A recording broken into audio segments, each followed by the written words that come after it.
聞こえてる聞こえてるつながる大地の鼓動を感じてる感じてる続く時の調べたちとどめてるとどめてる木漏れ日が差し込む木々夏を生きるこのときめきたち受け止めてよこの偉大な愛受け止めたいその想う力あなたの胸私の胸に刻みたい今を光るリアルリーフ緑の葉を誇りにして伸びゆく空にただ自由求め溶かす Be natural Be natural 全ての想いを乗せて花の香り優しく寄せ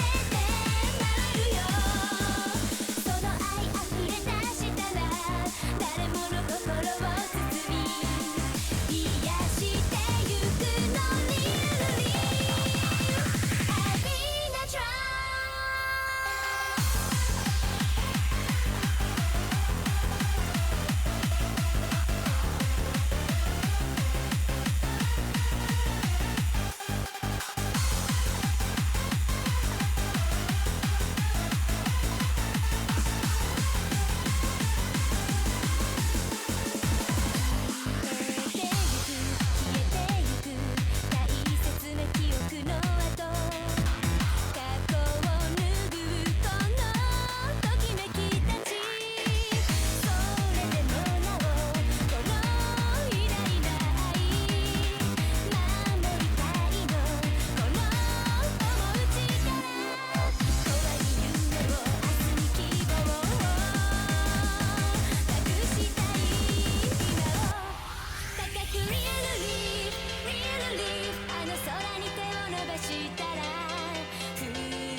君の性格絶対零度高いバリケード中に入れてよおしゃべりしたいでもすぐに逃げちゃう女の子から行くの恥ずかしくなんかないけど振られ続けてると泣けちゃう共通の趣味やネタはなくても何度だってノックノックへこたれない。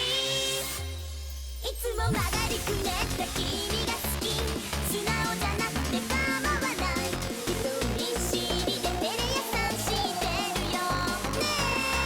だからこんがらがった君が好き、もしかして困らせてる、友達からさよならマイボーイフレンド振り回していこう。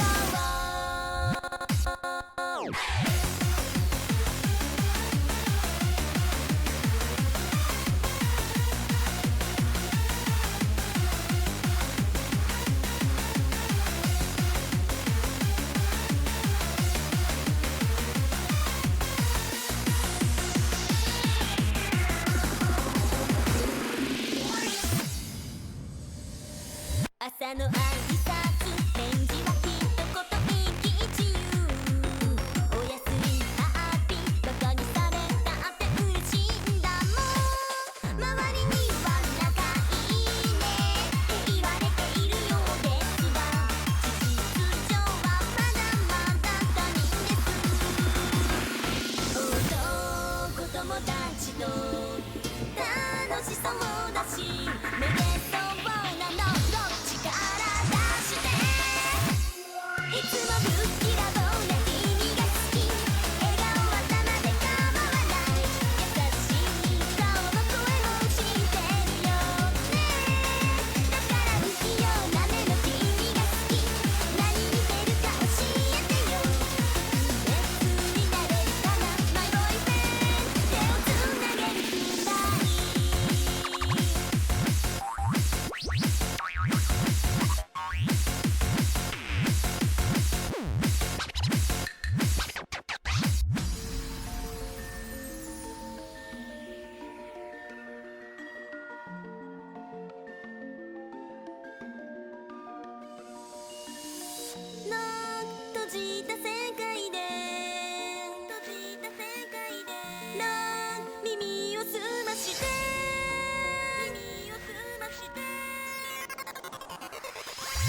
Going bass off me. Come on.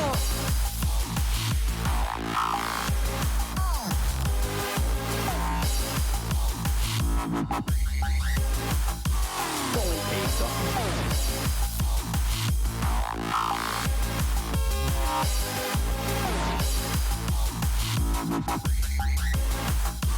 Going bass off me.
Everybody, welcome back to another edition of J-Core Live. Yeah, J-Core Live, what are we gonna do? We're gonna talk about J-Core, we're gonna listen to some J-Core, we're breathing J-Core, we're living J-Core, we are J-Core. What is J-Core? That's you, that's me, that's us. Today, we're gonna talk and listen, a sealed CD. And now you're guessing, how can we listen to a CD that is still sealed? What are we gonna do about it? But first off, I want to say hello to Bali TV, Brainshit, Credits, do I pronounce your name right? Nux, Jesko, Combine, Mr. Rurik, Speedo, and Strandy. Well, welcome again. Yeah, like what Brainshit said, we are J-Core, that's you, that's me, that's us, that's the community, that's all of us. Even if you are a bit of a little fan of J-Core, you are J-Core. Am I right or am I right?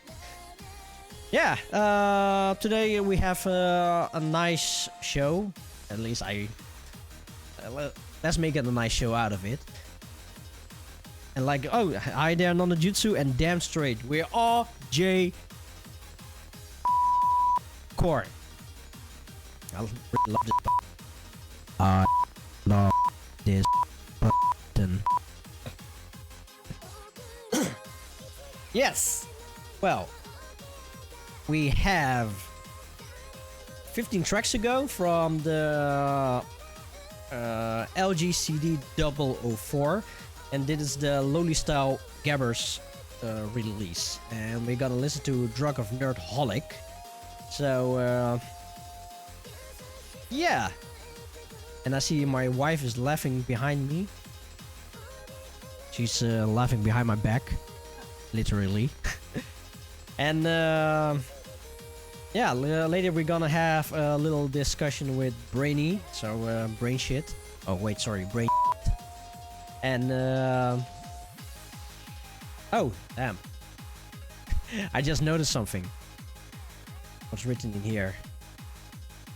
Sick with this rotten music. Damn! All I need is J-Core. J-Core. It's written there. And some LSG.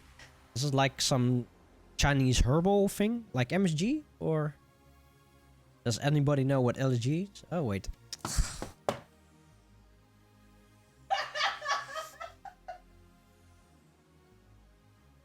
Yeah, okay, I was asking what LSG is, but it is actually Lolistyle Gabbers.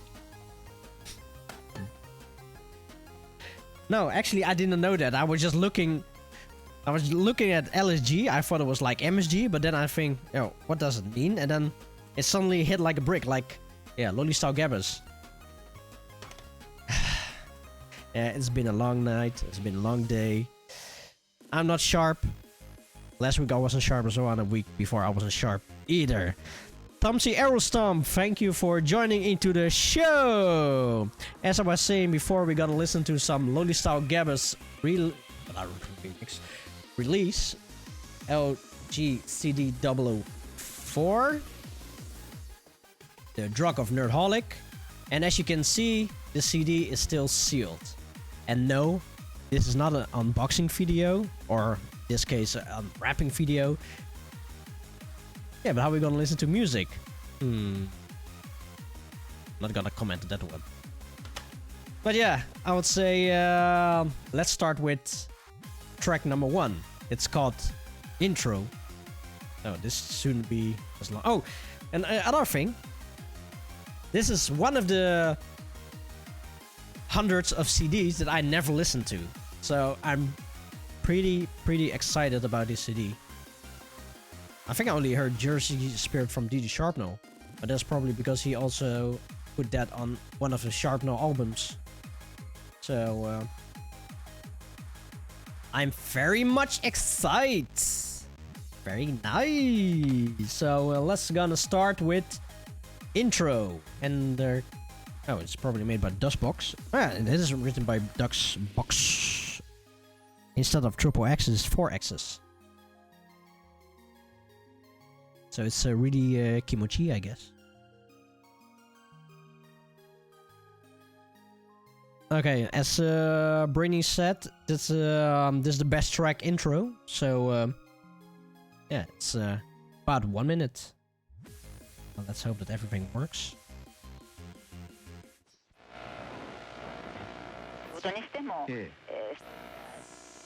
収入を得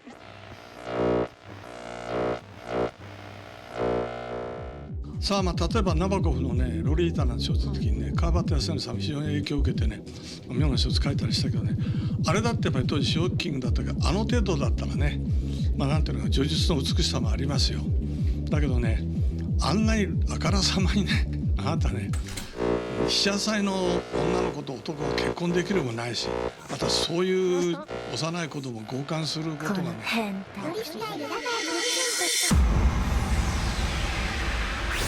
男が変態で何があんた何言ってんのよ。男はすべからく変態だ。それを認めるか否かで男の器は天と地の差を持つのだ。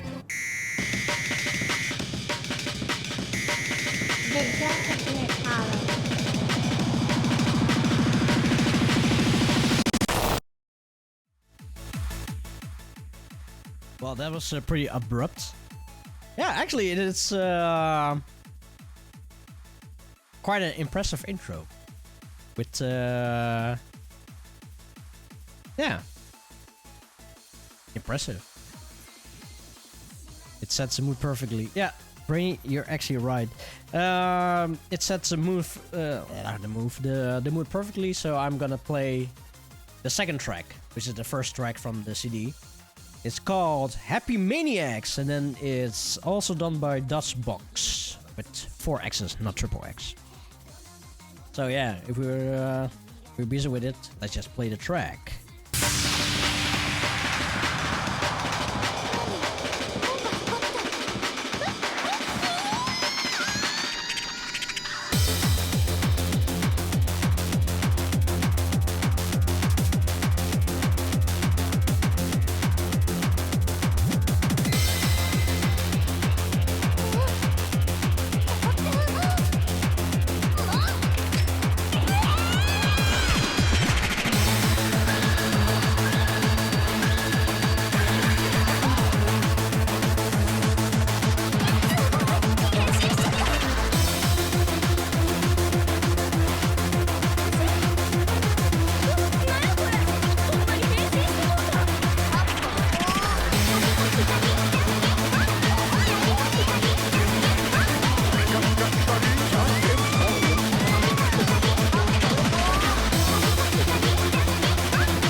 カリンじゃんけんぽん前はチョキだったのに今回はパー鬼じゃんけん負けた鬼今日のピカリンじゃんけんはパーでし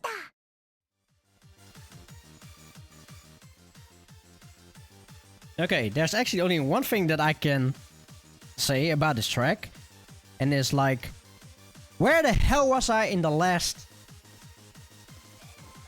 6 to 7 years? This track is actually quite good. Like, what the hell?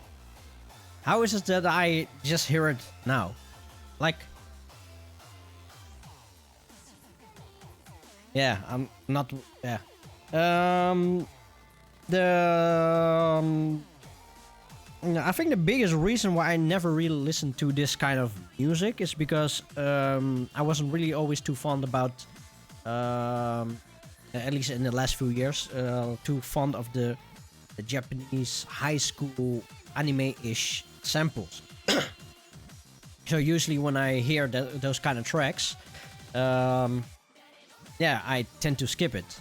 Oh, by the way, I want to say hello to Thomas Freaky, Cheesecake, and Victor for joining the stream. Yeah, as I just said before as well, I'm reviewing, or at least listening to a CD which I never listened to. It's still sealed, and it's a CD from 2012. Yeah. Oh, and Oopsie Poopsies, also welcome to the chat, to the stream. Oh, wait. There we go.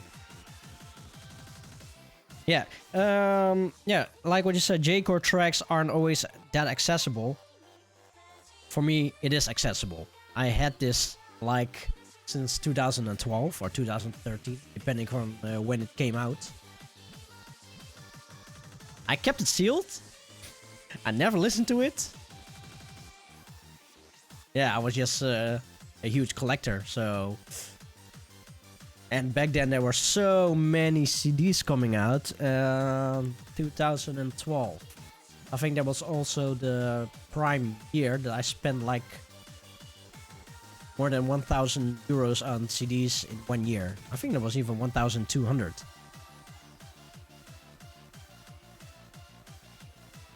So, yeah, that was kind of my rip. I had nothing else to do. I didn't listen to the CDs. I just only wanted to support the scene. Yeah, let more music come out, and that is what I really want to. Yeah, Oopsie Poopsies, definitely shame on Boohoo. Actually, if I think about it, it is Boohoo because it was a good track. What I especially love about this track, that was more in the middle part, when they started singing a little bit, and especially the end parts. I really love those kind of samplings. Let's see, Tano-c can totally understand how those particular high-pitched vocals can be a turn-off. Yeah, I liked it with Sharpno, but when it came that I discovered Red Alice, in the beginning I liked it, but that was also the time that I was really into anime. But it's I stopped watching anime like somewhere in 2011. Yeah, I only watched like Naruto and those kind of stuff, but not like the whole day. And yeah, and since then I only focus on the more harder sounds, so more than like the Machina, the UK hardcore, the yeah, you know, the less really happy, juicy anime stuff, and more the rawer stuff.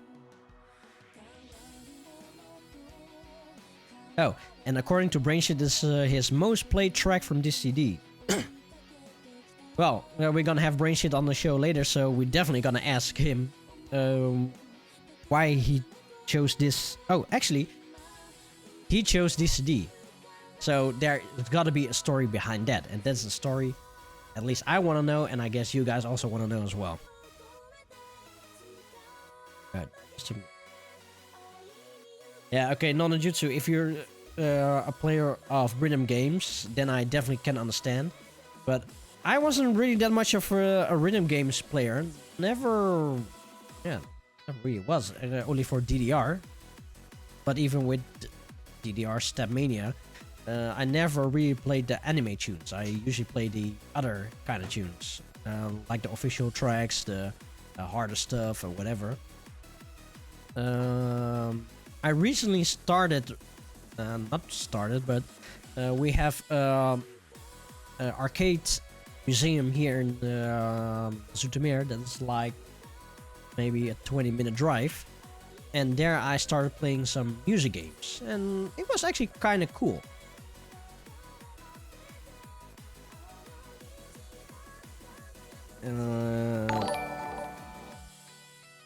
Hey, Jackazit is hosting my stream with 1 viewer. Yes, Jackazit, go Jackazit. And Pauto, you also welcome to the chat, to the show, and yeah, have fun. Yeah, like Cheesecake said, the National Video Game Museum in Zoetermeer. I already visited like 3 times. I really loved it there.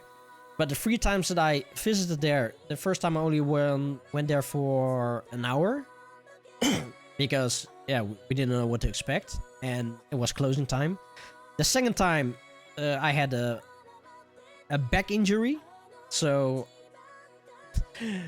with a lot of pain, I only could do some standing games. But like the sitting games, that is impossible. And the third time, my back injury was not done yet. So, I still couldn't do that many things.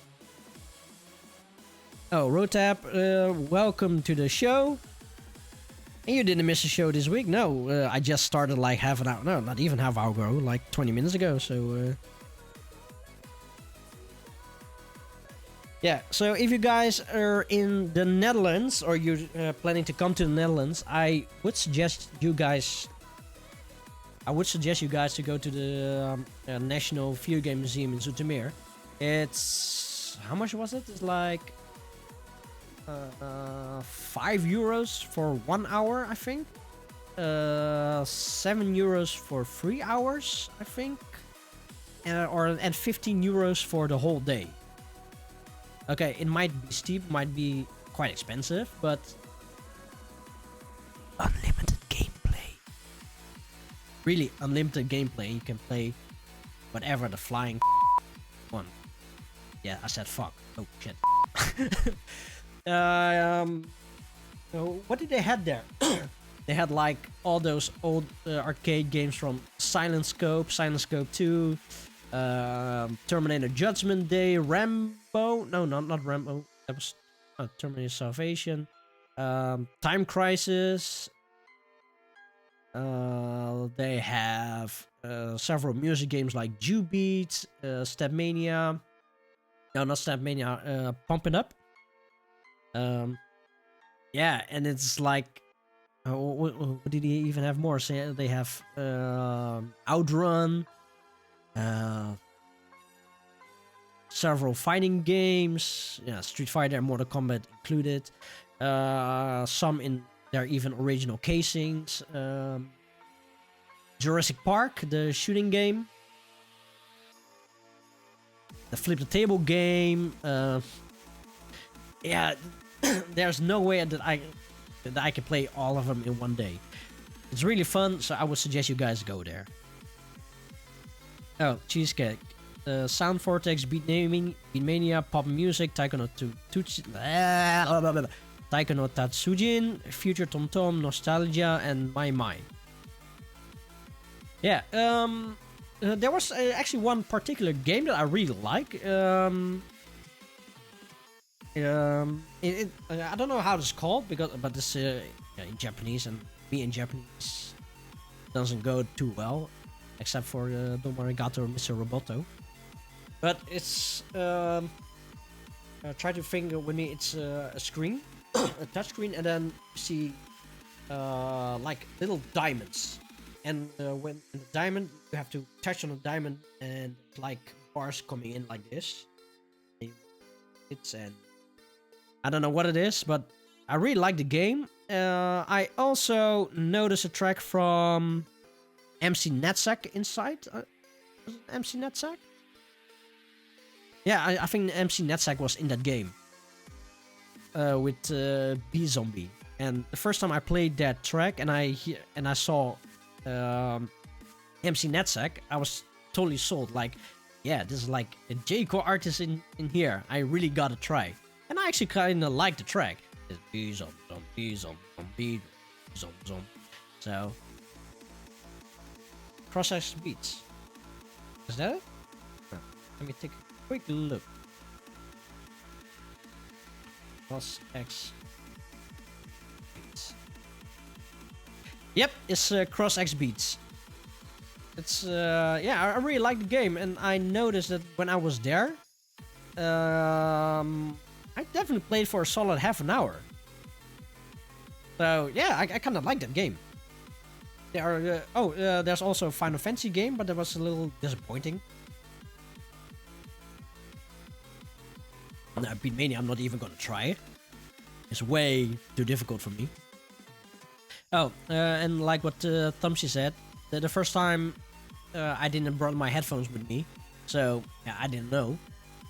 And the second and third time I did brought my headphones with me, and oh damn, I could enjoy the game to its fullest. It's so, with the music and the focus in there. Yeah, okay, I understand why people do like the game, because yeah, it's like you're totally in that world and you focus and tuck tuck tuck tuck. Really great. Let's go through the chat a little bit. Yeah, I haven't played the Taiko there yet, but come to think of it, doesn't a lot of those machines even went to AnimeCon? I think I've seen a few of the machines at AnimeCon.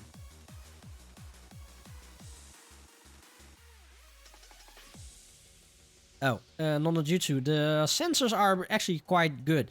The whole place, except for the actual staff, it's run by gamer volunteers, and they keep the games pretty on a high standard, and that everything works. So yeah, it's definitely worth going in there when the COVID-19 is finally down. Okay, but when is the COVID-19 going down? It's gonna take a long time, I guess. Because I heard like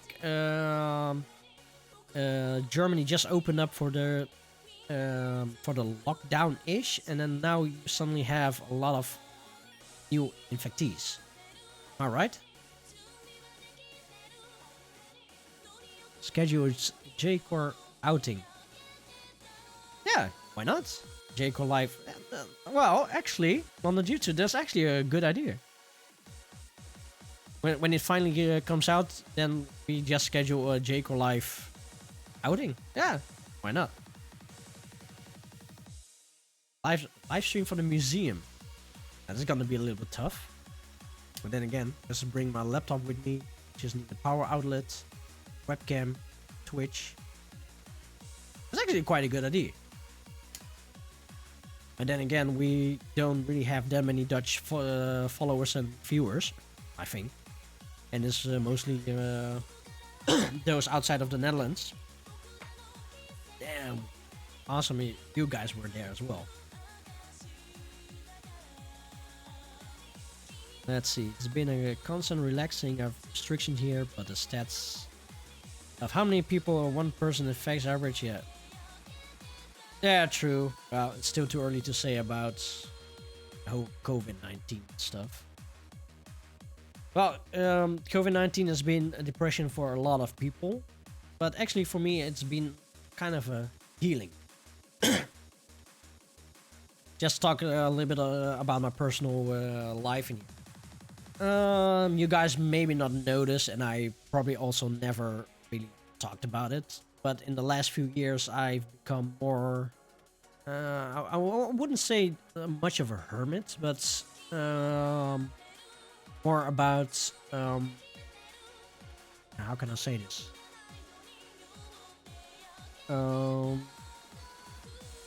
that I didn't take care of myself, and that I let other people go in front of me, and I always keep myself as second. now with the COVID-19, yeah, like what Power to All said, an introvert.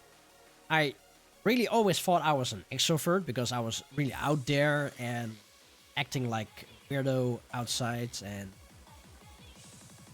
yeah, that's strange because whenever I'm on stage as being a DJ, really I can like dance butt naked over there and don't even care.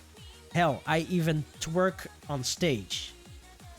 I twerk against guys, and I think Don the Jutsu knows something about twerking and Fincon, and I even think that what's your nigga, that Harley, he even seen it there as well. And like what Brainshit said, yeah, I had a Hadoge cosplay back then. So yeah, I always thought that I was extroverted, but the more I think about it, it's more like an outgoing extrovert. Because whenever I'm around people, it's not draining my energy, but it's actually feeding me a little energy. Okay, it depends which kind of people. If I like you, then you're definitely feeding my energy, and I'll be up like everywhere. But now it's funny to see that with the COVID-19, I finally have the chance to do some kind of stuff like J-Core Live. Since this is like a healing factor for me, like it gives me the chance to talk and yeah, just be there. It's like I gotta talk. It's I need to be active, and yeah, it's actually quite good for me. And I'm really happy that you guys are here in the J-Core Live, checking out the Twitch, supporting my channel, whatever. Yeah, you know, I really love you guys.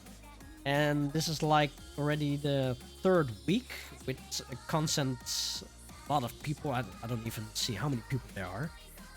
Check Twitch.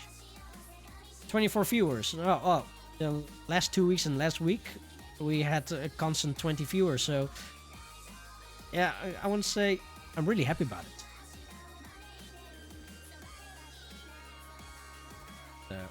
Shit.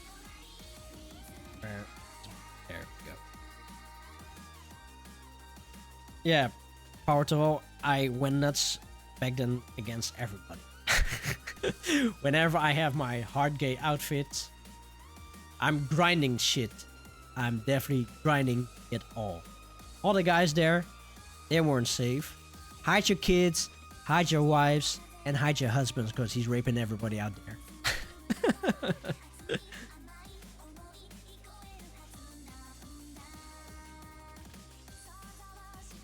Yeah, even my wife was cosplayed as Haru Lezu. Let's see if I can find a. Let's see if I can find a picture.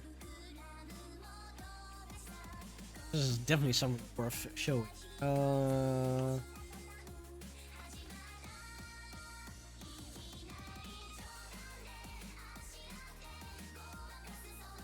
Hard gay.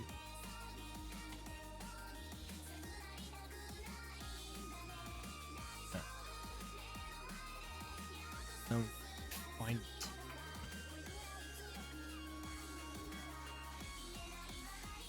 Or is there some kind of filter?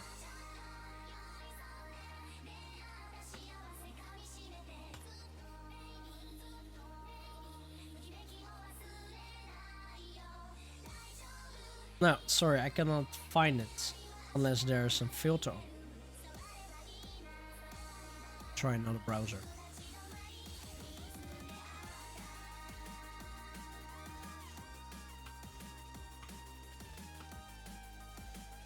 Oh, by the way, the mixes that you hear now is done by DJ Kuro.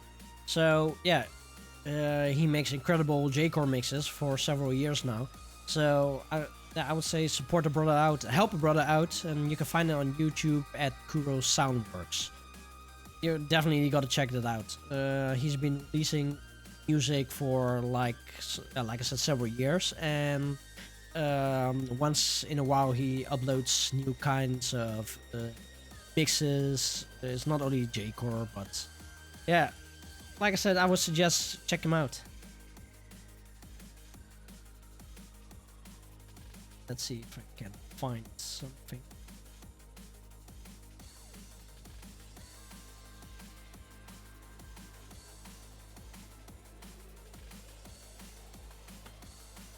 I cannot find it. Our picture. Hard game, how to lezu. Woo! Oh, my wife probably has it somewhere, so if she can find it, then we're definitely gonna show that one. Power to all. Deep digging. Giggity.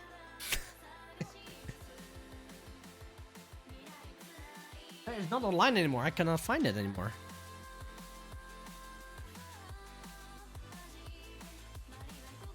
Yeah, Brainshit. I've seen him streaming recently, so yeah, that's also worth watching. Okay, while my wife is searching for the picture, how about we go into the next track? The next track is done by DJ Sharpno and it's called Jersey Star Spirit. And this is a track I actually do know because it's on one of the Sharpno albums. But yeah, I haven't heard this for ages anymore. So let's listen to some Jersey Spirit. Oh, if I think of Jersey, then I need to think about fist pumping. Yeah, man. Welcome to the Jersey Shore, bitch!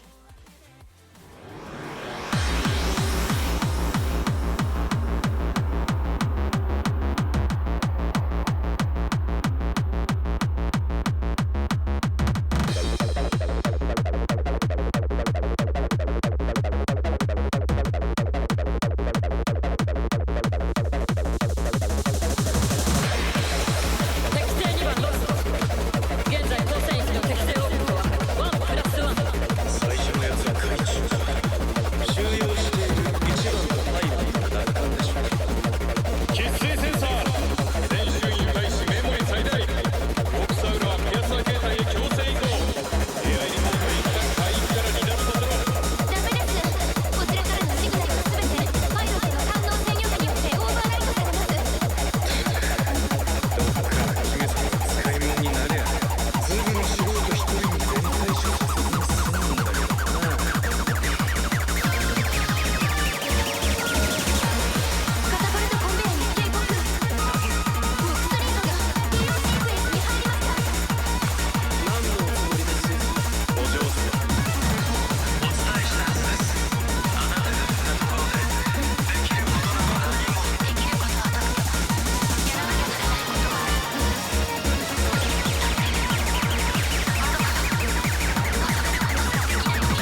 And that was Jersey Spirit by DJ Sharpnel. Well, Tom CXR. Yeah, welcome to the show. Yeah, glad to have you here on the show as well. And it's awesome to see that you picked this CD up like a few weeks ago, and you haven't had a chance to play it yet. Well, if you haven't heard it yet, I have the CD already since 2012. It's still sealed. I do have it like digitally, but I never heard it in my life. So you're not the first one. So yeah. That is what J-Core Live is about.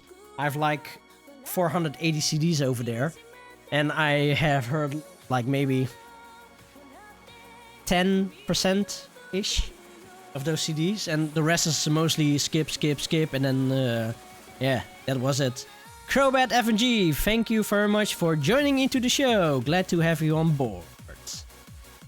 Let's see. It's a fun fact brought up by Brainy. The samples came from René No Lagrange, and it seemed to be a pretty cool show. What kind of show is it? Help me out. Help me out. I never heard of, I never saw that anime.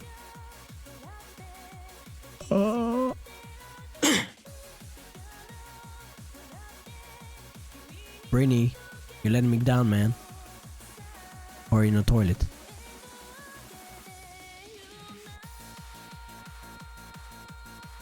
It's fighting with stuff and stuff. Okay? Fighting stuff with stuff. It's hard to describe. What is so hard to describe? Are they fighting like with guns? Are they fighting with swords? Are they fighting with dildos? Yeah, what is it? He's fighting with his toilet. Well, actually, today at work I did destroy my toilet a little bit.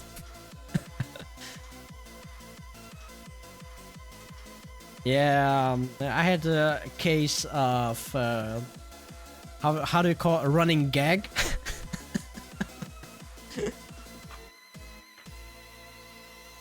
So yeah, I went to the toilets, and I think, oh yeah, there will be like a little, yeah, you know, like what you guys know, chunk comes out, and suddenly, whenever that little chunk comes out, and then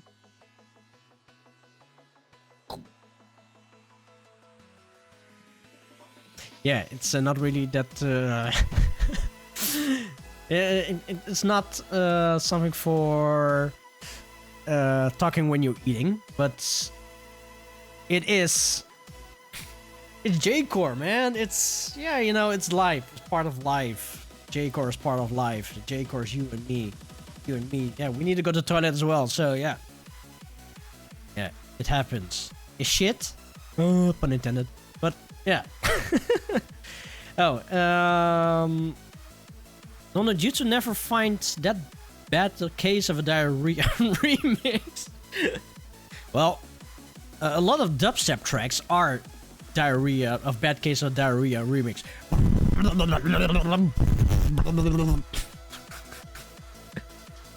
Yeah, sorry. J-Core is live, break a toilet.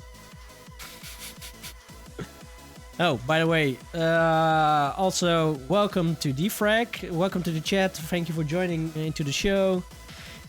Yeah, I hope you guys enjoyed the show. So yeah, track number 3. That was Jersey Spirit.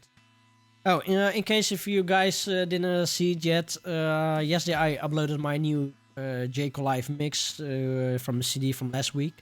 Last week we covered M-Neko Necology. And I chose 6 tracks and just went imagrada aus and just did a mix in one go. And hey, yeah, you can find it there.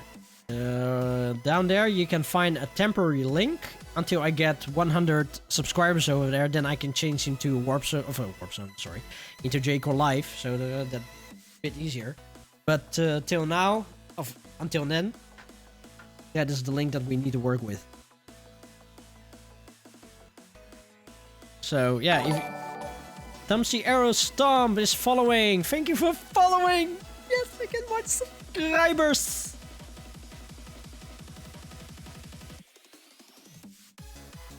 So, yeah. What should we do? Should we play one more track or should we invite Brainy into the chat? Oh, by the way, my wife, she found the pictures and I really need to show you those pictures. And there she is. Hi, sweetie.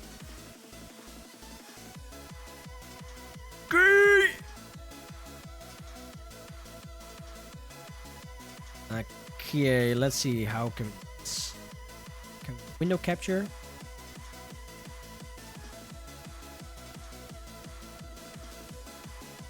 This is not the correct one.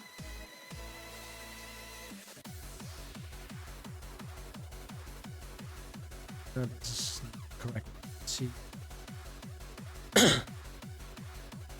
Snap, I need to log in there. Just a second. While I'm logging in, just listen to some DJ Kuro beats.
Okay, are you ready for some pictures?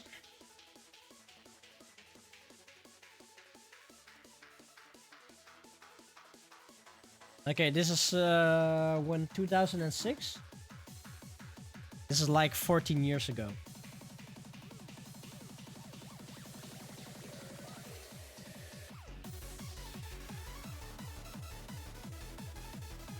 Yep. That was like 14 years ago. I was cosplaying hard gay, and my wife back then was my girlfriend. How long did we know each other? Not even a year.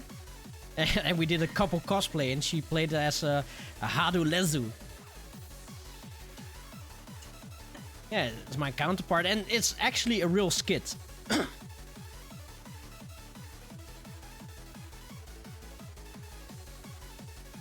And this is actually a cosplay that brought me into famedom back then.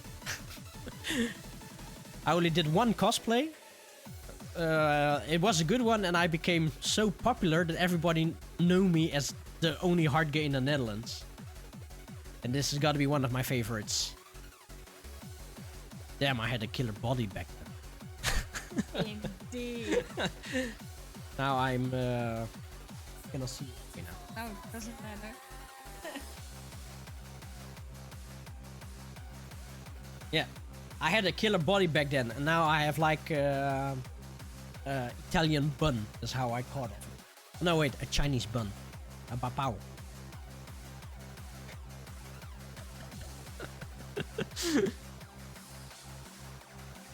Hey, but with the COVID-19, I did lost weight. You don't eat! I eat. You don't eat at all! Come on! I eat. Like what? I eat la. Dude, I even eat more than you do. Yeah, but you need it because you're strong. Yeah, that's true. I need to deadlift. Yeah. And I'm just dead.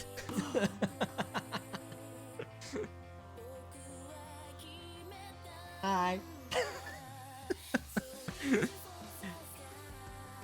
I think I'm just gonna find my way out. Just go to the fucking basement and just do my. Hey, don't cuss on my show.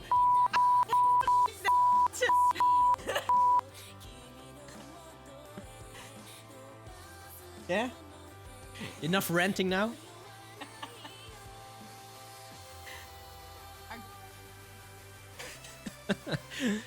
Yeah.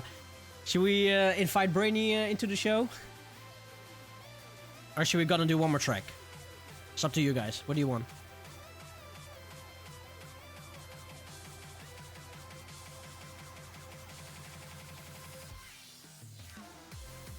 Roll a dice. I don't have a dice, man.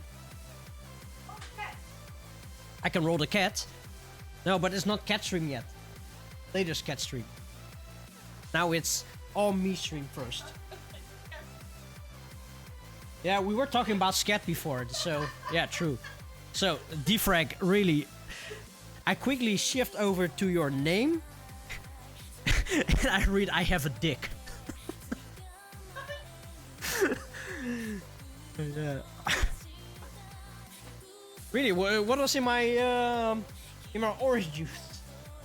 I know the orange juice what I just got was it's 4 days until its expiring date. I think I taste a little alcohol in there.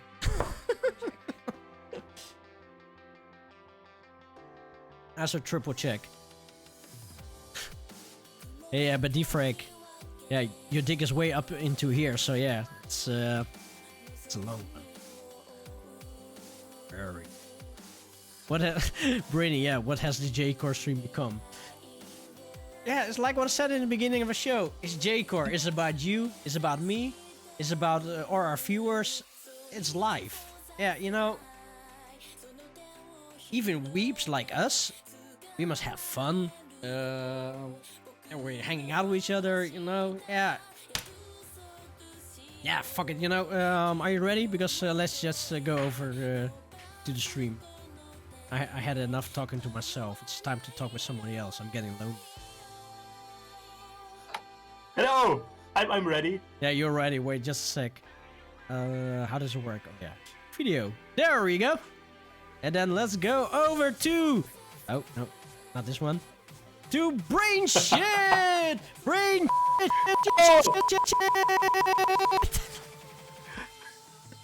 It's me! It's him! It's you, Brainy!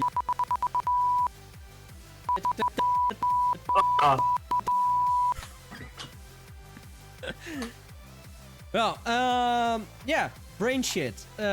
He's been active in the J-Core world for 10 years, I think. Because, yeah, you had your 10-year anniversary not so long ago. J-Core, like 9 years, 9 to 8, so I started with different music before. You never told me that one. Okay, there's definitely something I really want to hear. It's not like you playing Madonna or stuff. No. I started with the German hands-up kind of stuff, so... Cascada. Yeah, Okay, Cascada, Mania, and Rob Mave, Echo Brave. I actually like Hands Up. Yeah. I really hated trance back then, but Hands Up, there was like, I don't know, it's uplifting, it's happy, it's... Yeah. Okay, I was also kind of fan of, what's it called again? From Every Time I Turn to God. It's Cascada? Oh, that's Cascada! Oh, It is Cascada. I really like Natalie Holler. Oh. Daydream. No, but there's no J-Core. Oh, well, then again, she's J-Core as well. Just now. Yeah, as Brainy just said, I know him as Dominic Weber. Yeah. Name leaked. Whoa. Yes. Oh, yes. You can definitely find it on Facebook. So, yeah, he's been active for so long, and I think I've seen his name already since the all-core area. Or was it another one? I was in the L-Core IRC, but the first alcor I played was the Riot Control 6. No, this is actually quite late. And I only did a warm-up set for that one. The warm set. So- Oh, okay, but then again, I think I saw your name coming up in Awkward. Yeah. In one of those live streams back then. Yeah. So then, officially, I know you also around like 8 years. Yeah. That comes close to, yeah. Yeah, even though we don't speak so much to each other. Yeah. You know who I am. I know who you are. We know who we are. We know what we stand for. Do you remember the first time that we met? The first time that we met, that was one thing that I already tried to think about the whole day, but I'm not pretty sure. It was not in Dokumi. That was not in AnimeCon. No. It was in Paris, right? Or not? It was in my hometown for the, I think, 20 years of Rotterdam Terrorcore party, where you played as Neodash and This Is Terror Live. Oh, snap! Really? Oh yeah, damn! Yeah, you were at the party! Yeah! That was the first time that we met. Yeah, and that was probably also the biggest party I ever played. Snap. No, it's not the biggest party, but yeah. I was really happy back then. I got invited to play on the Rotterdam Terrorcore anniversary show. They had 3 shows that year. One in Rotterdam, one in Belgium, and one in where was it? Krefeld? No, not Krefeld. Was in Bochum. Bochum. Yeah, in the Matrix. Yeah. Oh damn. Yeah, you were there. Nuxie was there as well, I think. Nux wasn't. I was there with a takedown. Oh yeah. Damn. I forgot about that. But I think the whole time where did I met you? It was like in Paris, like in Japan Expo. It was definitely not AnimeCon because I already knew you back then. But in Krefeld, whoa. That was 2012, I think. Oh. I think. Oh, my wife, she just brought me water. Thank you, sweetie. gotta sum up. Sorry. You know, by talking this much, I'm getting a sore throat. So, yeah. Enough about me. Let's talk about you. Who are you? Oh, I know who you are, but tell me, who is the man behind Brainshit? That would be this guy. Oh, sexy. Give me more! Yeah, I'm not really sure what to say about me behind this. I do like anime, if that's what you want to hear, which is, yeah, kinda a given when you're somewhat into the anime side of things in J-Core. Yep, definitely. Though I do know quite a bunch of people who aren't, but still enjoy all the anime samples and everything, so there are those people as well. Yeah. And you as, like a J-Core lover, you are more into these kind of J-Core, the more happy and anime-ish sounds, right? Yeah, recently, definitely. Yeah. Before, I was also dabbling in more of the, it's probably weird to call it Western side of J-Core, but more the, closely resembling to the Dutch hardcore. Yeah, so it's funny because like 2 weeks ago, you checked my list and then you said it's very weird to see that we both, even though we really love J-Core, we both had different kind of collections. Yeah. But yeah, you've been a collector of the J-Core CDs already for so long. And how's the situation of your CD? Is it used? Mine? I mean, this one? Yeah. It's also still sealed. Sealed? Like what the hell? it does have a giant crack on the jewel case right here, though, so... Yeah, okay, but it's still sealed. Sad, but yeah, it is still sealed. And I guess that, like me, you have a lot of sealed CDs in your drawer. Yes. And can you tell me how large is your collection? I'm not 100% sure how many they are. It's probably a lot. It's more than you think, that's for sure. It's probably more. It's probably less than you have, I don't know. but still quite a huge chunk. Yeah, because I can say that I have almost complete collection of all the Lolistyle Gabbers CDs. yeah. So I'm only missing like 3 of those, with which all are compilations of Yeah. Other people that were not originally part of the Lolistyle Gabbers. So Okay. Okay. Why this CD? Because you chose this CD. Yeah. But you chose this CD because it was like already on my list to do, or is it because you really have like some kind of connection with the CD? It's part that I have a connection with this CD. It's also partly because I have a connection with the Lolistyle Gabbers label in general. Yeah. Okay. Like, first of all, this is the only Lolistyle Gabbers CD that you own, so that was one thing. And the second thing is this is the first Lolistyle Gabbers CD that I bought. Yeah. And there are a lot of pretty good tunes on it. And ever since I bought this one, I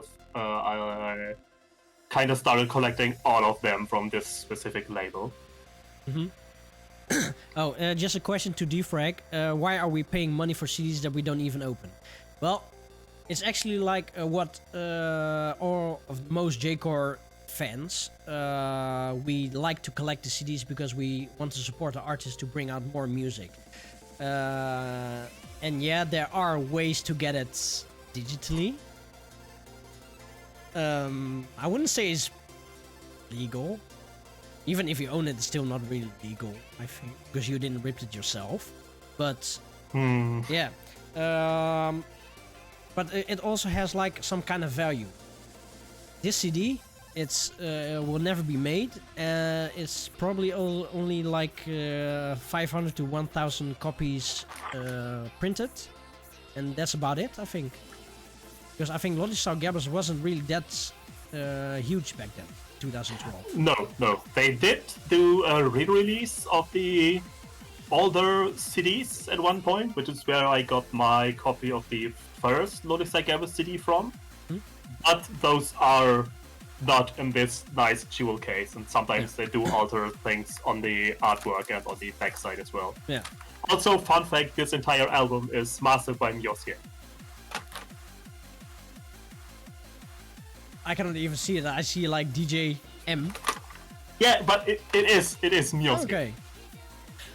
Oh, okay. Oh, that explains Dustbox on the CD. And in Cheeky, because those are some of his artists. Back to Defrag. Sealed CDs among J-Core lovers, it also has a worth. Because it's just a limited amount. When you buy the CD in store, it's like for 1,200 yen to 1,800 yen. But once it's open, its value will decrease every time. But if it's sealed, the value, it either goes up or it stays the same. It will probably never go down. So that is also another reason why we all keep our CDs sealed. It's just because if we do need to sell it or for some kind of reason, then we can always fetch a higher price for it. But of course, we try not to sell our CDs. Yeah. And if we sell our CDs, then it's probably mostly used. It's also like in my case more of a, I just like having them in the most original state that I can get. So having them sealed kind of keeps that state as it was, except for cracks. But even then, that crack just happened in shipping. So no, okay, but if it's cracked and still sealed, then the worth is still the same. Yeah, because okay, maybe like €1 less. I mean, with jewel cases, you can just buy a new jewel case and true. switch that out if you want. But yeah. Okay, but this is also another thing. If you buy, if you open CD and you lose like the obi inside, the obi is just a little piece of paper, but that is worth Already 10 And euros that's- on its own. Yeah. Like, what the hell? Just for a piece of paper. Defrag. Yeah, like me in the past, I blindly buy CDs. I see the CDs in the store. I blindly buy them just because I want to support the artists and yeah, just give them money so then they can get more music out. Yeah, if we get it illegally, everybody gets stuff illegally. So yeah. Okay, and then is the thing. As a DJ, do you play illegal stuff or do you play legal stuff? There's another one. Let's see. What does Jackass said? One of his friends told him that he always throw away the little bits of paper. What? My heart! Seriously? That little piece of paper is like already 1/3 of the whole CD. The price. Yeah. Yeah, you know Tristan, right? Yes. Okay. He is the biggest sharp sound collector, and he has like practically everything, even the doubles. And he especially buys the Obi for like 20 euros just to because one sharpness CD on its own is maybe like already 150 euro. But if you have that Obi and you buy for 20 euro, then that CD worth is already 200. Like, damn. Yeah, you know the Obis. Yeah, for a lot of people, that's just a little piece of paper. But for the collectors, it's like the holy grail. It is. It is only a complete CD when it has the OE because that is what it came with originally. Yeah. Like if you try to sell this, how much is the CD now on Discogs? I'm not sure. Should we take a look for? Let me look that up. Is your CD list? Scroll. And where can I click? So the last one was sold for 20 bucks. It's for 20 bucks. Okay, but is it used? I don't know. Or It is it just said the lowest that it was ever sold was 20 bucks and the highest was also 20 Okay. bucks. So then again, for 20 bucks for a CD what is 8 years old. Yeah. Cannot beat that one. Oh, Tom picked it up for around 15 euros. Yeah, that's that seems to be about right. That is the price what I paid as well. It probably came down a bit after they did the re-release. They had re-release of the CD? Yeah, they, as I said earlier, they re-released the first 4 CDs that were on the Lolistyle Gabbers But, label. But do you, Like the re-release, do you couple also of see years another back. date?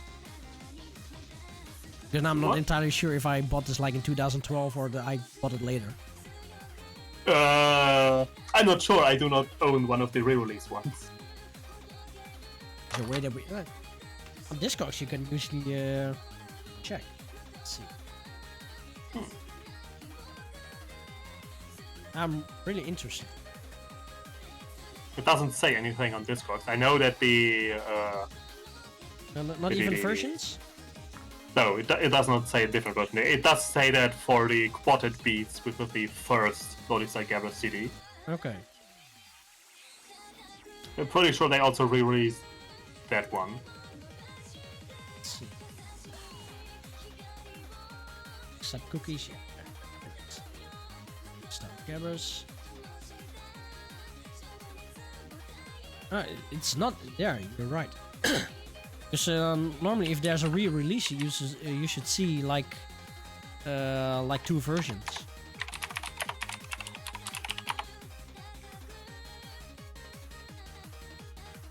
Yeah. So okay, I'm guessing that this is just the 2012 version, and when a re-release there should be like another date on it. Maybe. Maybe just no one actually went out and added the re-release version onto Discogs yet. So Yeah, true.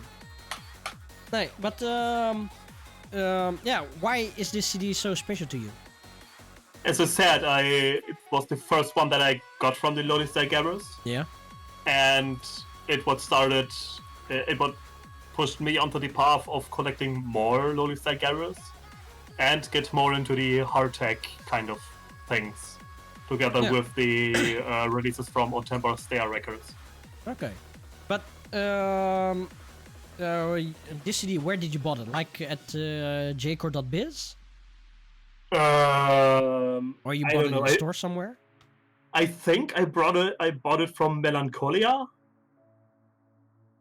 Oh, yeah, I probably got it from Melancholia. So this is a name that I haven't heard forever. Yeah. Melanpan. But yeah, I think I got that one from him. Either him or from Aku. One of those. Damn, there's also a name that I haven't seen forever. Yeah. Yeah. Yeah, should we go over to the next track? Sure. Okay, so the next track is by Inchiki with Baby Please Kill Me. Baby, baby, baby, oh baby. Oh? It's not that kind of baby. This is like an Nichan baby? No. There is an anime called Baby Please Kill Me. No. It's called Kill Me Baby, but the ending of that one is called Baby Please Kill Me. It's it is a very Japanese comedy anime. It sounds like that almost no one watched, not even the Japanese. So, well, but the music was fun. Not even the Japanese, but it is like a harem anime, or is it? It's just comedy bit after comedy bit after comedy bit. Right. There's four characters. Yeah. One of those characters is called the unused character that only appears in the opening for one scene and then never again.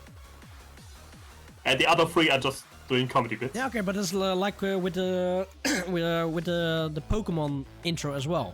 The scene where Pikachu runs, you see all different kind of characters, but you never see them. Yeah. Those are unused characters as well. But yeah, let's go over to Baby Please Kill Me. So yeah, done by Inchiki. Chiki Breaky.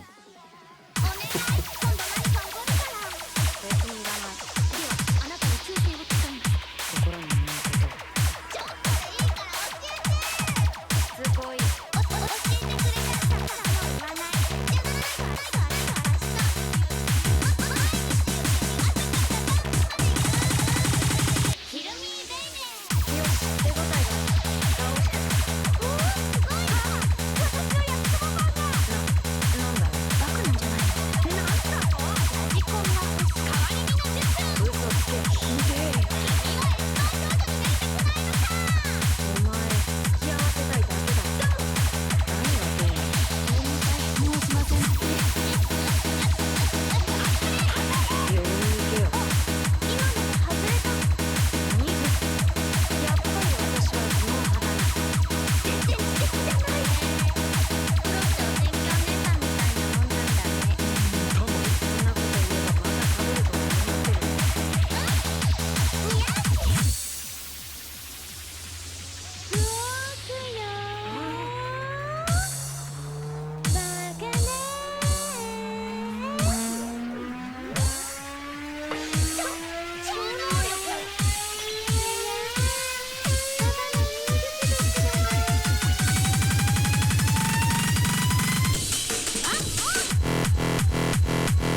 そんなのとって楽しいか？楽しいよ多分。魚なんてできるだけ触りたくない。私も。じゃあなんで私を誘ったんだよ。見つけたら取ってもらおうと思って。そうなんだよ。ソーニャちゃん見つけたら私が取るから。私です。あきみです。なんだ、あきみさんか。おい、それでもおかしいだろ。そんなに食ったら腹壊すんじゃない？冷たいもの食べてもお腹壊さないからなさ。腹も何？美味しいよ。友達を燃やすのはやめましょう。雨が降るといろいろ困るよね。例えパンが食べたり、気持ちが取りたい。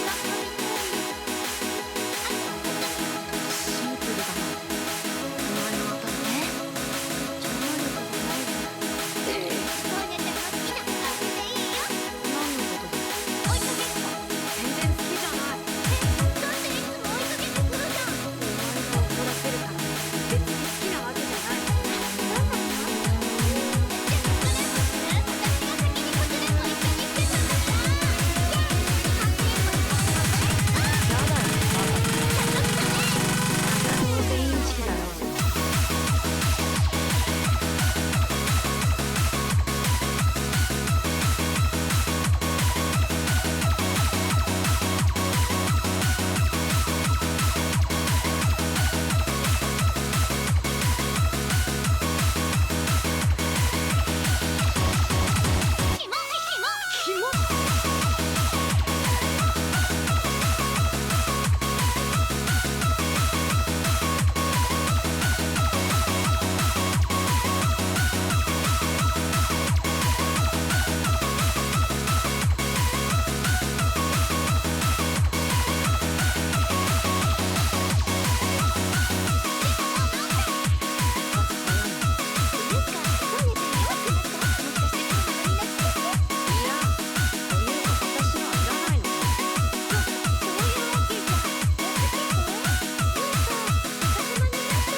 And we're back, and I just realized I didn't hit the mute button, or at least I didn't mute ourselves yet. So I said hello, and I realized, oh, we're still muted. Okay. Yeah, that's why I just noticed that the stream from DJ Kuro was still on, so I forgot to turn that one down. So yeah, that was the track what you. That was the mix what you heard within the track. It's called a mashup. It's fine. Wow, Brainy, that is a save. It's definitely a save. Yeah. Let's take some pictures. Oh no. Yes. Okay. Because you sent me some pictures. I did. Okay. I need every time I need to find out how to change the pictures in. Okay, let's start with this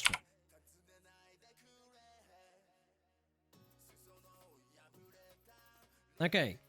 Oh god, yeah. Okay, what can you tell me about this picture? What is so special about this one? This one is my second ever gig at Dokumi. Yeah. I sadly don't have any of the ones from my first one. Yeah, But okay, I don't have my first one as well, so. Yeah, I do vividly remember, because Hellfury was there. I do vividly remember him coming up to me and be like, "You will never forget anything that happened this night." And that's the only thing that I remember from my first gig. Dude, your first gig should be special. That was like in an anime series. The first time that a girl has sex, it must be great memories. I mean, it is a great memory to just have that memory, so I never forget that. But you forgot what happened on the rest of the night. Yeah, I do remember people liking what I played because people came up to me and told me that afterwards. Yeah. But I do not remember going up on stage. I do not remember hitting play once. So everything of that is gone. Okay. But But were you nervous back then or not? Yeah, must What? be. Nervous. yeah, it was my first really playing live ever. Yeah. And that was at Dokumi at the opening gig, which is at a con usually the time that the most people are there. Yeah. So that was pretty nerve-wracking. I do remember that I was fine once I hit the first time play, but I don't remember actually playing that. Okay, what it, how are your knees? Probably weak? fine. No, back then. Arms are heavy. Yeah. I do not know the next lyric. No, I know the first time that I played live, my knees were like, I don't know, like mom's spaghetti. It was like wiggling all over, like. I was excited, but also scared at the same time. Because yeah, it's like my first gig ever, and especially at a convention. Yeah. But yeah. To come back to this picture, that was the Komi 2016, the year after that. And I do remember a lot of that.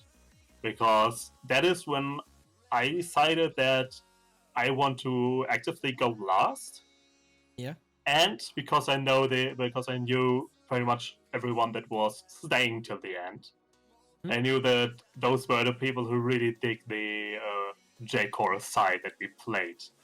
Yeah. So I decided to end with a track from Kobayo, which went up to extra tone. Yeah. That was incredibly fun, and the 10 people that were there loved it. Yeah, those kind of adventures I also remember with my own gigs. Yeah. Except that you were usually playing for the more hardcore parties. Mm-hmm. I was playing at Dokumi, so yeah, true. But the people that were there loved it. Some people didn't, but that's okay. Yeah, okay, but it's normal. No, but like with me, the first time that I played as a DJ, that was at the anime convention, and the first time I played outside of anime convention and outside of Decimal Sounds was 5 years later. Wow. So yeah, it's like 5 years later, and back then I only had like 2 or 3 gigs per year. Mm-hmm. That was it. Oh no, wait, with Decimal Sounds back then I had a maximum of 4 gigs, but it's always in the same music styles. Yeah, back then I had 1 gig a year, and that was Dokumi. Yeah, okay. But in 2012, let's see, so you've been a DJ for a year around then. Yeah.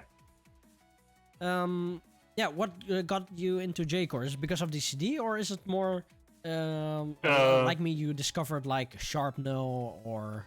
The first CD that I heard that was technically J-Core was a release from Sharpnel, which was Anime Gabber It. The one that have the Speed Freak and the M Project remix of Torino Uta on it. Wait, I gotta get one. Yeah, I'm pretty sure you own that one because that was on your list. Yeah, I should probably wait till he comes back so he can hear me. Yeah, it's a good CD. Yeah, I really fell in love with the M Project remix of Torino Uta back then. Yeah. Oh, I love that one. But that wasn't really enough to get me looking for more of the J-Core kind of things because I did not really know what that was. Yeah. And I wasn't really into anime back then either, so they weren't really the connections. I was still into hands up and the EDM kind of style. Yeah. But later on, I started getting into anime because of some classmates. Yeah. And then I... oh, so that was the time that you became a weeb. Yeah, pretty much. And that was also when the internet was around. So I found myself in some communities and talking with other people who were into anime. And some of them introduced me to the Speed Anime Trance series from the Exit Trance. Yeah, I remember those releases from Avex, right? Yeah, Yeah, I remember. those ones. And I really started enjoying them. And I Yeah. was talking with a friend, and he then showed me that there are people like DJ Shimamura and M Project and people who are doing more of those, just a little bit different from the Exotunes kind of stuff. Yeah. So I slowly drifted in, and then I found Sharpnet again. Was like, I remember this. And which year was this? That was the end of 2011, I think. Yeah, end of 2011, beginning of 2012-ish. So then you became a DJ quite fast after hearing J-Core. Yeah, I started with the hands up and EDM kind of thing. I was doing that a lot, and then I ended up just also being like, yeah, this is also electronic music, so surely you can mix that. And then I was like, yeah, okay, I'm just doing it. Yeah. No one of my DJ peers was really into that kind of thing, so that was a little bit disheartening, but I eventually found other people through Facebook and the internet back Yeah, then. that's like how we all get together, because the J-Core scene is so immensely small outside of Japan. Even Japan is small. Yes. But there's already small, but how about like in the Netherlands or in Germany or in France? Yeah. Okay, I'm lucky enough to meet a lot of people from all around the world, especially in Europe. Like you, I'm really happy that I have met you. Even though we live so far away, we are close because we are in this one little scene. Now we're gonna come back to the word J-Core. Yeah, that's you, that's me. Those are the viewers. It is live. It's like J-Core has become such a big influence on us all. So yeah, every time if I think about it, I'm not getting sentimental. Not like on the first show. The first show I really got sentimental. Yeah. I had manly tears. No, but it's more like when you think back about it, I met quite a lot of amazing friends. Yeah, you're also among it. So the scene really brought a lot of people together who would otherwise end up somewhere outside of other scenes. Mm-hmm. It sounds weird to word it like that because I'm not good with words. It's different. No, because that is why someone else is writing all the promotion text for Pon de Beats. True. No, because I know in my own area, I don't really have friends that are so into J-Core. At least I do have some friends, but not like in my closer circles where I hang out a lot. Come to think of it, the only real J-Core fans that I know of, it's Power to All, it's Tano-c, and we have Nonojutsu. He became a fan of Decima Sounds, and I always see that he's jumping around whenever there's a J-Core set. But other than that, I don't know any other real J-Core lovers. Yeah, okay, Tristan. And I think that's about it. Oh yeah, and Boris Posma, the first guy that I had an interview with, but I only know him since, I don't know, 2 or 3 years. So yeah, and now with the J-Core and internet, he brought all the international people together. And and it's quite expensive for us all to go to the USA, because there they have a larger fan base. But in Europe, I remember the first time I went to Dokumi, and we had the Schnitzel party. We had like you. Yeah. Oh no, you weren't even there because you were busy preparing, I think. At the Schnitzel party that you were there, I was. Oh, you was there. We were all there, but we had to be kind of rushed because we need to. That was it. Yeah. To prepare. Yeah, but like that was the first time that I also met Hell Fury. Well, he's from Australia. It's the first time Austria, sorry. Australia, they are pretty far away to just casually come to the Komi. Who have I met there as well? I forgot who I met there. I think Cheesecake was there as well. Huh? Not the first one. He was, I think.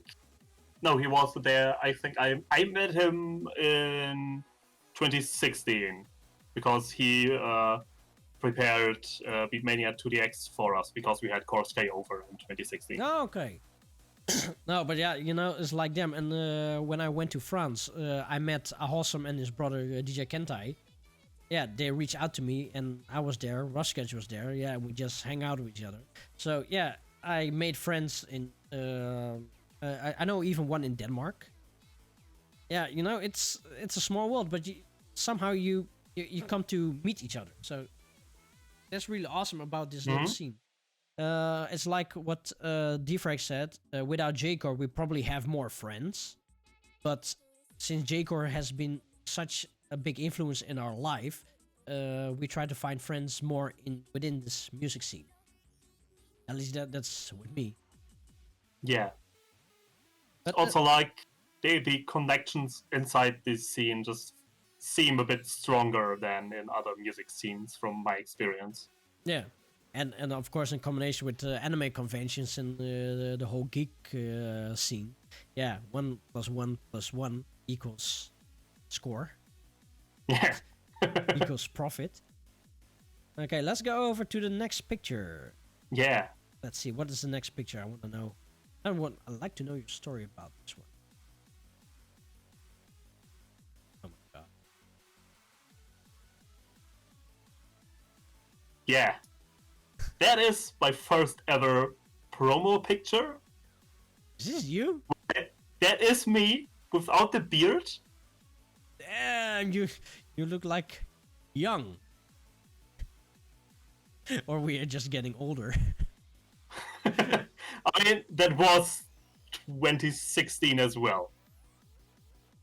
Wow, that's 4 years ago, so that's also quite young. Yeah.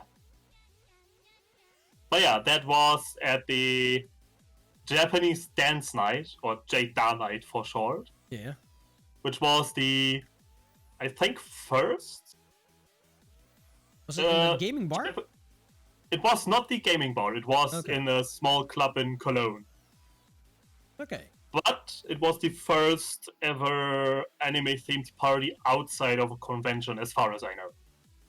Okay, and who was the organizer of this party? One of the guys who was also organizing stuff for Dokumi. Yeah. He organized that because he had connections in Cologne with that club that we were in. So, yeah. It's always handy to have connections, of course. Yeah, it is. But yeah, of course you played J-Core back then. Yeah. More still into the hands-up theme back then, or you were already playing the more recent Back then, stuff? not anymore. Okay. But more J-Core and also still EDM kind of stuff, because that was also up and coming in the anime remix scene. Yeah, okay. Let's go. I do remember playing Jackazit's Skrillex, Korn, Lucky Star mashup there, and people going nuts to that one. That mashup was really epic. Yeah. We go over to the next picture. Let's see. Oh.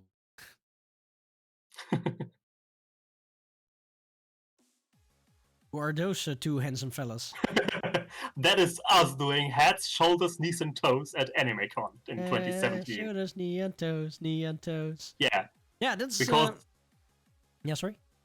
Because Ranzor did a remix of that one in a more... Like, he did a small EP. Yeah. And one of those was more of a Dutch Gabber kind of remix of head, shoulders, knees, and toes. Yeah. And I was like, yeah, you guys always play memes when you end the night, so why not just throw a meme in during the night? Yeah, true. Yeah, why not? so I did that, and the people in front was all doing this head, shoulders, knees, and toe dance. Yeah. It was an amazing experience. Mm-hmm. Yeah, but that was incredibly they know fun. it. And who do you? Oh, look here. Who do we see here? Who is here? Where are you pointing? There. Oh yeah, that is definitely cheesecake. There's definitely cheesecake. Yeah. Yeah, he And- came and this with is, me there. Tano-c, I think. Am I right? Yeah. Those are two Probably. legends. And Yeah. and Nonojutsu should be somewhere there in the back, if I remember correctly back then. Somewhere behind you. Well, in front of you. In front of me, yeah. I have such a broad shoulders. Damn, I Back have long then. hair back then. Yeah, but it was a great night. It was a great party. Yeah. Yeah, me and Jimmy were thinking about asking you because we seen you play at Dokumi, and I resent. Well, was it before Dokumi? No, it was after Dokumi, a year after.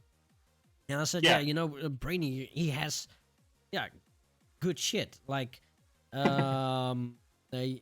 you didn't only do hardcore, but you were also doing other kind of music style. Yeah. And because in the Netherlands we don't really have a J-core scene. I tried, but the people at the conventions, they,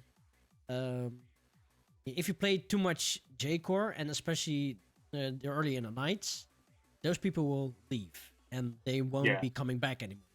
So that's why we also play other kind of stuff, because, yeah, you know, it's we either play for us or we play for the audience. And the biggest mistake that we ever did in the past is to play our stuff.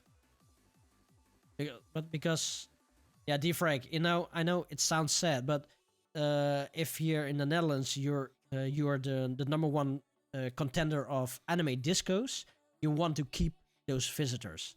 So you need to do. You need to give what the audience want. We do have restrictions because we keep our music usually at Japanese or Asian related music, but we never divert to EDM, electronic dance music. And that is also the reason why we asked you, Brainy, to play at our party, because at Dokumi you were so diverse. In your 1 hour set, you heard so many different kind of music styles, and I really loved it. I do remember you coming up to me and saying that you really like the diversity in my set. Yeah, because back then, my main focus was diversity. And that was solely the biggest reason why I told Jimmy, we need to get you for the party. Yeah, and sorry, but it's so totally worth it.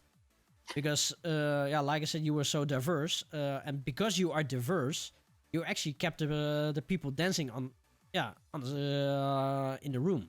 And as my memory serves me right, you pretty had a full house. Yeah. You even had more people dancing for you than people dance for us. So I kind of got a bit of jealous back then. No, but yeah, it was a good choice. And yeah, power to all. He knows, and he also said guilty as charged. In the past, I did give him some tips. He was like, I call that word. He was the rival DJ night, because we were usually on Saturdays and he was on a Friday. And during the night, or in the first hour, it was packed. But after, a lot of people left. And the biggest reason why is because he went too hard, way too fast. So the same night and the night after, I came up to Power to All and said, you are really playing too hard, too loud, and people leave and they will not return. So, yeah, and he was like, he didn't care about it because he wanted to play his own stuff. So eventually, I tried to tell him several times, and then I just stopped telling him because, yeah, he doesn't learn anyway. But I'm really happy that after so many years, he finally listened to me, and now he also understands the importance of reading your audience. Because, yeah, you love hardcore, J-core, I love J-core, the people in J-core Live, they love J-core. But for the 99 or 95% out there, they don't care about J-core. They just want to have a good night. Oh, we have a follower. JD119 is following. Thank you for following the channel. Yeah, sorry, I had to click you away because I cannot see the announcement. That's okay. And you really have a loud keyboard. Yeah, I'm sorry. I brought the loudest one at the shop, so.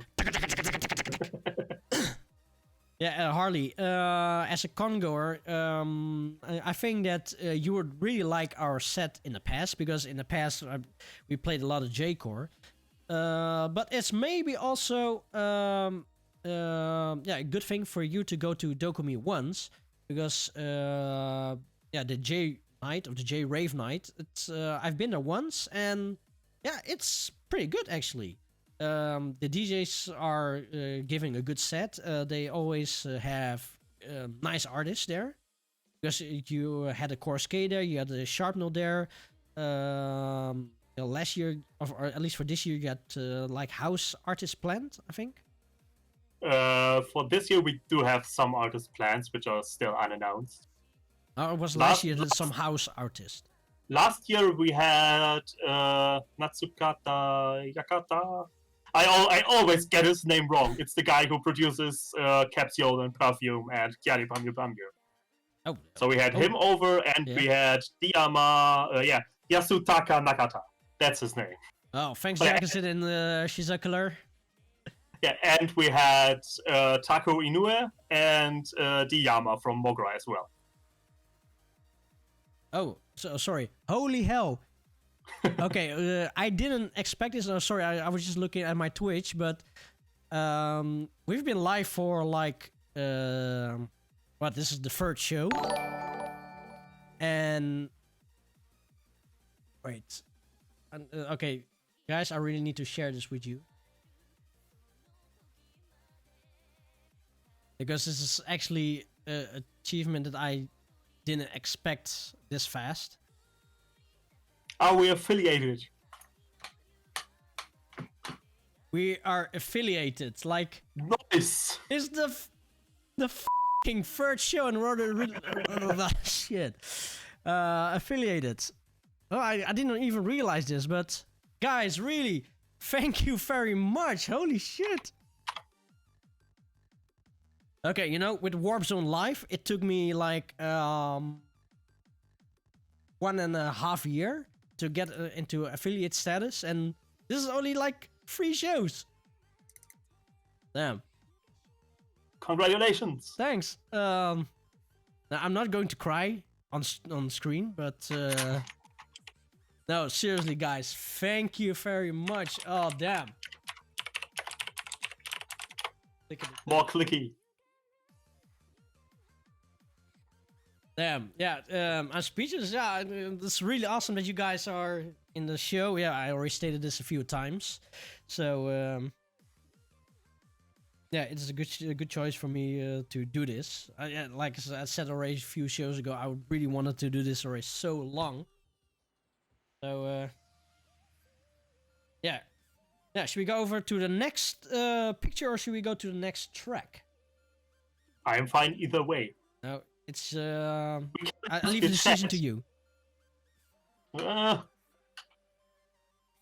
think a song is good. A song is good. Oh, okay. So I can go to the toilet. So okay, then you can go to the toilet, and I'm gonna wipe my tears out.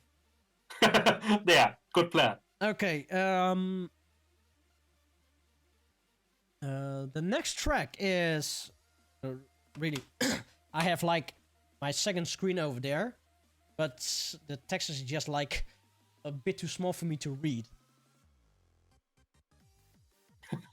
So I need to check this one out. The next track is Takabisha by Lip Tonic.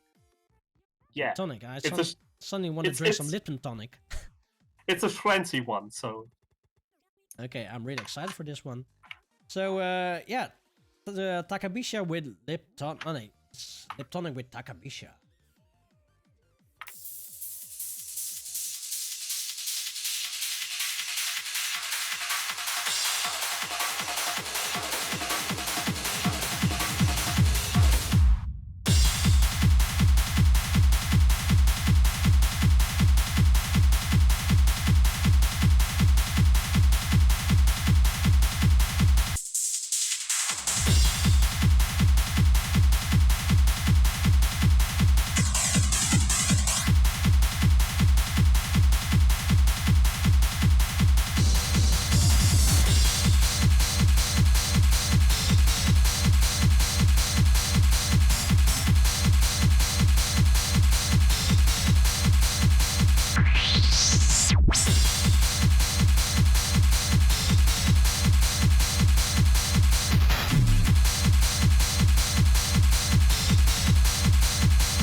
Why is there no background noise? I don't know. Oh. I see that my video has been stopped. Do I want to see further? Yes. Play again. And by the way, we're now back to Kuro J-Core Mix number 14. Yeah, 2 weeks ago I started with J-Core mix number 1, so yeah, it's a perfect background noise. So up until now he's on to J-Core mix number 55. So if you enjoy his mixes, definitely check out Kuro Soundworks for his mixes. Kuro is definitely a good guy doing good mixes. Yeah. Just for the record, that guy he never asked me to promote him. The guy he didn't pay me to promote him. Yeah, you know, it's just a perfect background noise, as I don't have so many J-Core mixes as him. So yeah, why not use a mix from somebody else? Yeah, that works. So yeah, like Shizakular, Kuro is Bay. Definitely. So, there you are again. Hi, Brainy. Hello. Hey. Oh my god, my cam is not fast enough for my hands. Yeah, my cam is also. Oh, well, it's fast enough now. Yeah. Okay, it's time for the next picture. Yeah. Let's load this one. Oh wait. Just a little quick window capture. Yeah, this is DJ Kuro back in 2014. What? 2014? Man. Damn. So he's been there for a while. Yeah. And as you guys can see, all the mixes have been played fully. Only the first track not is, but it's because he repeated himself. So I switch over to the next one. So yeah, and this is still the way to go. Yeah, I've listened to a few of his mixes already fully in the background. Yeah, and I like his mixes. So. And even especially for me, someone that don't usually like the happy anime sounds behind it. Yeah, it's relaxing for nowadays. Let's see. Next picture. The next one. Oh, I think you have a nice story on this one. Of course you have a nice story, because every picture that you send, there is a story behind it. Yeah. And this was a picture from 2017, I just see. Yes. Go! Does Okay, take a while to show up. I think you're the Viking in the middle. Yes. That is me without a cap, if you ever wanted to see. Okay, that is really rare, because I think the times that I saw you, you always wear a cap. Yeah. I was always wearing this exact cap right here. So you've been wearing that for several years? Yes. Now, what kind of cap is it? It is a Psycho Filth record cap. Oh, seriously? Yeah. The first ever J-Core merch that wasn't a CD that I bought. Okay, now I really want to bring out my Psycho Filth t-shirt, but I think I'm gonna keep that one until I actually do a Psycho Filth thingy. Bangface Weekender 2017. Yes. Okay, tell me something about it, because I know you were standing in line for the Japanese invasion. Yes. I never been there. Tell me, what is it? How is it? Bangface itself is mad. It is just 4 days of raving without anything holding you back. Yeah. It is like you With get or without like drugs. I did not take any drugs, but there are drugs. Yeah, that's normal in the dance circles and festival circles. Yeah. It's really normal. Our group, we had like problems getting our hands on toilet paper at the last day. No, it sounds like the corona. Yeah, a bit like that. That it's just a normal kind of thing that they just don't get any. That they don't restock on weekends, which is fair. Yeah. But either way, we had problems with the toilet paper because we did not have any. So we tweeted, because they had a hashtag and they had like a screen showing tweets with the hashtag. Yeah. So we tweeted that we needed toilet paper. And when Dude came up and was like, yeah, I'll trade my toilet paper if you gave me ketamine. Seriously? Seriously. Awesome. We don't have any, so... Hey dude, do you have keta? So. You have keta for me? So yeah, but yeah. It managed to secure toilet paper after that. So. And then did you also throw toilet paper in stage? No. Oh, not that now. Okay. During this picture, do you know who was playing back then? I think it was Sharpnail or Logtech. Which one was your favorite for that day? Oh no, wait. Other question. Which artists play there? At the J-Core invasion at Bangface, there was Sharpnail at sharpnail.net, so he had Lemmy with him. Yeah. There was Logtech, there was Shimamura, there was Dustvox, Yeah. there was Maruosa, Yeah. they were the Aemon Force something. It's like a duo of two people just playing the Aemon kind of stuff. There was Yeah. Shaka Ichi. Yeah. Did I say Shimamura already? Yeah, you said Shimamura, yeah. Okay, and Biohanya. Oh, Biohanya, the breakcore god from Japan. Yeah. Yeah. Oh damn! About the Hava and what was the other Aemon guy? There was also another Aemon guy that was not Hava. Yeah, Luxina Chaos and USK. Yeah. I never heard of them. USK is a chip tune kind of guy. Yeah. Hava is a breaks kind of guy, and Luxina Chaos as well. SK. Is it like BSK? No, USK. It's not BSK, it's USK. Okay, because both are also chiptune artists. Yeah. Okay. Okay, who was your favorite from that night? I did like all of these sets. Yeah. I probably jumped around and really went mad the most during Biohanya. Because Biohanya is a big memer. Yep, definitely. Oh, So yeah. there was suddenly his past LAM system Gangnam Style mashup, and I was just going nuts to that one. Yeah. So I remember the first time that I met Biohanya, I didn't realize he was Biohanya. Because I invited Savage Stage and Nubadub to perform at AnimeCon. And he also said, can I bring along a friend of mine to play, Biohanya? And back then I didn't realize Biohanya is like the breakcore god.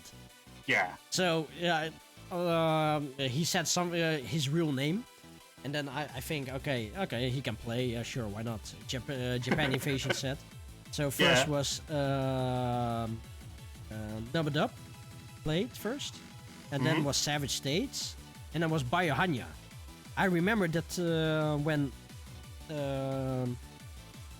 there's a thing with Nubadub. Not only Nubadub, but Japanese people, they tend to like how you call it, like do a sing along during their sets on stream, so it's not entirely live. We accept it, but people on hardcore radio, they think it's a fake set. So okay, yeah, that is just a poser there. That is their own decision or whatever. Then came Savage States. They totally killed the floor. People loved it. And then came Biohanya. Okay, the reactions was we had like 300 viewers back then. Okay, the reaction was 50% of those of the people that it's talking. They say, "This is a shit DJ. Like, what the fuck is this? This is a shame for the stream. Like, what the hell are you doing?" They absolutely don't know who that is. On the other hand, there are people defending him like, dude, he's like the biggest breakcore artist ever. With what was like 20,000 SoundCloud followers or something like that. Yeah. It's like, It's just a double split. There's nothing in between. It's not, this is actually quite good. No, it's other shit. It's like, what the fuck is this? And the other hand is, this is awesome. This is the best show ever. So, Yeah. this is the first time on my show that I see that it's really divided. Okay, Yeah. but if you see the man, you don't realize that he is a breakcore DJ. Yeah. Because he's really humble. He tends to be a little bit on the feminine side, but that is usually with the scene there. But the moment that he's on stage and he's playing breakcore, I remember that he played stuff from Drone. That's also, I think, a Belgian breakcore artist. That was awesome! Holy hell! And I didn't realize that he was the Bayer Hanya until some other people in the chat said, "Dude, that's Bayer Hanya, the breakcore god." And I said, Yeah. "No!" I've been doing the show for already 1.5 hours, and then it suddenly realized in the last hour, I have a legend in here. Yeah, that is my experience with Bayer Hanya. But yeah, Bangface. You were standing there pretty much the whole day, I guess. Yeah. Okay. You came in there with high spirits, and how did you left? Broken? Tired. Really tired. Yeah. Luckily, I was not one of the persons that either lost their glasses or their underwear. Okay. How can you lose your underwear? I have no idea. Bangface is mad. But when the Japan invasion came over, they had like a guy with them called Uma, who did an entire documentation about the Japan invasion there, with interviews with the people and like with the DJs and everything, and also captured a lot of stuff. So he also captured the stage afterwards, and they were like broken glasses on the floor and just a piece of like a boxer underwear. So I don't know how that got there, and I'm not willing to find out, but it was just right there. I know how it got there. Keta.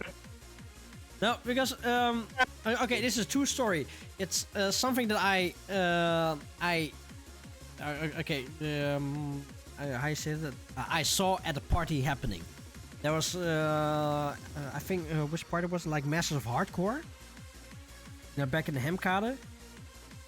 Yeah, and there I was minding my own business and dance a little bit and hang around with people. And then suddenly the guy in front of me, he just walk around like this. Turn around. He drops his pants. Takes out his dick and he starts beating him. On the dance floor. And seriously, true story. He was there playing it. Like, wait, this is true story. So this happened. Man. Went like this. Oh no!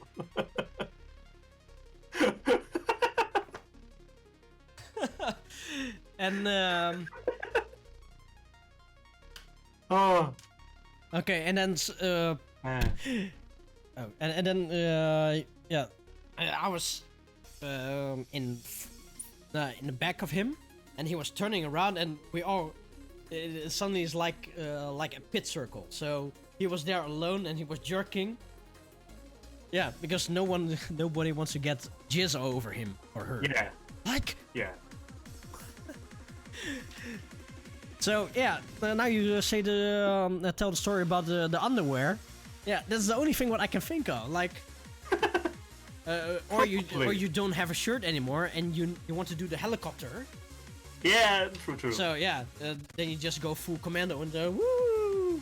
So you can do the double helicopter. Yeah.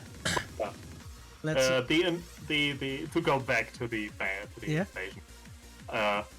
The entire experience was pretty amazing. Like Jackazit talked about that last time. Yeah.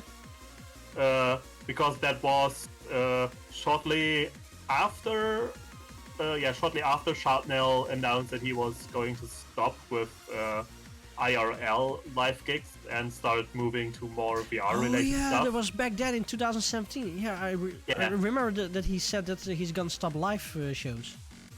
Yeah, so that was like, oh my fucking god, this is one of the last experience that I can get to see him, so I'll make everything working that I can be there. Yeah. And in the end, we were like 9 or 10 people that went there as a group. Yeah. And we then knew that Jackazit was also there, so he was also performing? He was performing on one of the local TV stations, because Bangface does have its own TV station that they are broadcasting to the screens that are in all of the rooms. Yeah. But he was just there also as a guest, so we were chilling together in one of these rooms, and he had his S4 with him, so we were like, yeah, we're just gonna do a bit of mixing and stuff. Yeah. And we also invited some of the Japanese guys to come over and hang out. And after the Japan invasion set, that Sharpnail came around and just did his set that Jackazit was talking about last time. Yeah. That was an amazing experience. Plus, like, seeing him the day before with as the Sharpnail.net formation, like with Lemmy, that I did not experience before live, so that was amazing.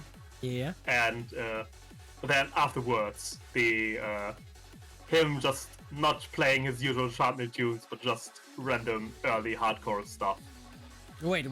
Okay, so for the last set from Sharpnail, he didn't play his tunes, but he played... At the Japan invasion, he did play his tunes, he did his whole thing. Yeah. And in the chalet, as Jackazit said last time, that was just an unplanned thing. He did not play any of his own tunes. That was also an experience that I did not think that I would ever get, because every time you hear Sharpnail anywhere, he's playing his stuff, because that is what he's known for. Yeah. Yeah. Okay. It was pretty amazing I do to hear understand him. why. Because if you book Sharpnail, you expect Sharpnail tracks, or at least tracks from the Sharpnail Sound collections. Just from Sharpnail Sound. So it's always rare if you hear an artist play totally something else. Yeah. But yeah, I was really surprised that he also did not just play his own stuff, but as Nux said, sped up Thunderdome bangers, because it's Sharpnail. He always turns the BPM up a bit. Yeah.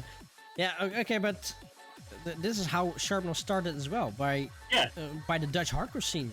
So it all comes back to the number one Dutch product. No, the number two Dutch product, because the number one Dutch product is Ecstasy. No, but... I guess, yeah. No, it's true. The number one Dutch product is Ecstasy. That is like the most income come from there. But, okay, it's not legally. Yeah. But the other number one the number one Dutch product is Tulips, and the number two is actually the Dutch DJs.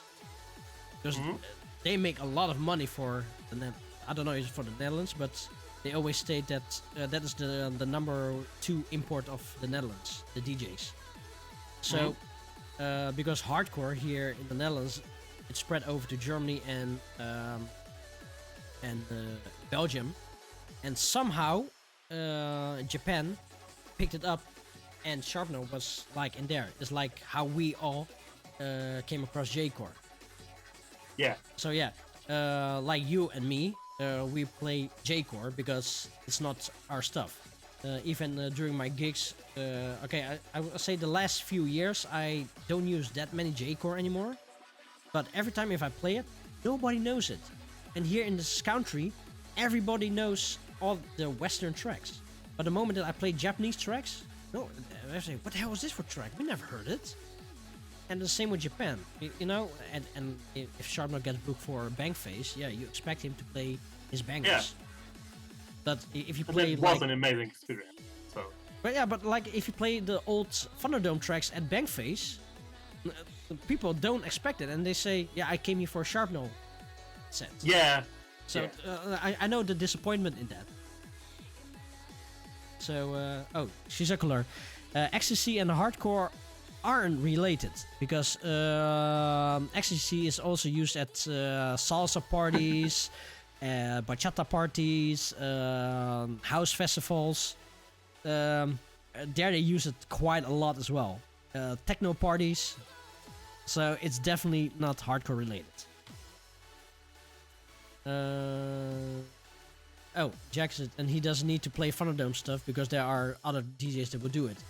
True, because Thunderdome it's a European export and the hardcore, so yeah, it's local. So I understand, but I know from your point of view, it's amazing if you hear one of your favorite artists play something totally different than you don't expect. Yeah. Also, just showcasing the stuff that got him to where he's at. Yeah. Like that to me was quite was really special. Well, it's like hear what he kind of grew up with. Yeah. Well, you must consider he yourself probably lucky. wasn't that young, but really, you must consider yourself lucky because this is a set I'm actually dying to hear. I want to know how he plays the Dutch hardcore because it's something I totally don't expect from him, but that is something I really want to hear. Mm-hmm.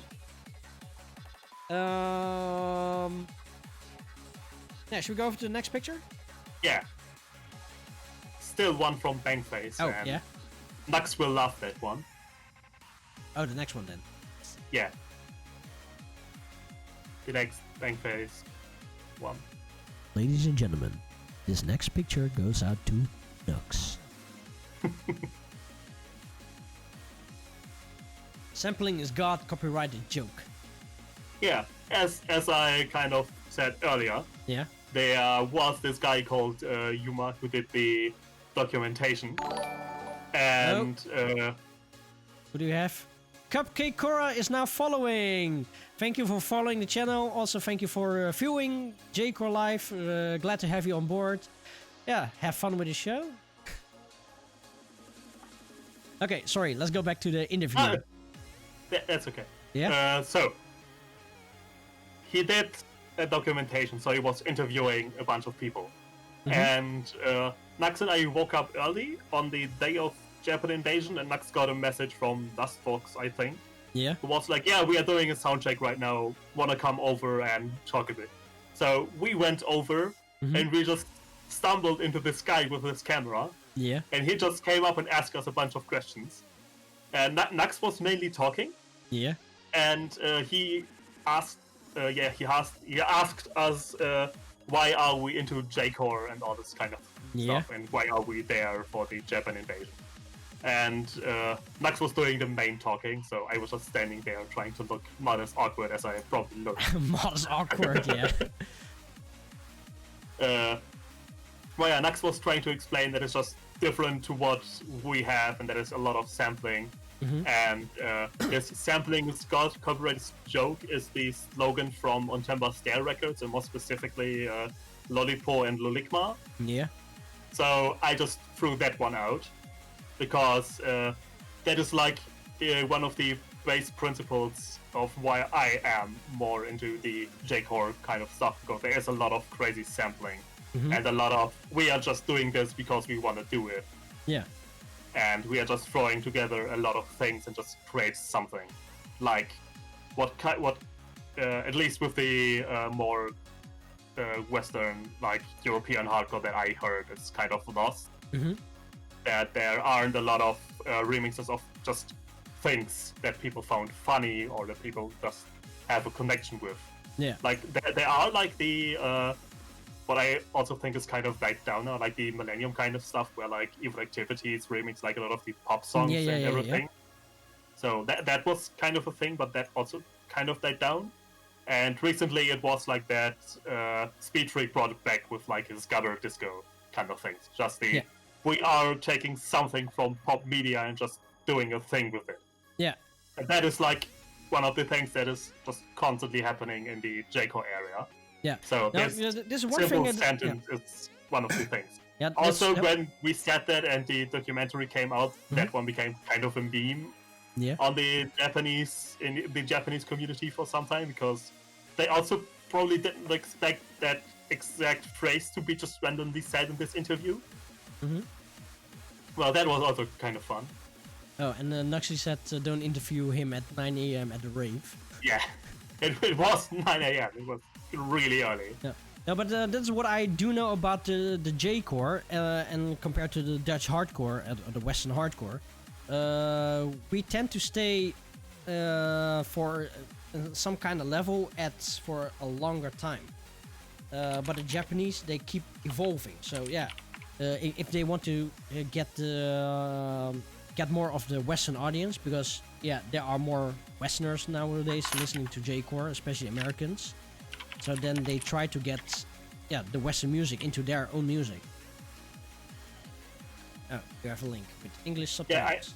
Yeah, I did just post the documentary into the chat because JD was like, there was a documentary, but yeah, there is a documentary that does include English subtitles for all the Japanese things and the other way around. Yeah. So there is the interview with me and Max in it. There's an interview with SC Dave. Yeah. Who was interviewed probably after us because his interview is after.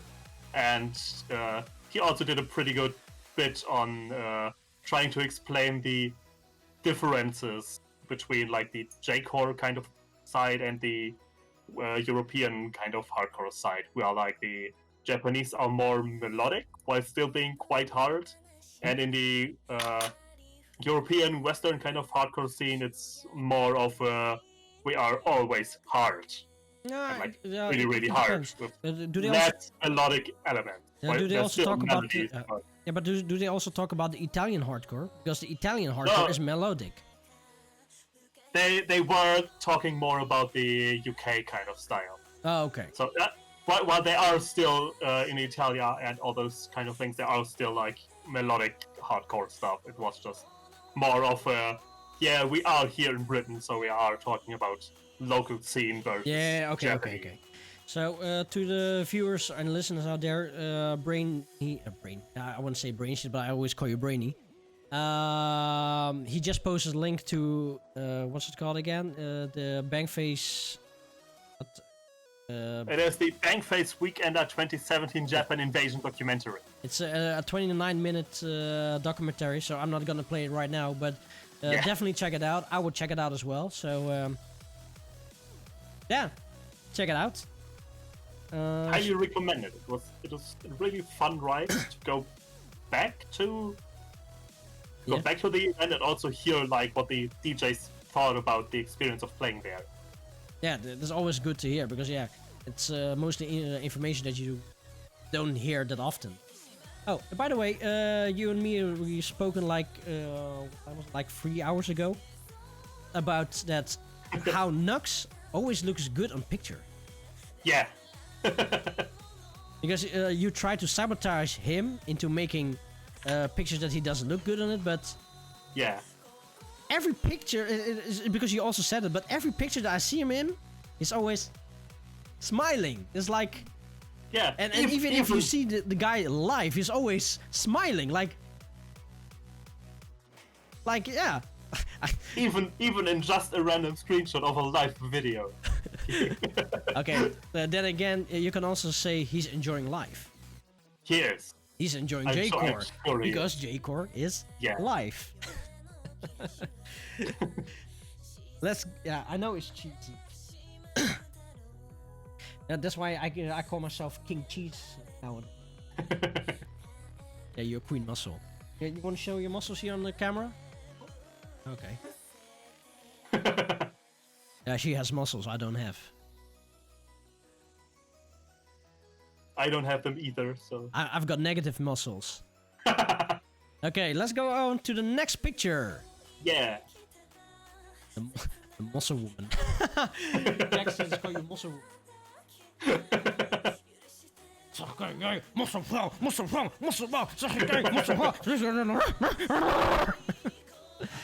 Sorry.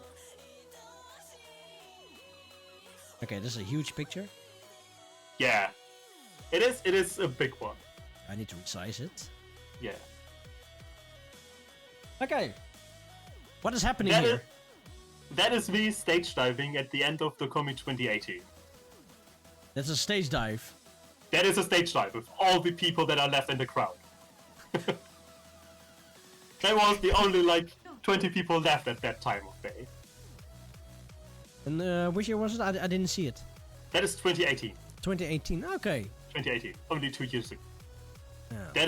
That is when I kind of, because first, I'm sure you remember from Icon 2017. I wasn't really that kind of hype man while I'm DJing. Like, I'm still dancing and everything. Yeah. But I'm not really actively interacting with the crowd kind of things. Yeah. But that is the year that I kind of started trying to do that more. Like, do things more with the crowd and everything. So, obviously, a stage dive is one of the easiest way you can you can do something with the crowd. Just jump on them and yeah, hope they catch you. Stage diving is one of the things I never did and probably never will do. Because the moment but I think the moment I stage dive, I end somewhere in the toilets back there or in the bar because people want to drink with me or whatever. So then I have no chance to get back. No, but and also I'm so tiny, so I can get lost really fast. Yeah, true. So there must be also because performing as a DJ, as a static DJ, is different than performing as a performer. Because if you perform for the people, you need to do other things. You need to play with the crowd. I know from my own experience that it's pretty difficult because, especially in the beginning, it's very difficult to read people. But the thing what you need to do is just try it out. Yeah, see what happens. Just have fun. Just. What's the worst that can happen? People can catch you and you fall on the ground, but that's okay. Yeah, that's also one of the one experience what I ever saw. You ever heard of a DJ called Rob G? Yes. Okay, he's an American hardcore artist from way back in the 90s. I seen him live once at Thunderdome. Okay, true story. His mixing skills was like hard cuts and it's like messy. But the way that he performed, his not aura, enigma, his appearance. His appearance, yeah. Thank you. His appearance was so out there. He was into the music and singing along, and he was just having fun. And for me, that was the reason for his set is like mediocre. I've seen better sets, but I get so much energy from the guy just seeing him perform. I know several DJs. They are mixing is superb, is really good and on the spot, but they're only and totally no interaction with the crowd. It's so boring to watch. And and especially I was one of them as well. I only look into my screen and hardly at the audience, and sometimes just dance around and go back to my screen. People see that. Yeah. And it's a scary thing, but especially for artists, if you want to profile yourself, just be out there, and people will notice you.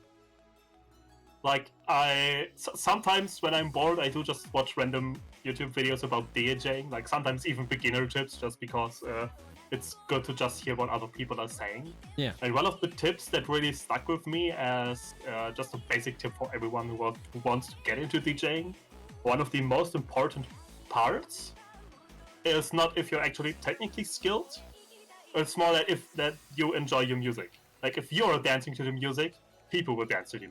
Yep, because definitely. they see you dancing to your music. So you are presenting, this stuff is good. So they were like, this stuff is pretty good. He says it's good. So to your upcoming the DJs, stage, he must be right. To your upcoming DJs out there, listen to what listen to what Brainy says. Dance. Dance, definitely dance. Next picture.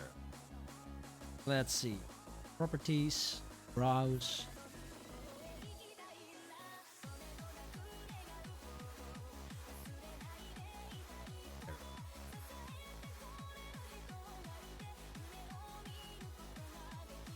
Anisphere. At least Anisphere. Anisphere. Okay, what is this? that is an event that does not happen anymore because the guy decided to become a daddy, so he doesn't have time to host a monthly event anymore. But it was an event hosted in Mogra. Yeah. Oh, wait, sorry. Excuse me, I didn't hear what you said. There was what? It is an event hosted in Mogra. So you actually played at Mogra? Yes. The legendary club Yes. Mogra? Yes. How the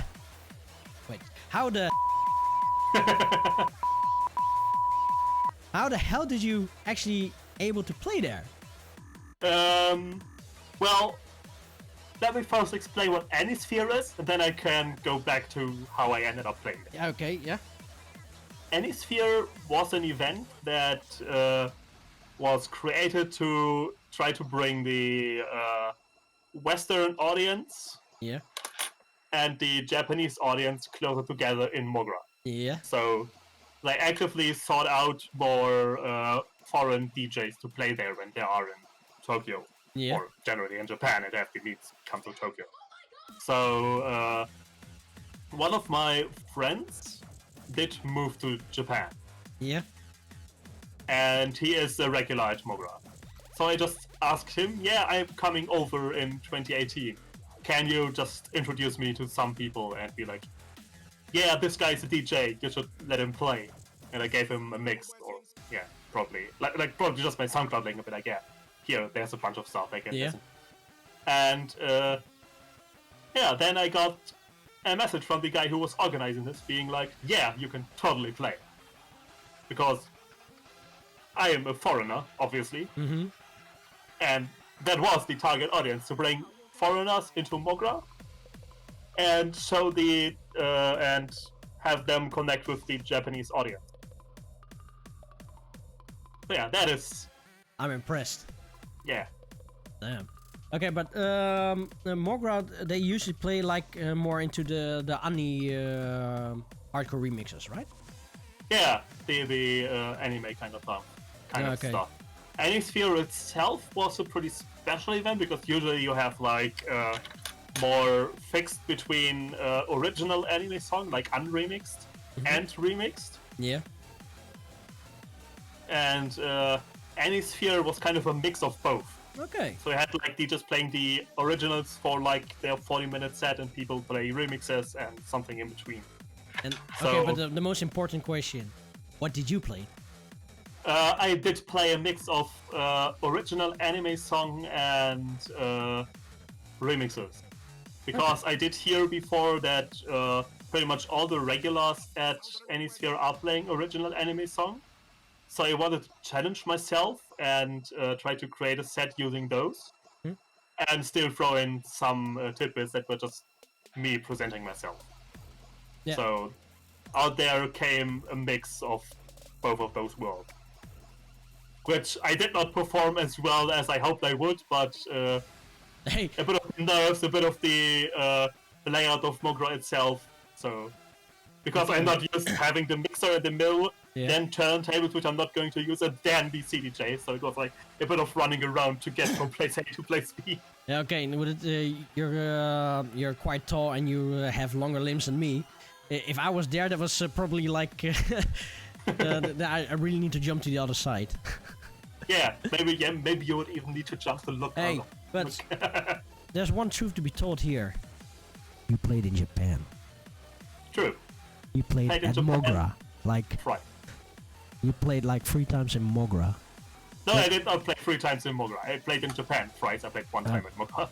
Then still there are people so jealous that they never played in Japan. Yeah. Dude, you I played at wa- Mogra. Like I never got to play there. Okay, but then again, I was really lucky in that regard. you were either lucky or you had such a charisma that they picked you up because you're good. I hope that they pick me up because I'm good, not because I'm foreign. Shizukalar, you should try playing at what? Animal Top? Animalta. That is because Anysphere died earlier last year because the main organizer decided to have a family life, which Yeah. is fair. There was a group of other foreigners who decided to want to host a party at Mograi as well. Oh, With okay. the same kind of principle and the original organizer as kind of a guy that gives advice and everything. Yeah. But that is called Any Meltup, and they are also open to inviting foreign DJs. That said, they are also focused on the anime kind of stuff, as the name suggests. Yeah, that is the other problem of me. The contacts that I have in Japan, I can easily get bookings because I know a lot of people that they will actually book me because they became friends of mine. But because of my musical style, I tend to go to the other hardcore of J-core sound and not the happy J-core sound. And with the happy J-core sound, I practically don't have any contacts over there. So it's gonna be a bit tough for me, that area. And he was curious for Neodash any song mix. Well, it definitely will come because somewhere in this week I will make a. Where's the camera? I will make a mini mix with some tracks of this. So this is gonna be my first real Anisong-ish mix in my life. So yeah, I have no idea how that's going to sound. But yeah, we've been already talking for almost 2 hours now, and we only have like 6 or 5 tracks played.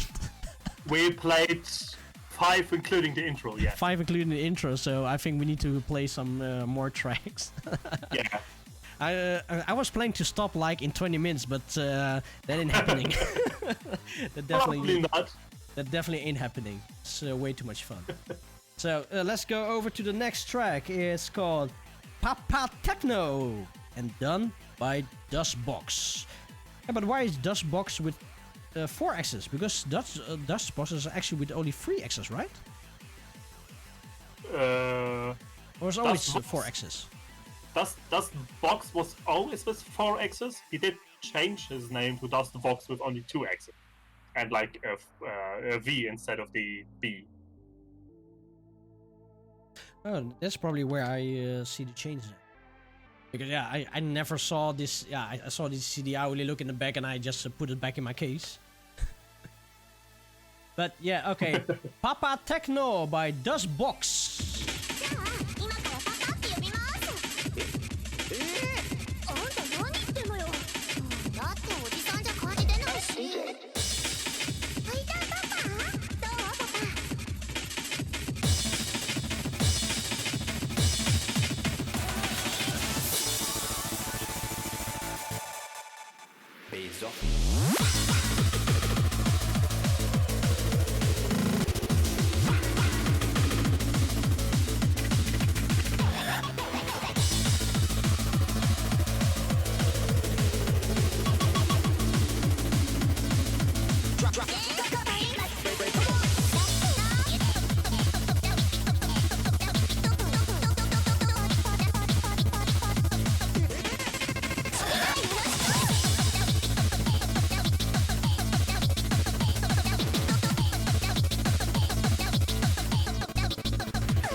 したくなっちゃった。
And we're back here at J-Core Law.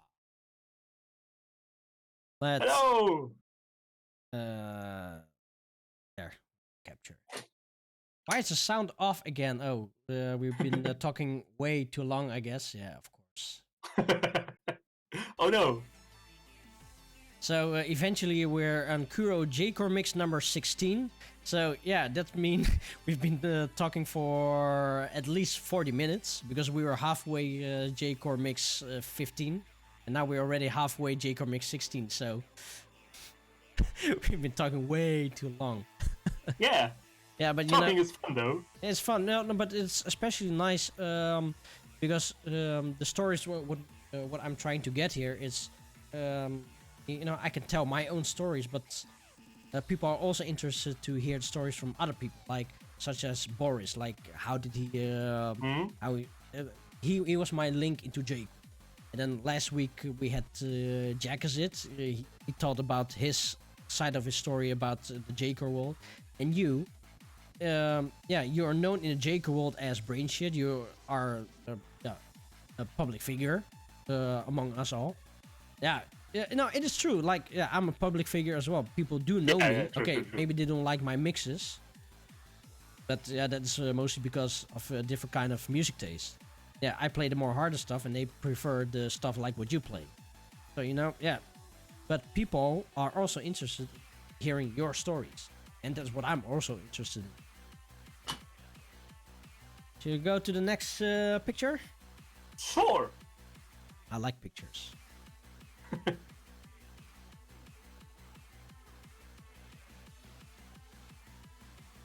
There we go. Oh, damn, it's really small. Yeah, it is really small because the video that we had was not that big. But this is me at the J-Core Invasion live party in Japan, still during the Japan trip, which is why this CD is pretty important to me. Oh, you bought it there? No, I did not buy this one there, but when we as a group decided that it's me, Nux, Cheesecake, Hell Fury, Meru, and some other people. Yeah. Who do not have artist names. When we decided that we were going to come over, we did post that on Twitter and talked with some of our friends.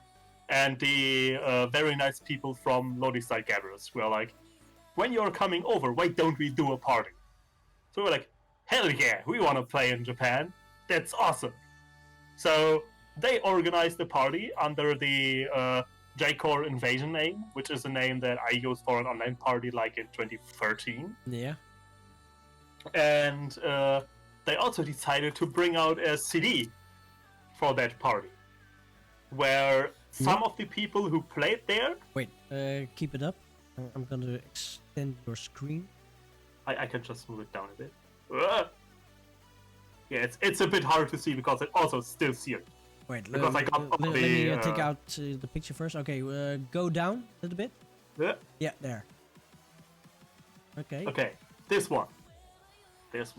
Nice. There's the CD that they brought out for the party itself. Nice. And a lot of the people who were playing at the party did a song on this one. Yeah. Or who were supposed to play in the party but couldn't at the end. And if we move it to the back, there is a track by myself down here. No! Seriously? Yes. Yeah, so... It is really hard to see because... No, I believe you, but seriously! It's hard to focus. So you have your own release on a J-Core album? Yes. Okay, how come it's really hard to see? How come I never knew that? How come you never told me that? I did post on Twitter about it, but as we all know, you don't really use Twitter, so you don't I don't even have Twitter. Yeah, you do have a Twitter account. Huh? You do have a Twitter account. I do? You posted on once.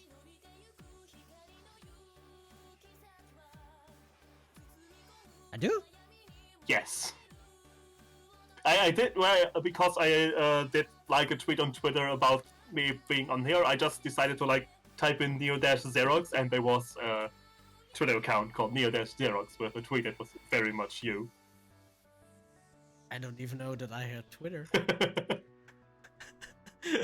I really don't know I have Twitter. Oh shit. Okay, that is. Yeah. But yeah, maybe I need to check that one out. But yeah, I did play at Japan Invasion with a bunch of very nice people.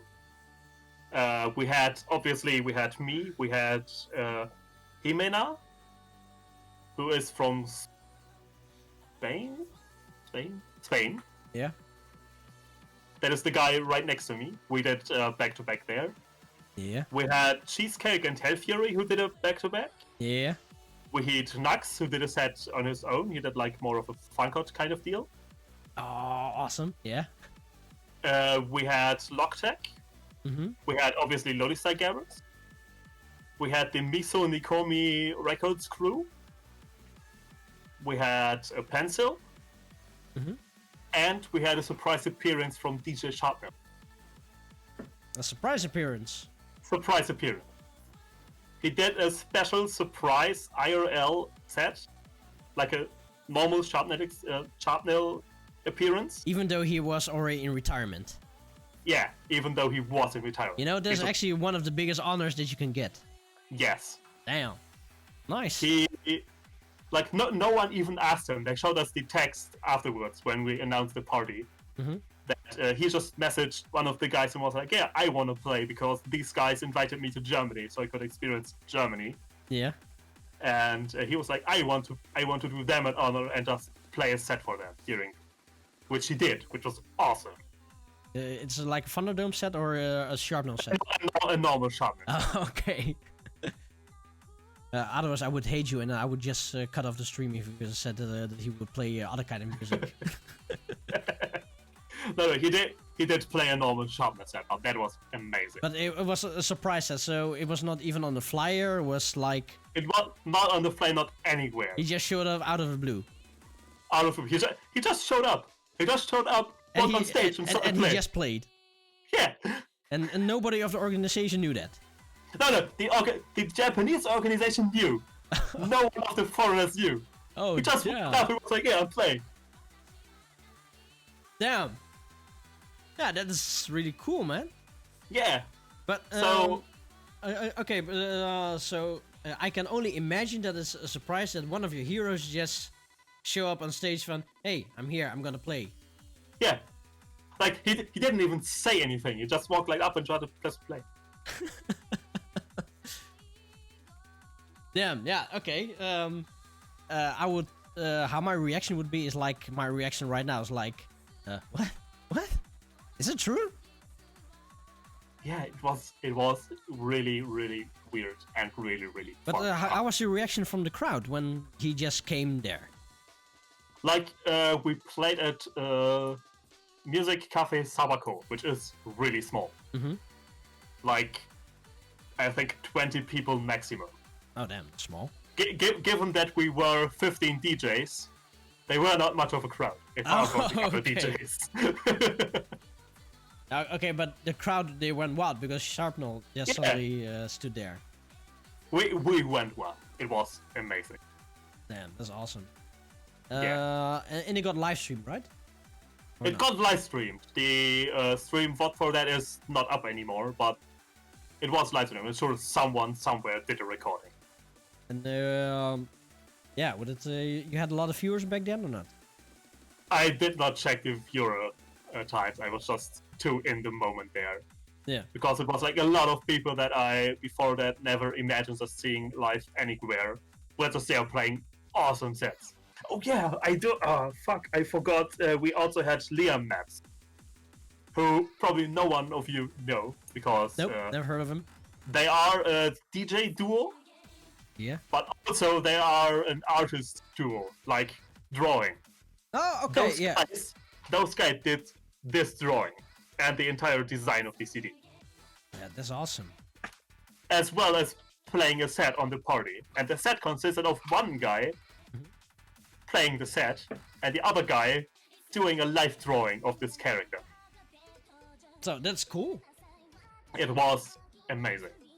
So, but then again, I would be really surprised if one of my heroes just suddenly show up at a party like elsewhere, and then he just suddenly stands there and he doesn't say anything. He just go up stage and shut the fuck up and listen to me. That's just attitude, and you still. Yeah. I would react exactly the same. He can. Okay, let's go to the next picture. Okay, this is a two-fold picture, I think. It is 2 pictures, but it's fine to just show one of them. So, that is... So Revenge of the Sith. kind of. No, that is Technician, which is a hard tech party in Japan. Mm-hmm. Like a really small one. Like this bar is also like 50 people maximum. And well, before I went to Japan, I just regularly posted on Twitter, yeah, I'm coming over if you want to book me or something, just shoot me a message. Mm-hmm. And the organizer of this one actually just did. So he just followed me on Twitter and was like, yeah, I'm gonna book this guy because I know his mixes and it's gonna be good. Yeah. So yeah, that is like the only gig in Japan that I did get without me actually doing anything apart from being like, yeah, I am here. Yeah, and you know, it's okay. From my own experience, it's really awesome if you can get a booking in Japan. But mostly, in my case, most of the time, I go to the promoter, to the artist, and I ask, yeah, I'm going to Japan around the time. Is there any parties that maybe I can play? And they say, yeah, you can play in this and this party. But I get rarely asked for, yeah, you should play at my party. I already been asked one time, but that was just like a week after I left Japan, and that party was actually Hardgate. So if I would stay there 1 week longer, then I could play there. Like, yeah, but this one was really special because if you heard my sets previously, I am usually more of the J-Tech or anime tech or whatever you want to call it kind of guy. So because some of the technician parties are uploaded online, they do have a camera recording everything. I just went ahead and just looked it up, and most of the time those parties, they play more of the Western hard tech. So I was just asking him, would it be okay if I just play all the J-Tech kind of stuff that I really love?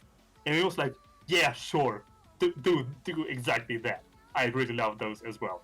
Yeah, okay. So I just went there and played a lot of the J-Tech kind of stuff. Like, Hellblender releases, like the 200 BPM kind of stuff. Okay, because now if I hear a story, that's like the reversal from what I'm used to.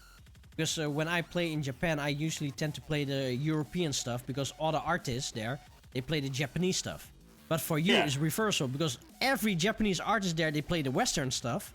And then a Westerner, such as you, they play the Japanese stuff. That is, that's really awesome because it's the reversal. Because I would love to do a J-Core set in Japan, but because everybody's doing it, everybody knows it. Yeah, why must I do that? Then I can better do a Western style. That's something that they don't really have. Yeah, that is awesome, man. Yeah, so I was really lucky that I was allowed to just do that. And as I said, I was playing a lot of the Hellblender kind of stuff and the Logtech and everything. And you just switch the pictures, I see. Yeah. This exact picture is me playing the Hellblender track You and I, which is sampling a song from K-On! And that song specifically, I just don't really know why, but I have a really deep connection with that song.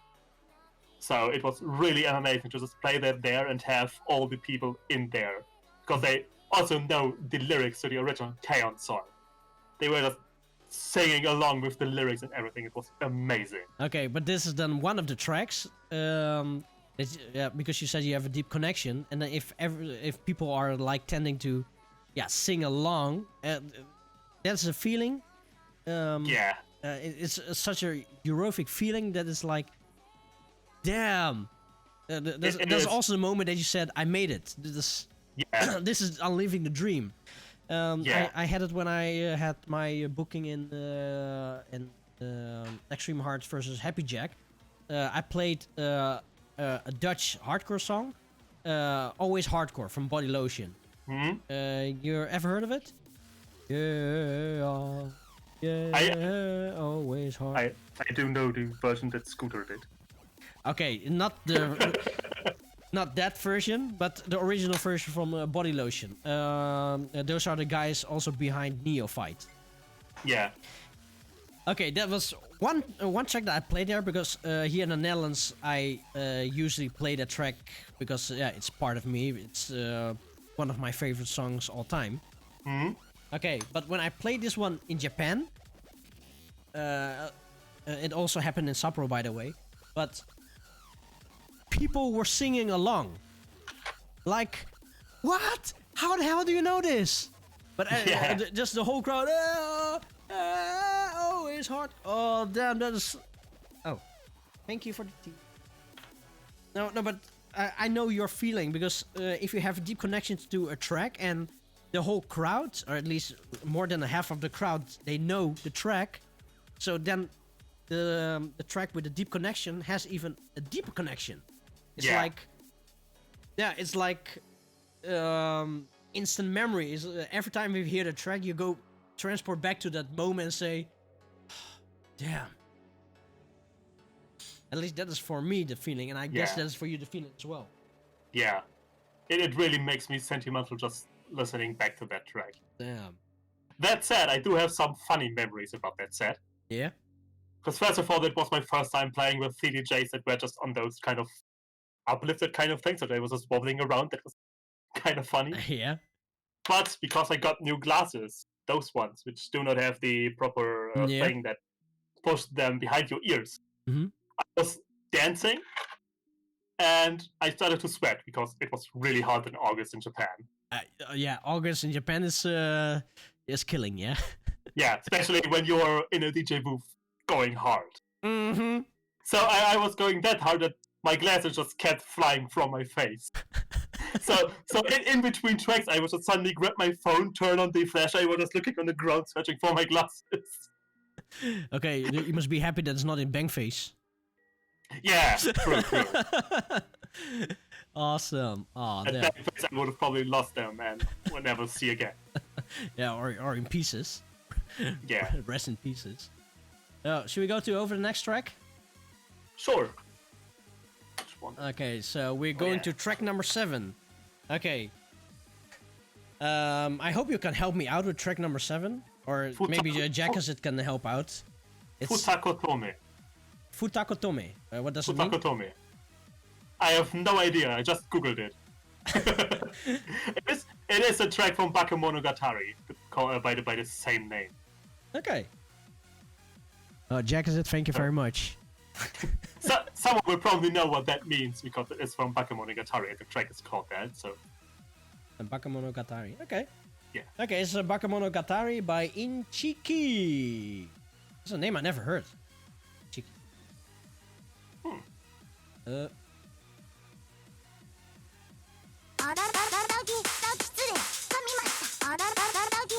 違う、わざとだ。わざとじゃない。そんな気軽にコンビニの場所を確認されても。噛みましの虫ガハラさん、ガハラさん。とにかくさプラチナムカツだ結婚しよう。黙らしちゃい死んだ方がいいんだカカ変態とお金ですねあれはツンデレッサンカンバル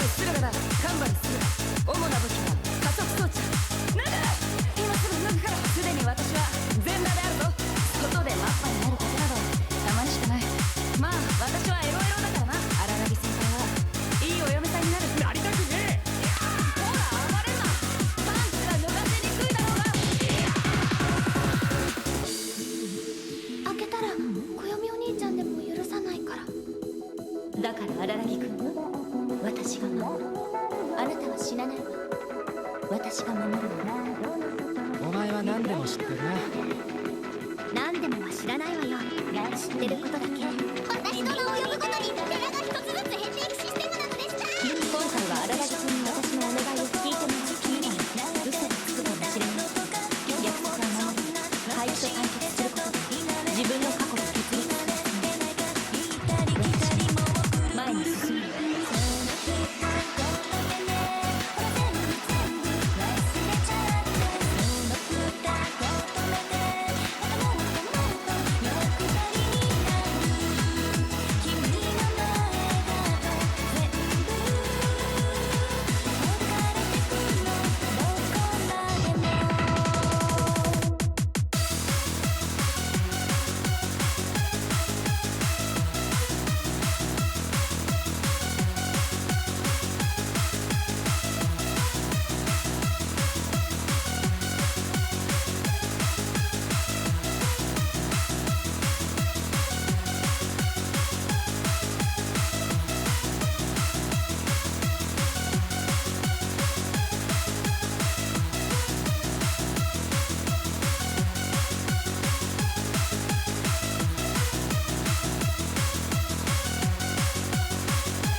ベストコンディションだ。かっこいいよお前。妹じゃなきゃ惚れてたからな。カレンちゃんは僕には勝てないんだ。正義は必ず勝つんだろ。だったら勝った方が正しいってことでいいんだよな、兄ちゃん。私たちが偽物だったから何が悪いんだよ。劣等感と一生向き合う覚悟があるんだ。たとえ偽物だろう、それは本物と同じじゃないか。惚れないように気をつけるんだな。謹慎強化になっちまうぞ。あとは任せた。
And we're back with Brainy or Brainshit.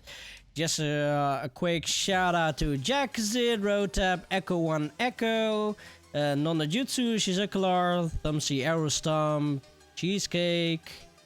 Should we go up a bit more? Harley as well, Des White, and Thomas Freak.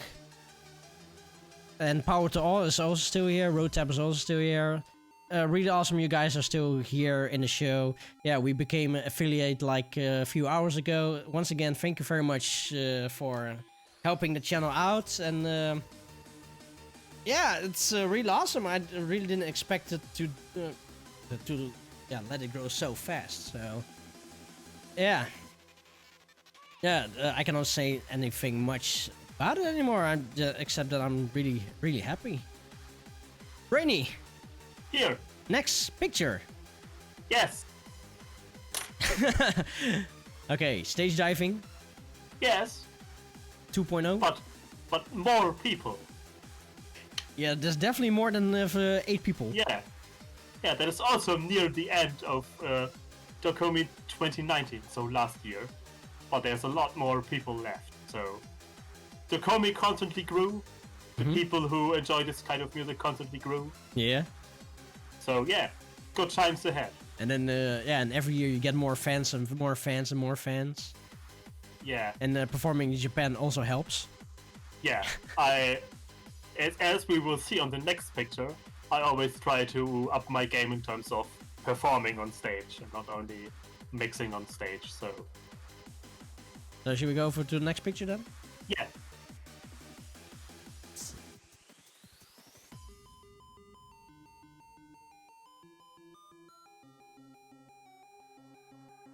Okay. This is where I figured out that you can stand on tables. Let me put my tea elsewhere. Oh. Sure. Damn. Spill my tea. Good job. Okay, because I need to expand dong. Okay, it looks like that you're pointing your middle finger. I'm not pointing my middle finger. Okay. I'm doing fist bump in the air. The fist pump in the air. Yeah. And other people are also doing the fist pump. Yeah. You know what this That's means? how it goes. That you're officially a performer. Yeah, that's how it works. But yeah, this is still Dokomi 2019, so last year's Dokomi.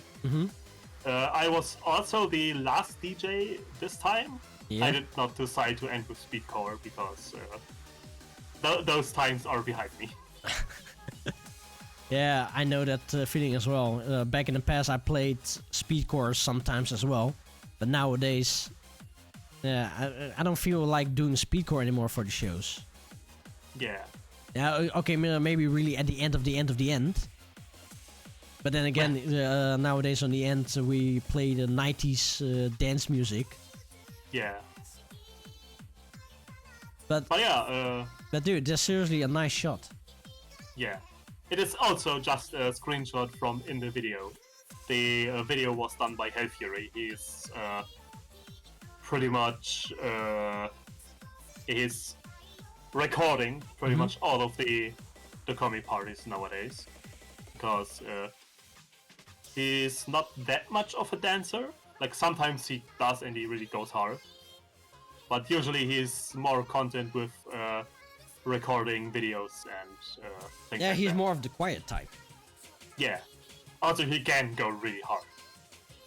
I haven't seen it yet. I've met the guy 2 times, I think. I mean, you were standing outside at Pon de Beats, so. Now wait, let's see. I met him at Dokomi. Oh, yeah, he went hard with Sharpno. This is, I do remember. Yeah. Not too long, but he went hard. And at Pon de Beats, I didn't see him go wild. But then again, I was mostly at the door selling merchandise and the tickets. he was going pretty hard in the set. But I was actually surprised that he played Future Funk. Yeah, like Hellfury is a man of many talents. Yeah. He plays Future Funk. He does play Vaporwave, like really complete sets of like sounds, like ambient kind of music. Yeah. and a lot of memes as well, and like virtually everything. Damn. Okay, but yeah, you've been okay. There was 10 years of brain shit. Yeah. Yeah. How do you see your life so far? That's a hard question. Yeah, but the hardest questions are mostly the rawest answers. I mean, I guess. Like, Are you happy like what you achieved? Definitely. Pretty stumped that we have this virus going around that's kind of stopping me from doing more things. Yeah. But in general, I'm pretty happy with where I'm currently headed with what I'm doing, and that I'm still constantly evolving myself as a DJ and like a performer. Like, yeah, I constantly like one of my big inspirations for performing a set instead of just playing a set, which sounds weird. It sounds weird just said like this, but one of my inspirations is DJ Evangelion from Mogra. Yeah. Who does a lot of crazy things during his sets. Yeah. Like when Naxon, like he usually performs at the countdown or the anniversary parties. Yeah. Because he always brings like something new to the table. When we were over in 2018, we we tried to we went to the anniversary party. Like, we actually planned our entire trip so we can get the Anixometrics in at the beginning and the Mogra anniversary in at the end. Yeah. And one of the things that I was really looking forward to was just witnessing one of the Evangelion performances live. Yeah. And this guy is sometimes just a madman, because he just does things that any other teacher would think like, why? And he's just like, yeah, I'm just doing this. Like, he started with like harmless stuff of just bringing a bunch of glow sticks and starting to form like the numbers of the current anniversary. Yeah. Then he started to include like a giant cross made of the glow sticks. Let me just quickly post this emote. So he was just running around like this with like a giant cross, like brightly orange glowing cross. During his set, he was just doing that. That seems awesome. Yeah, then he just started to just throw himself onto the people like stage diving in Mogra. So he was the messiah. Yeah. he started stage diving at Mogra. You've never been to Mogra, but even you, when you are on top of the people, will not have much space until you hit the ceiling. So, Mogra is not very high, but he was just like, yeah, I'm just stage diving here. Okay, you're lucky that Japanese people aren't that tall. Yeah. Well, there's actually a big difference, because the guys are quite tall, but the women there are quite small. Yeah. Oh, by the way, I'm still keeping one last picture for later. So. Yeah. What he did in 2018 at the anniversary. Yeah. Was just sit down on someone's shoulders and have him walk him around with like a bunch of drums, because he was like playing a track that had like a bunch of drums in it. Yeah. And what he told this guy to do, because Mogra is a two-story thing, like they have a lounge upstairs and the party area downstairs. And he just told this guy to just go up the stairs, to just go to the lounge, just be there and do something. So he just left a loop playing and just went upstairs for like a solid 3 minutes. There was like a drum loop going downstairs. Everyone was like going around like, what the fuck is happening? And he just came down again. And everyone was going mental. It's like, how do you come up with this? And why does it work? Well, actually, kind of think of it, it's quite smart, because it's like a climax. Okay, with it, you especially with like Western hardstyle. Yeah, you know of it. So first you have the drum, the intros, then the drums, and then you have the breakdown, and and they usually take like 50 seconds to 1 minute or 1 minute 12, depending which artist. If it's a Tweakers, then it's usually a bit longer. Yeah. Especially with the Lion King version, the Circle of Life. Yeah, that's like a build up of 2 minutes. But I understand the artists that put the set on loop. So then you have like a 3-minute breakup. Breakup? Yeah. A 3-minute build up. Yeah, sorry, yeah, 3-minute build up. And it's only since it's not being there. And okay, think about it. You're there on stage, and 3 minutes long you only hear.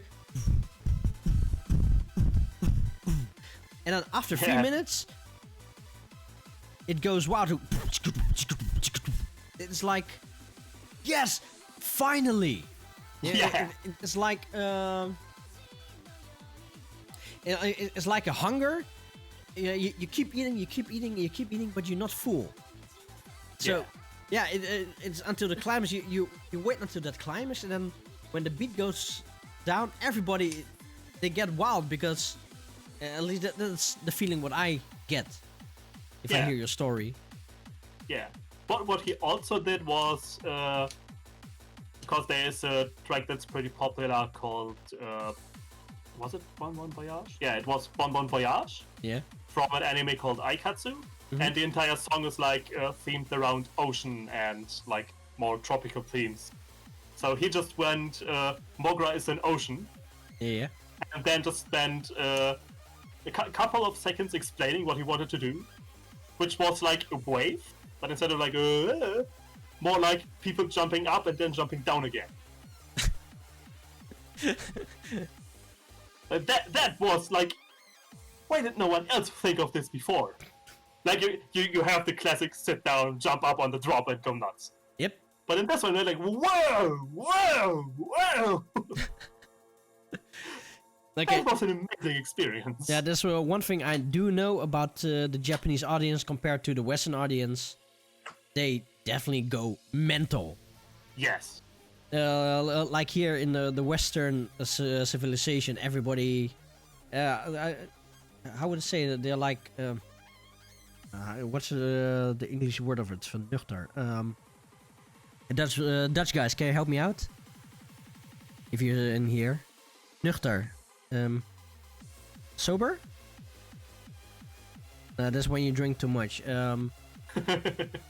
Restrained? Yeah, restrained mate. So no, the sober is only drinking. To you Dutch guys is like, ja, hij denkt er heel nuchter over. Reserve? No, it's not that word. I think my wife is also looking for it. I really help wish me I out. could help. Your Dutch is probably better than mine. I definitely know your Dutch is better than mine. I do know how like, to say hij denkt er heel some nuchter words. over. Temperate? Yeah, I know it's really hard to translate clarity of mind-ish. Okay, let me try to rephrase it. The Western people, they think it's normal just to stay calm and stay chill and and pop a little bit and dance a little bit, not going nuts. But the Japanese people, I think I said it like 2 shows ago as well.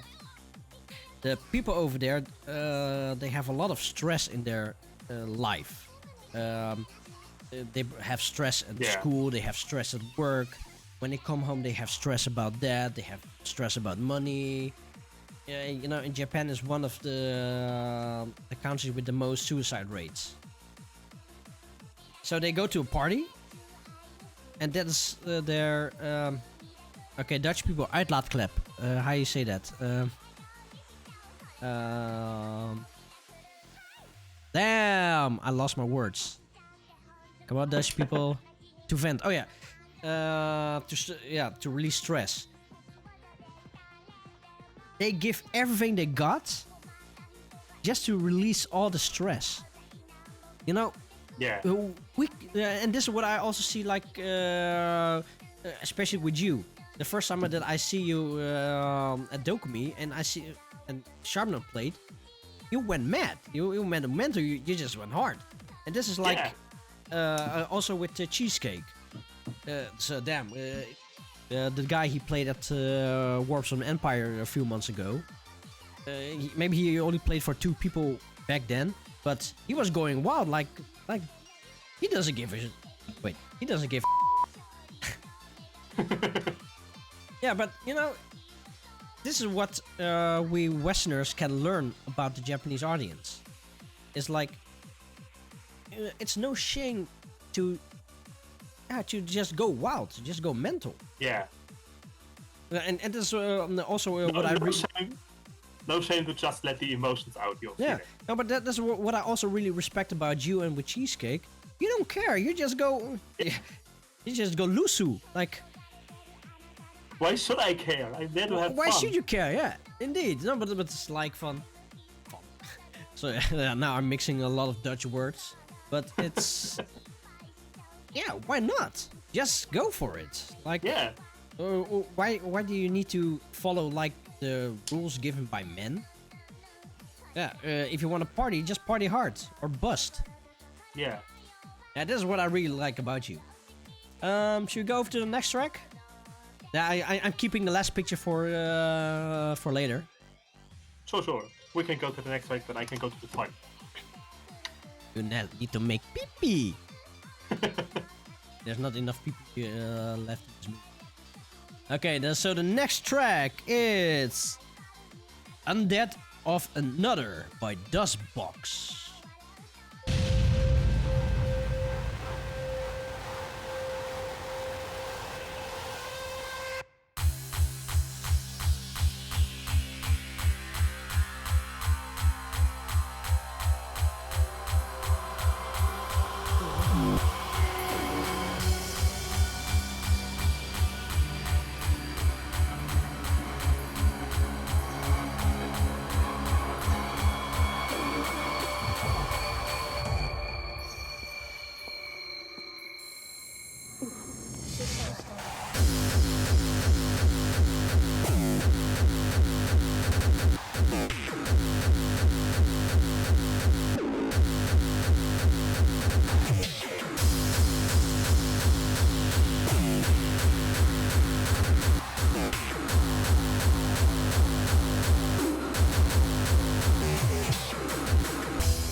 美咲って知ってるか？3年3歳美咲。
Okay, I just heard from Brainy that the next track is also really short, so we're gonna play that one directly.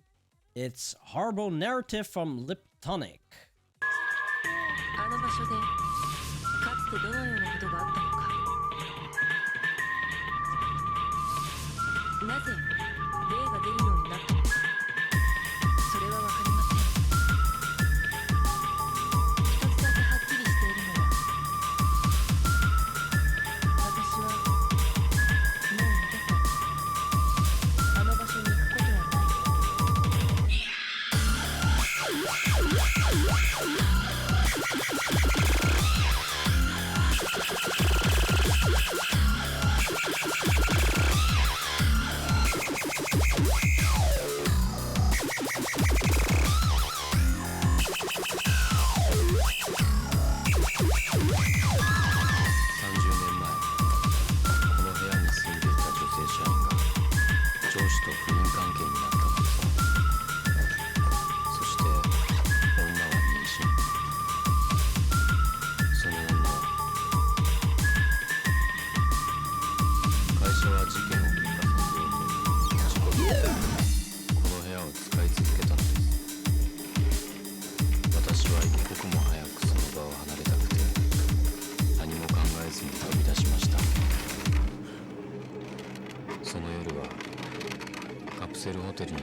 Ja, kawaii ne. And we're back with Brainy on the other side. Hello! Hello from, Me from the other side. I know that you cannot hide. 'Cause J-Core is really a good side. I should stop singing right now. Yeah, let's talk about you again. In the last 10 years, you started with some happy J-Core anime-ish side music. But if you compare to what you're doing now, how do you see your growth? I mean, it's still anime. It's still anime, yeah? It's still anime. It's just that instead of doing like the hardcore kind of side, I shifted to more of the anime side, as weird as that sounds. Mm-hmm. Because I'm highly inspired by everything that Mogra does nowadays. That Yeah. I started to also look more into the future bass and all the EDM kind of stuff and everything like that, and all the drum and bass remixes and Yeah. things in that area, while still always trying to include some kind of J-core remix. Mhm. But yeah, there's less of the J-Tech kind of stuff recently. Although I must say that he said that Index played at Jackazit's birthday bangers like on Saturday. Yeah. Somewhat inspired me to go back to more of the J-Tech kind of area and look more into like all into also including more of the Western hard tech stuff into that. So Yeah. I'm looking forward to doing that and to expand more into that area as well as during 2018 and the move to 2019, I also was more into the breakcore kind of area. Yeah. And that is also still on my mind. I just haven't really looked there anymore. I was really looking forward to Amen Zoo this year, but again, no events happening. Okay, but more I into the really- breakcore area. So more also in the sound like Wenumara, zoiets? The what? Sorry. What's the artist called? This is also breakcore from the. He released a lot on Murder Channel Records. Wenumara, zoiets? Oh, no, not like that. Also, still more in the anime kind of side, like the Okay. Miso Nikomi Records and the things that Other Moon does, which is a lot of Reisoko CJ kind of stuff. And one of the artists that I really enjoyed was one Bushi, who did like the Eurobeat vibes kind of, where he just remixed a lot of old Euro dance tracks. Like Euro dance vibes, where he remixed a lot of Euro dance tracks. I understand. Yeah. Yeah, so, it's really so funny to hear that. Like say our J-Core collection is totally different, but also our experience is totally different. You have more experience like in the J-Core world I never been into, the more happy J-Core scene. But have you also been to the other J-Core scene, like where I'm familiar? I did not go to any events, mainly because there weren't really any of those when I was over. Like I did miss the day of hardcore. No. That was happening when I was over, but I was going to Osaka and around this, like Osaka and Kyoto and that area, to see stuff there. Yeah, that was also my biggest mistake. I said it last week with the Velvar.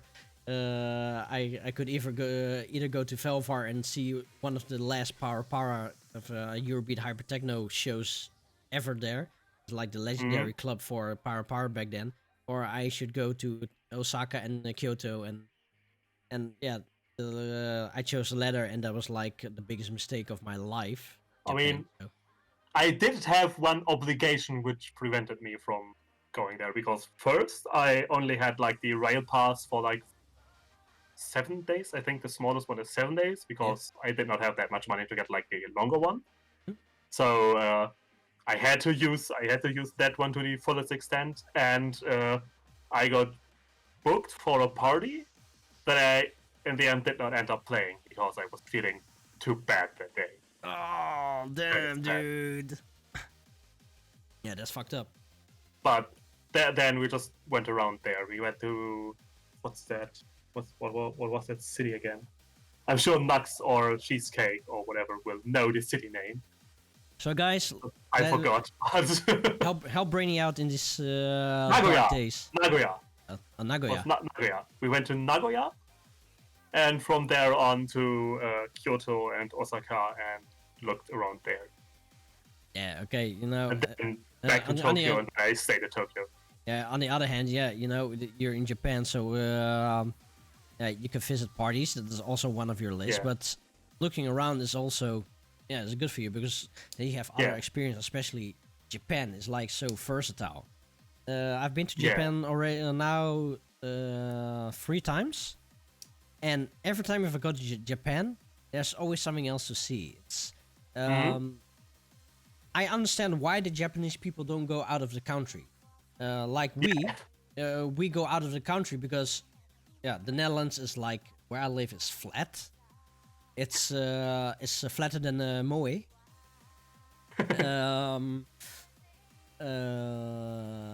If there is like, I call it overstroming in English. If there's a flooding in the Netherlands, I will be underwater, because I live like 21 meters beneath sea level or something like that, or 5 meters below sea level. Yeah. God bless the dike. Yeah, dike. The dike is also another word for lesbian, for like a man lesbian. At least a man like lesbian. That's a dike. Yeah, I'm pretty sure that was used as a slur back then. So yeah, you should not use that word ever. True. No, but thanks to the dikes, yeah, it's still a flat country. but we have to go over to France to get a good forest, or we go to Germany for skiing or for nicer sites, or we go to Switzerland or to Italy to get a warmer climate. Japan has it all. In my last trip, I've been to Tokyo, and that was like just at the beginning of the sakura season. That year, the sakura season came late because it was a cold winter. So we came into Tokyo, and the flowers just bloomed for 1 day. So we were really lucky. 10 days after, we went to Sapporo, and there was snow. And I'm talking about almost mid April. Yeah. But during that trip, I also went to is it Nagoya? It's a mountain area. But in that mountain area, people can ski as well, because in Karuizawa there is like back then there was an Olympic village, and there in the neighborhood there was like official skiing resort was for the Olympic Games. So you can go to the north, or you can go to the middle part and go ski.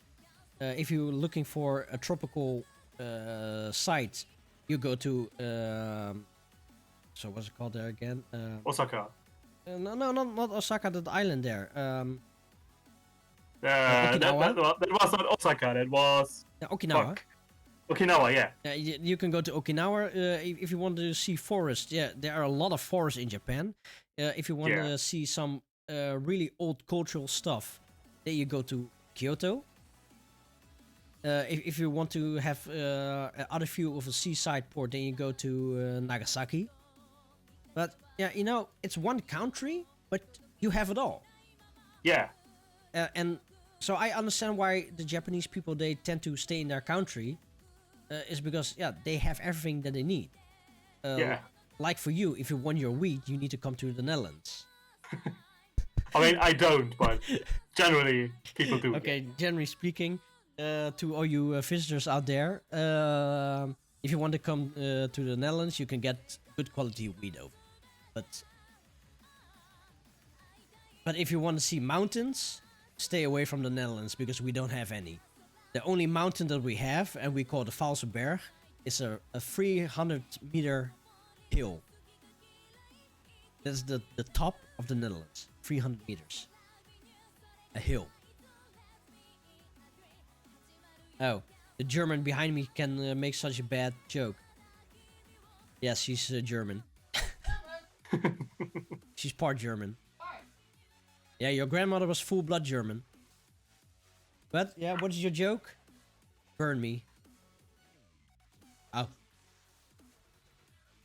It's a bad joke, she said. Wow, come into the microphone. Kom naar beneden en sla je slag.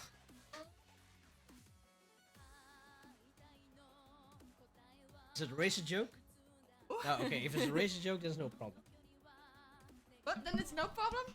Yeah, if it's not a racist joke. Oh, if it's not a racist joke. No, because you're talking about the Netherlands being so flat. Yeah. So basically the Netherlands is just as flat as the bust of a very young woman. Like a moe. Moe? Yeah, it's like...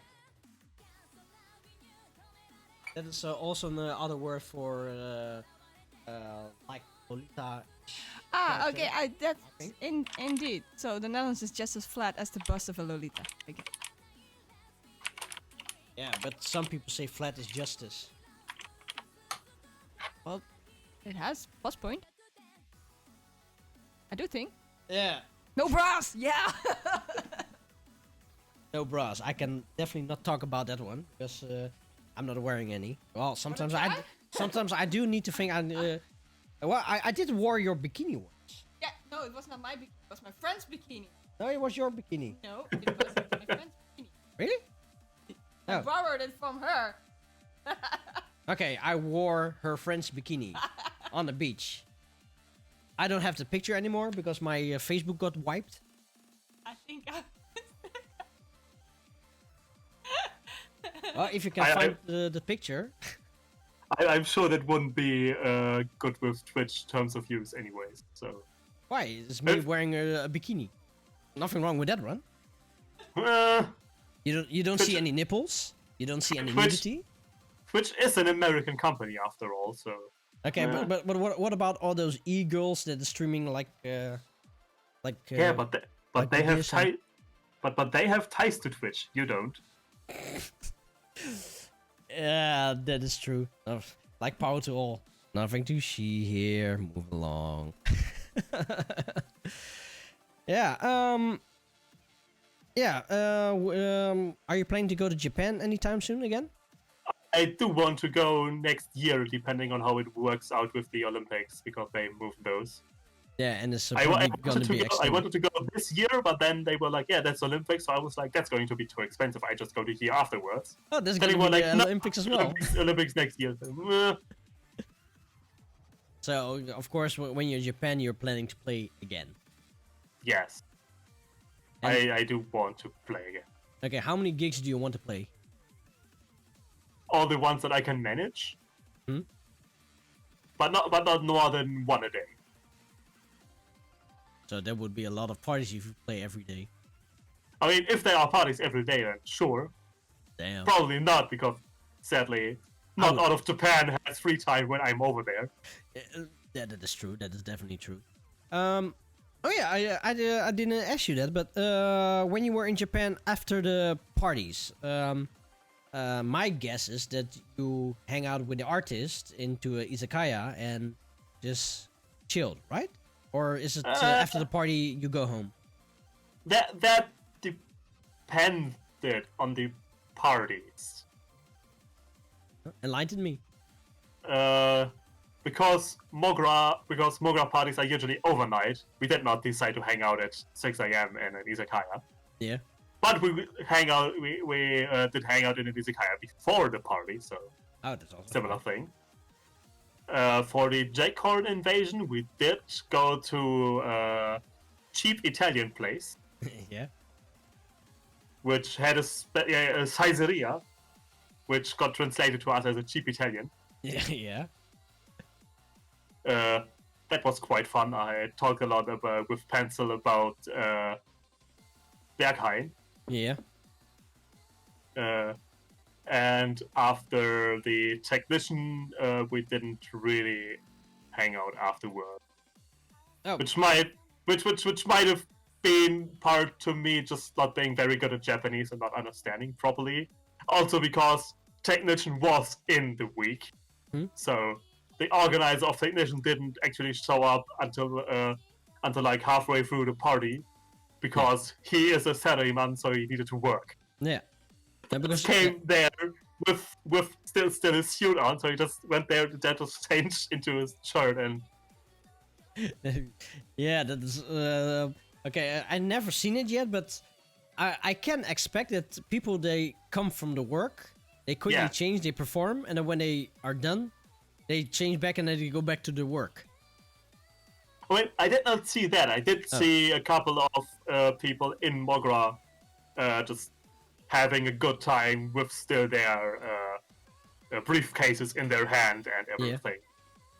No, because one of the funnest things to do there, it's not even a party itself. It's the after party, the chilling, or the pre-party, is chilling with the artist. That is, I think from all the gigs what I have, those are the memorial things that made it work. That's like, yes, awesome. I'm sitting here with all the artists. We're all eating with each other.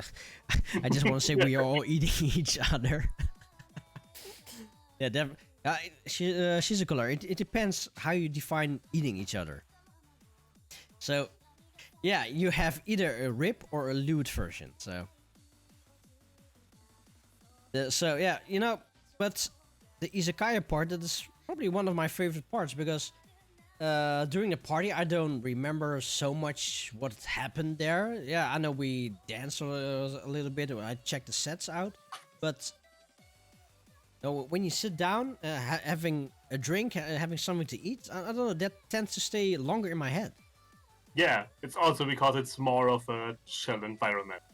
That said, I'm not really good at talking with people, so I always had a hard time just initiating a conversation, so that was a bit hindering for me. The language barrier it's a thing that also is quite difficult, because a lot of artists, they don't talk to you because they don't understand English. Yeah. So I do understand. At this party at Nagoya, there were a lot of people who wanted to talk with me, but because I was feeling like shit, like it was the third day that I was over, and where Nux and I went to Aningsung Matrix the night before, which is also an overnight party. Damn. So we went there, overnight party, into the train directly to Nagoya to go to that party. So we were done. And it was really hard to actually form a sentence in my head to try and say that, so I could not really talk with anyone. Which made me really sad in hindsight, because I also could not communicate that I was feeling like shit and I can't talk right now. I must I really was lucky that I had some not translators, but people that can speak English, so they can translate with each other. But nowadays you can also use Google Translate, and that really works wonders. So what wait, you know, this is like a stop word what I always use. Waited. It's like you say yeah, but I use waited.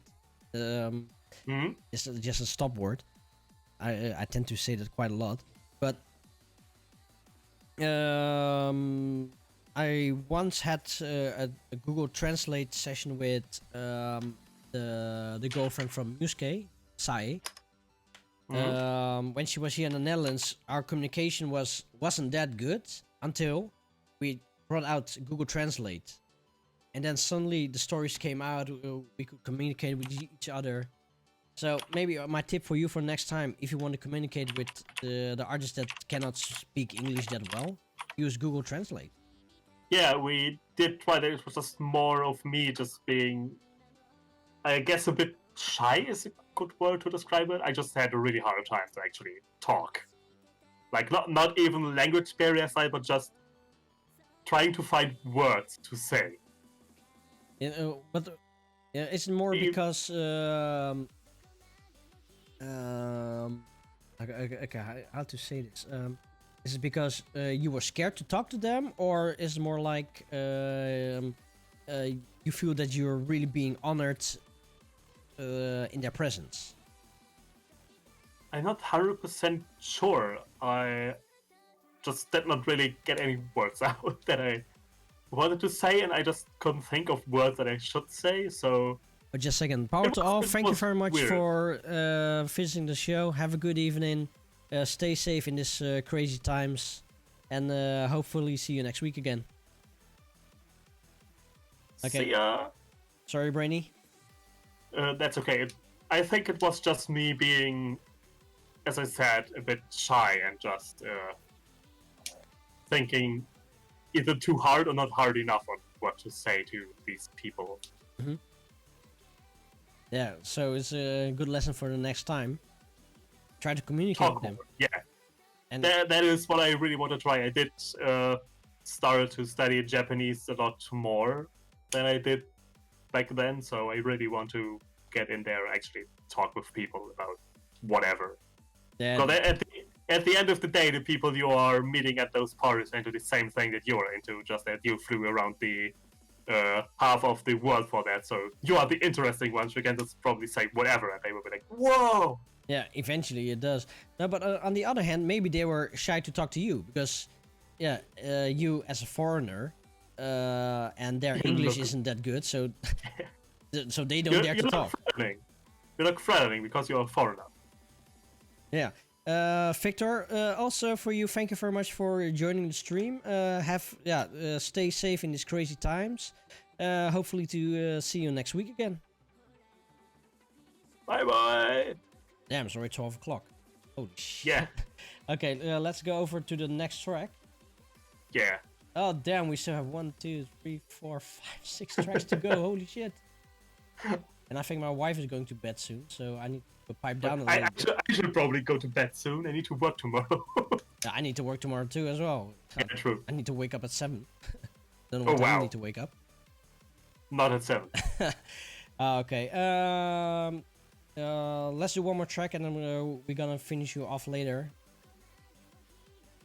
Okay.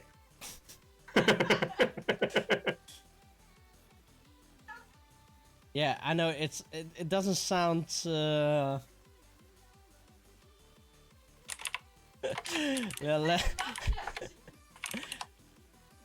we're gonna finish. Yeah, okay. Let's go to the next track. It's Black Energy by Dustbox. A lot of Dustbox on the CD.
And we're back. Was it? That was Black Energy by Dustbox. Well, it's already getting pretty late, and we still have 1, 2, 3, 4, 5 tracks to go. So yeah, Brainy needs to go to bed soon because he needs to work tomorrow, and I need to work tomorrow as well. And you guys probably has something else to do as well, playing games or go to school or go to work or whatever. So yeah, we're gonna go on to the last topic for the evening. And that is, and now I'm definitely gonna show the picture. Another picture, yay! The last one. No, not this one.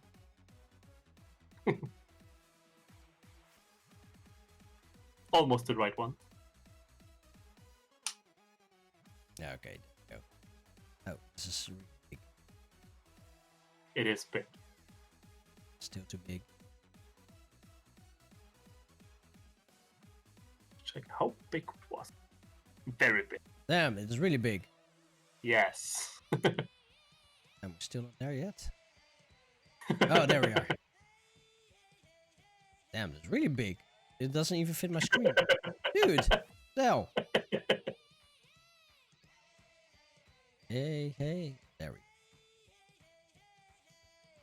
Okay, are you ready for this one? Are you guys ready for this one? Because I think some of us know this picture. 3, 2, 1.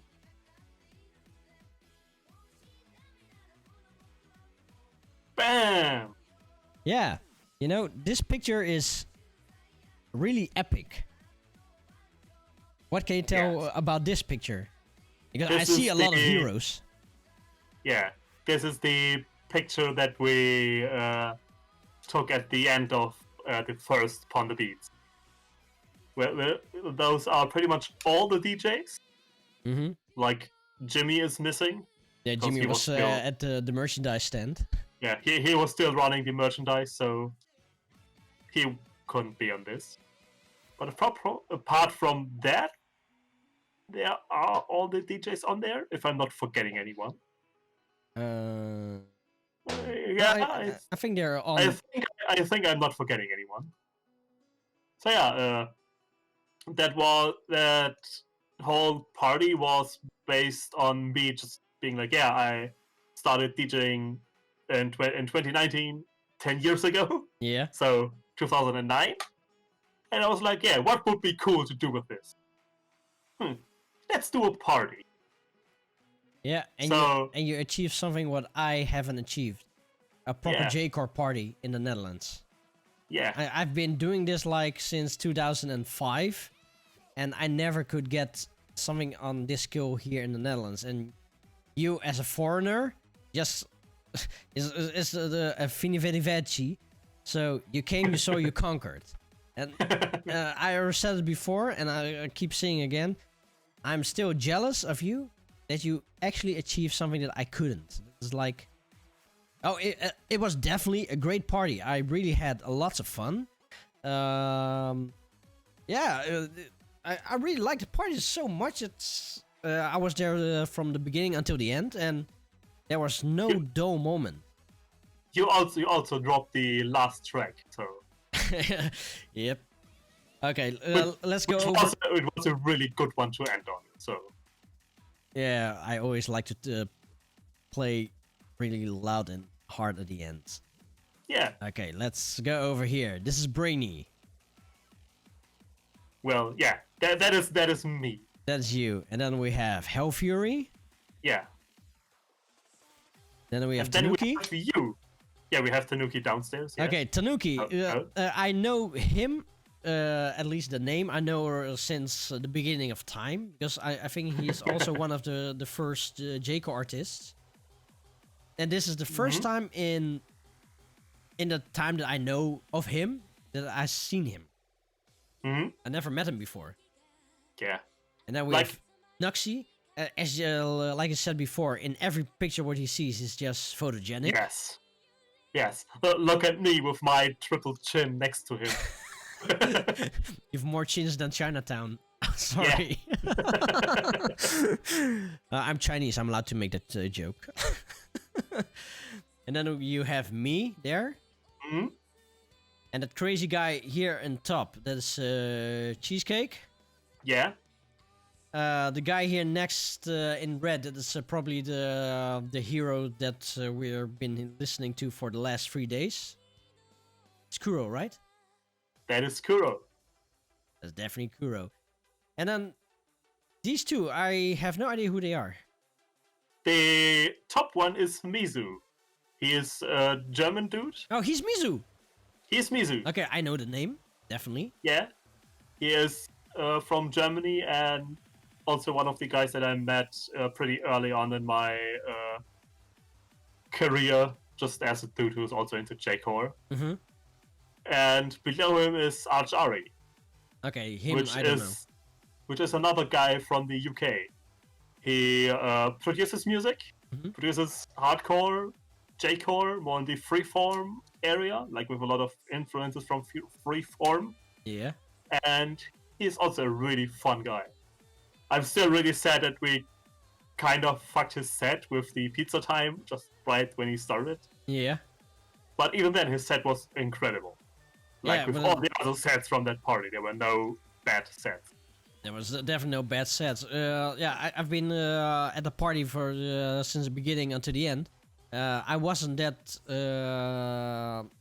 visible at the party itself because I was more at the merchandise.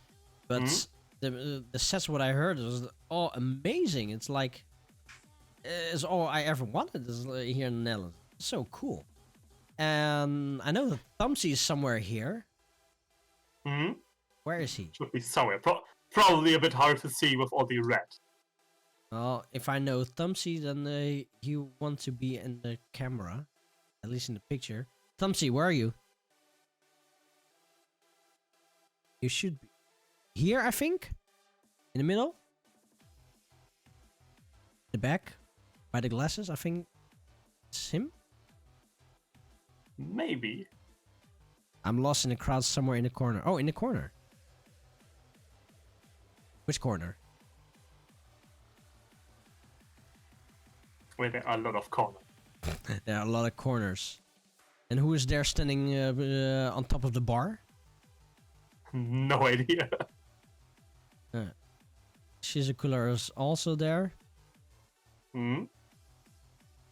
Shiz is one of the guys that helped organize the party. He brought all the video equipment that we used, like the screen and the projector and everything. Yeah, I try to find him where he is, but see him. Somewhere there, I think. Yeah, one thing is for sure, it was an epic day, it was an epic... Oh yeah, he's that small face right of Cheesecake. Very hard to see. Where? This one? Here in the middle? No, to the... Yeah, on top of Kuro. On top of Kuro's head. There is a face there, it's really hard to see. It's like a blur. Yes. Damn. Yeah. And what's the horror movie called again with the blurry face? I don't know. I don't watch horror movies.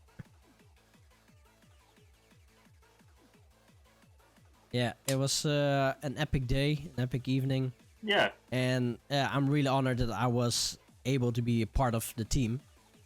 Even though we did Eurobeat and Hyper Techno back then, and some Japanese house, and some Japanese K-pop, what I dropped.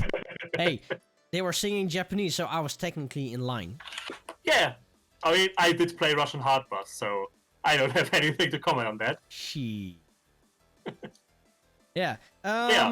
Pon de Beats, that was a success. We were all hoping for the second Pon de Beats, where Jackasset should be as well.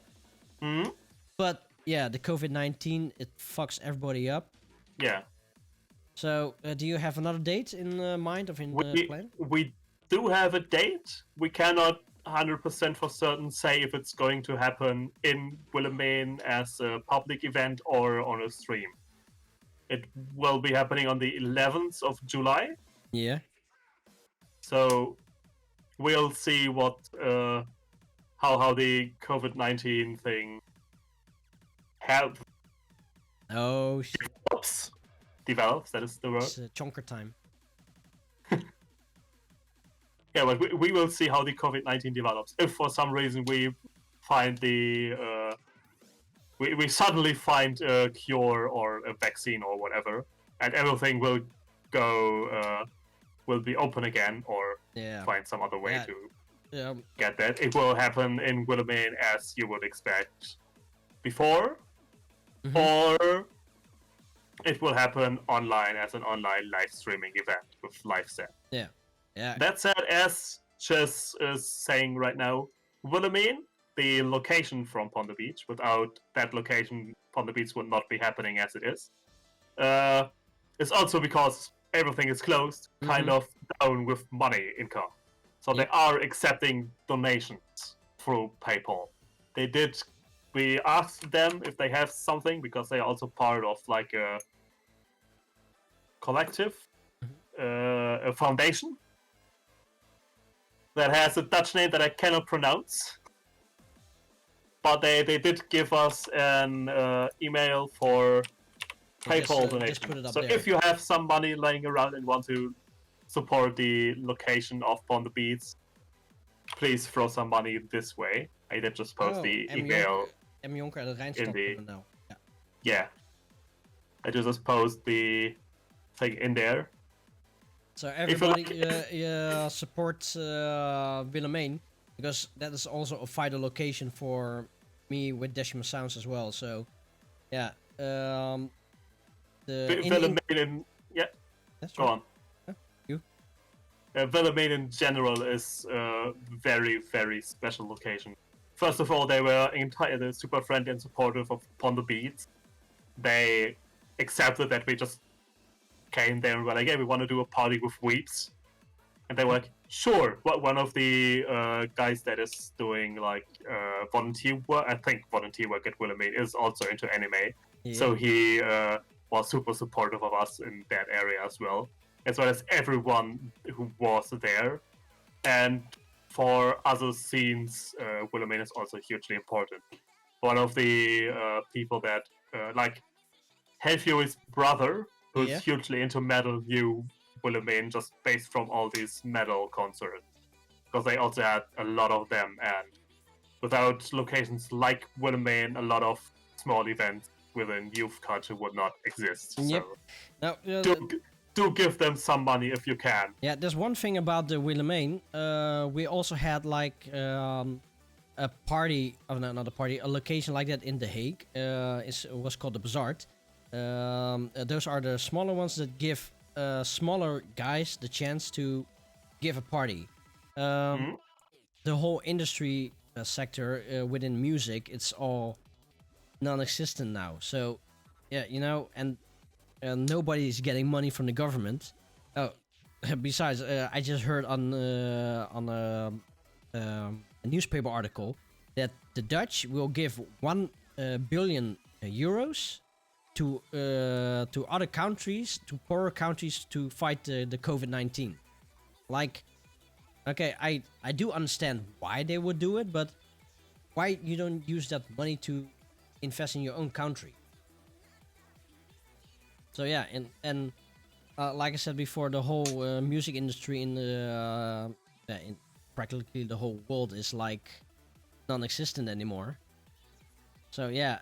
And those are the places, like the Willemijn, they don't get that much money, so how can they support themselves?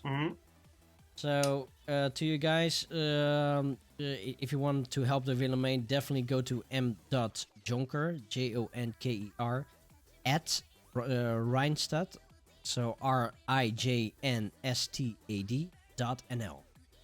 Yeah, do type that into PayPal to give money. Yeah, that's PayPal indeed. But yeah.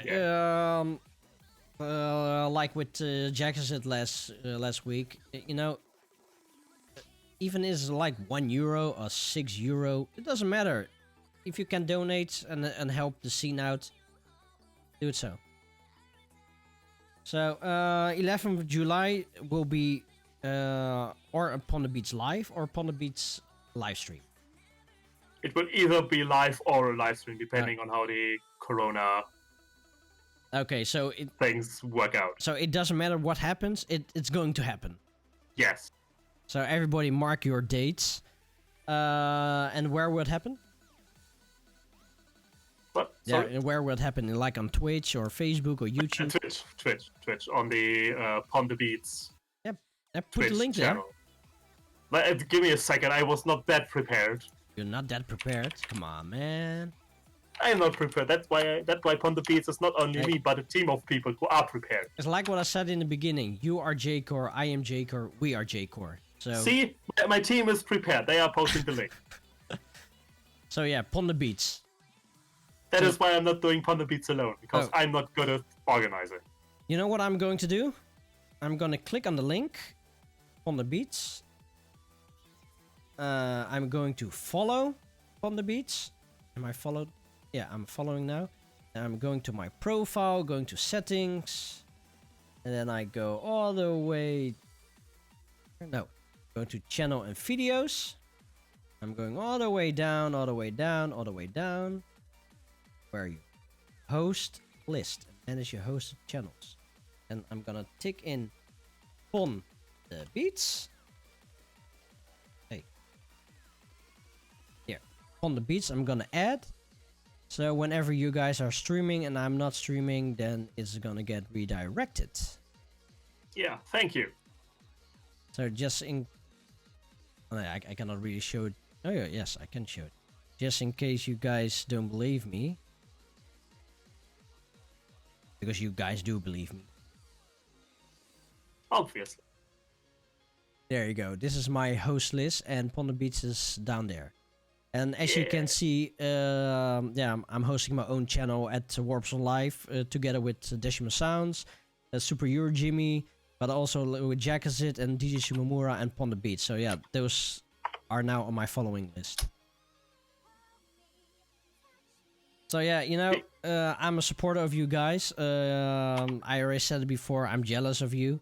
But, you know, the jealousy, it did spark something back in me. It's because of you guys, I also got my J-Core feeling back again. So yeah, thank you for that. Because it's a spark that I lost already a long time. And you guys are one of the people that put some oil on the fire. So yeah, like I said before, I'm really proud that I could be on the first edition of Pon de Beats. So yeah, thank you for that. And this is the only thing what I can do for you guys is, yeah, I'm gonna re-host you guys. So it's the best I can do. We are really glad that we have inspired you to do this, because you, with your knowledge and your connections, can do a really good job of just bringing the history of J-Core closer to people. Yeah. Like a couple of years back, namely 2013, I was doing this thing called J-Core Invasion, and it was the 3rd edition. And we decided, yeah, it would be kind of cool if we had like a website where we explain some of the artists to people with like small promo tags and everything. And one of the artists that we had on was Speed Freak, but as Bioship C, because that is what he uses for his UK hardcore kind of things. And because like we know that he is kind of a legend, but because we weren't really there when he got his start and when he became that legend, we weren't really able to provide any kind of text to make him justice. Yeah. But we could do that with some of the guys that were starting out when we were starting out. Yeah. So we had like pretty detailed promotion text for people like Freezer, but not for legends like Speed Freak. Okay. Can we? Yeah, sure. Why not? You already know this. Because I do? Yeah, because you actually inspired me to. Oh. Okay, for you guys, I'm gonna give you a little spoiler. Oh, okay. Now I know what you're talking about.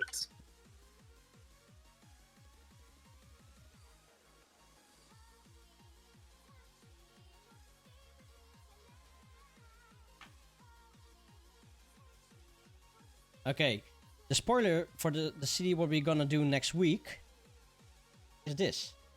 It's from another Sharpnel sound label. Let's see if people know this one. I know this one. Yeah, you know this one because we actually talked about it. Yeah. But yeah, to go back to what I was trying to say is that just having this show and bringing people more of these stories of just other DJs who are in there a bit longer is good to just explain people the history a bit more. Yeah. Because as I said, we could not do Speed Freak justice, which kind of annoyed him, which he told me that kind of annoyed him, that his takes was not as good as people like Freezer. Yeah. So Speed Freak, he is a legend. Yeah, He really is that a was legend. pretty much what that was pretty much what our take said, because we were like, he is such a legend, he doesn't really need a big introduction, except unlike people who are not a legend so far, which do need to be kind of introduced. But well, if I'm correct, he's one of the first J-core artists, first J-core Western J-core artist. I do know for a fact that he was the first ever Westerner on a Sharpness Sounds release. Because that is something that I did ask him, so I could clarify that in the text. Yeah, he's the first one. Is not Mirai Project? I'm pretty sure he said he was the first Westerner on a Sharpness Sounds release. Yeah, okay, that's maybe something I can discuss with him. But maybe. Just for you guys, it is another Sharpnel album, but it's actually called another Gabber Disco compilation. Gabber Disco. You guys know Gabber Disco, and yeah, I know Gabber Disco. Nuxie and me were talking like 2 weeks ago, and he came with an idea, and I didn't thought about it, and the idea is that next week I have the Speed Freak live on the show. So yeah, it's funny that you mentioned the Speed Freak, and he's not doing justice by talking about the past. Well, he actually agreed to it, and he'll be here next week.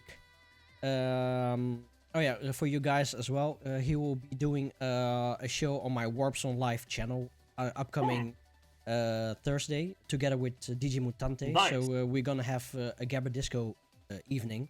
So if you guys want to check that one out, you should go to my other channel, Warp Zone Live. It's between 7 and 9. What's on live? That's Thursdays? Sorry? It's What- Thursdays. Okay, Thursday. Wait, Twitch. Donnerstag.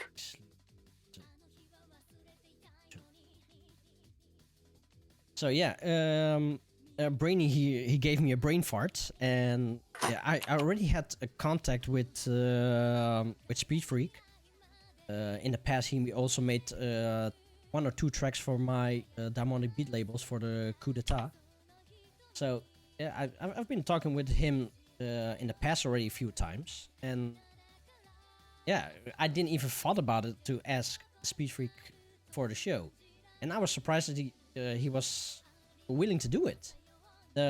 He was also not willing to do a podcast, but when I asked him to do one, he said, "Oh yeah, sure, why not?"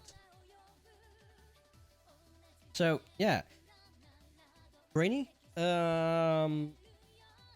if you have some questions, I want you on the live show as well. So you can also have a quick one-on-one talk with him. I'll think about it. Okay, you can think about it. And I otherwise, think if I can think about any questions. and As we established earlier, I have a hard time talking. okay, otherwise you just put on the chat and we can ask. But you ask, I asked, and we will deliver. So next week, we're gonna do another Gabber Disco with the Speed Freak live on the show. And of course, I'm looking forward to that. And of course, we're gonna play this track over here. Where? Yeah, yeah. Speed Freak. The Beat Freak Noise Rave remix. But Torino-da. but is this his first track then?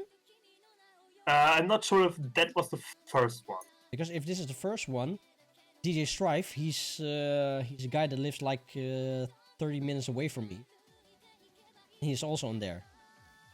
So that's why Let me.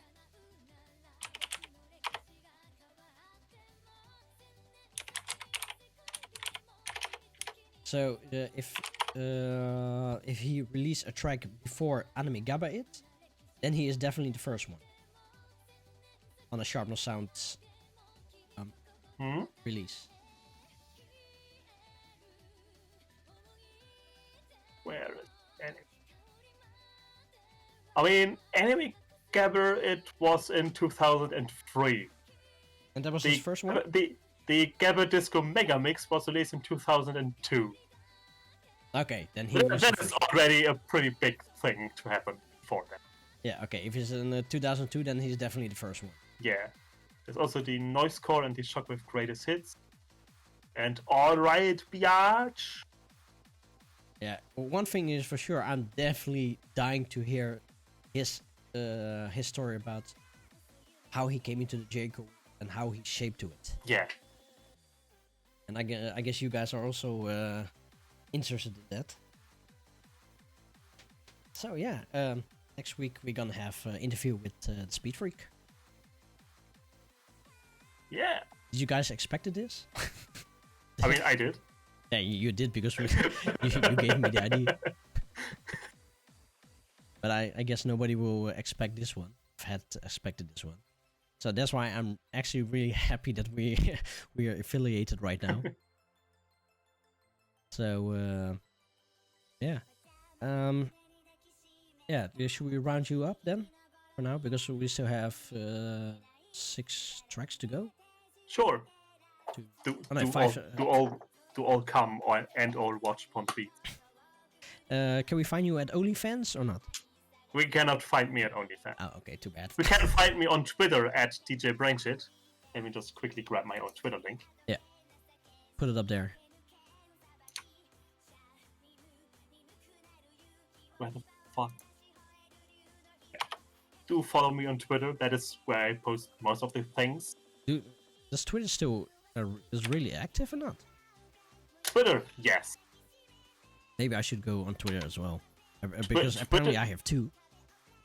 Twitter is the most active thing for the Japanese, so that is where you should be if you want to do the J-Cores. Also, okay.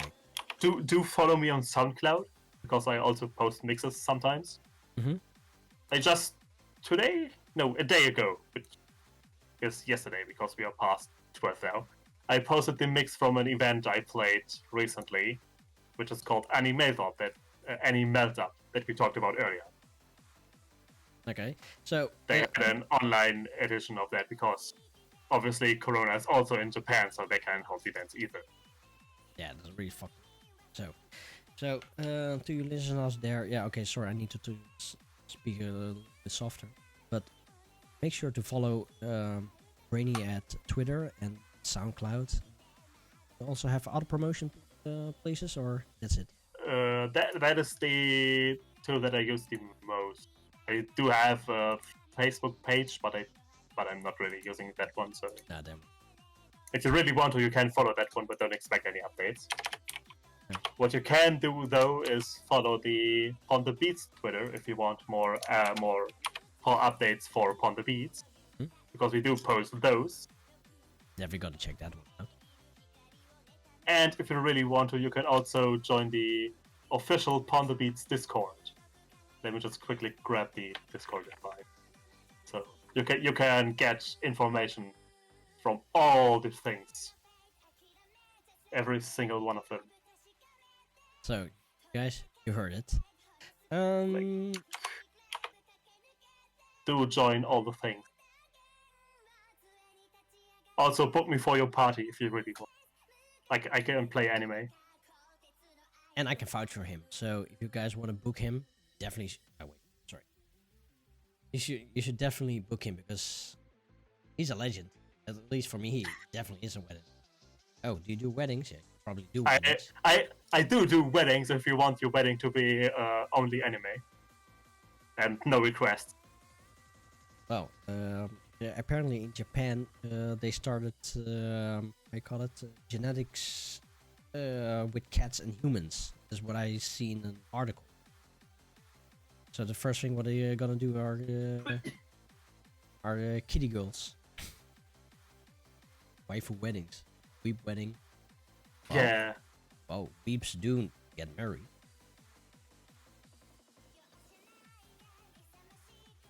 The mess. Well, cheesecake. There's one thing you're definitely gonna do, and you're gonna destroy it.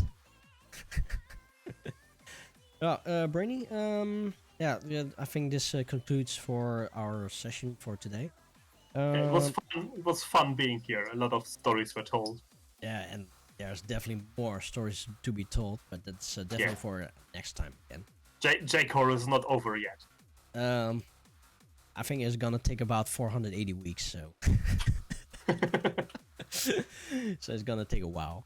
I mean, you can't just always buy more CDs, so it will never end. Yeah, with which money? True. The rent what I pay is like 1,000 euro a month, and that's just only clean. True. It's way too much. So true. Let's start with the older CDs. Well, yeah, actually, talking about new CD, what I do want to try is to get some exclusives from artists. And if we can get their consent, then we can have like a special show dedicated to them. Mm-hmm. But that is maybe something I want to try for later. Let's see how we're gonna do that one. Sounds like a good idea. Yeah. I hope it works out. I hope it too. I just thought about it just right 20 seconds ago. So, is there something you want to say to the viewers? Thanks for tuning in. I hope you did enjoy the CD that I picked out, even though we did not get through it completely while I was in the talk. But yeah, as I said earlier, Lolistyle Gabbers is a really good label. They did put out more CDs than this one. They have 3 that came before, and then now 6 that came after this. So do check them out. And yeah, check out myself, check out more of the stuff that Neodash does. He's a really good DJ that does a lot of things as well. Thank you. And don't forget that also Paradise is happening soon, the Eurobeat festival. Oh yeah, shit, I forgot about that one. Yeah.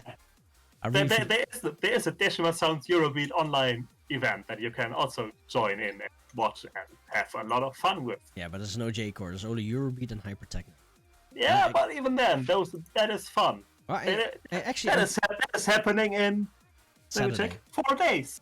Yeah, well, actually, I'm really surprised that that Jimmy actually managed to get some Eurobeat stars. Yeah. So I'm really surprised. Well, Tano-c, thank you very much for joining the show. I hope you have a great night as well. Yeah, I still have 5 tracks to go, so I'm still gonna play all 5 of them, but I'm probably gonna play all them quickly because I need to go to bed as well. So, well, just Brainy, pitch them up. It's gonna be fine. Yeah, that's good. Well, Brainy, thank you very much for being on the show. It was really educational. Thank you very much for inviting me. It was really educational to hear your side of the story, and yeah, you know, it feeds all of us for the kind of stories because you have stories that nobody knows, but you are dying to tell, or at least it's more of a just feed the people with more stories so people can enjoy J-Core more. Yeah. Because like I said a few times, J-Core is not only me, J-Core is not only you, J-Core is in all of us on this show. J-Core is everywhere. J-Core is everywhere. But thank you very much for being on the show, and we'll definitely ask you for another time, and especially for your Pon de Beats promotion. Definitely. So I'm gonna see you back in July. See you. Hey, see you, man. Go out Discord. Well, Thanks, Brainy. How do we put out?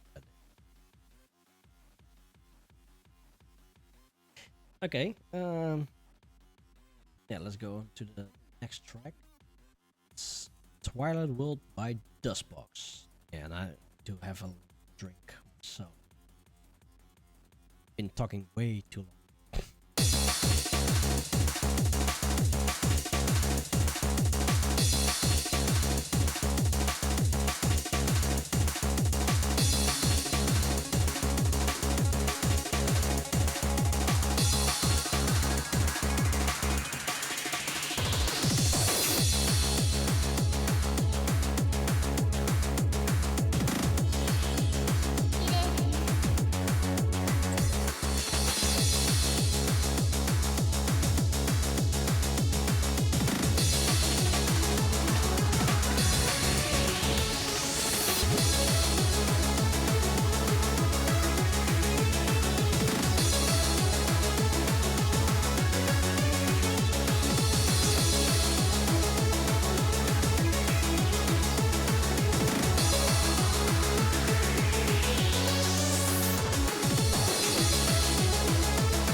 that was Twilight.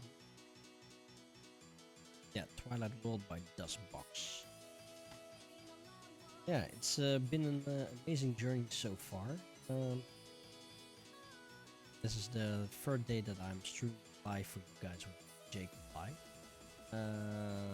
And thanks to you guys, I've been promoted to affiliate within free shows, so something I didn't expect. So once again, from parts, thank you very much for following the show and being part. Yeah, trying to say to build up. It's yeah, you know, J-Core is such a small thing, but it leaves quite a big impact in J-Core. We definitely, we as J-Core, we definitely love to see behind it. As like Brady just said, we're all.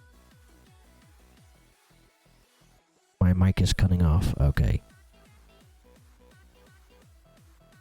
Yeah, I cannot talk louder. It's already quite late, and my wife is asleep, so I need to. Well, DJ Taku, thank you very much for following. I'm sorry for the sound right now. That's because my wife is sleeping, so I need to talk a little bit quieter. But yeah, I'm really happy to be affiliated so so fast. I'm definitely a Twitch noob, so yeah, I have no idea how everything works, how the bits works, how the whatever works. Yeah, this is something I need to figure out some other time, whatever. Yeah, like what another dude said, we'll make it up as I go along. So yeah, I'll just see. Just between the sets. Oh, Bali TV, thank you for subscribing to the channel.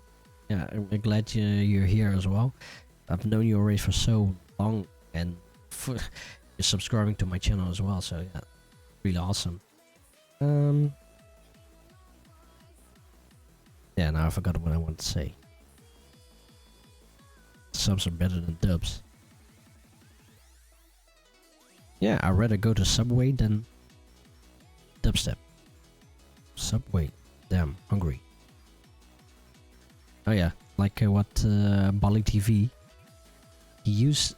We went to the Subway in the past, and we always we both had like a favorite sub. That's the meatball marinara. Yes, it's a sexy voice. In Dubway. No, but we had like a meatball marinara. That was like our #1 sub. But then here in the Netherlands, it got discontinued. So, Bali, he went into a subway journey all across the world to find a meatball marinara. He actually found it. He sent me a picture, and I got jealous. Yeah. So, yeah, the meatball marinara still exists.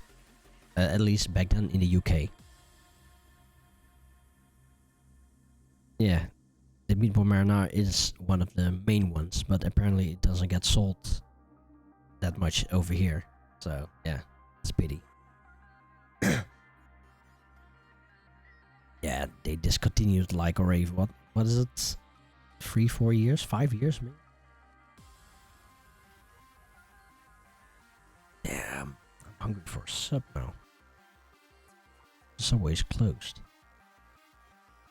Oh, I'm hungry. Today for dinner I ate rice with fish sticks and spinach, and with some chili sauce. It's quite okay, but it's not a Subway.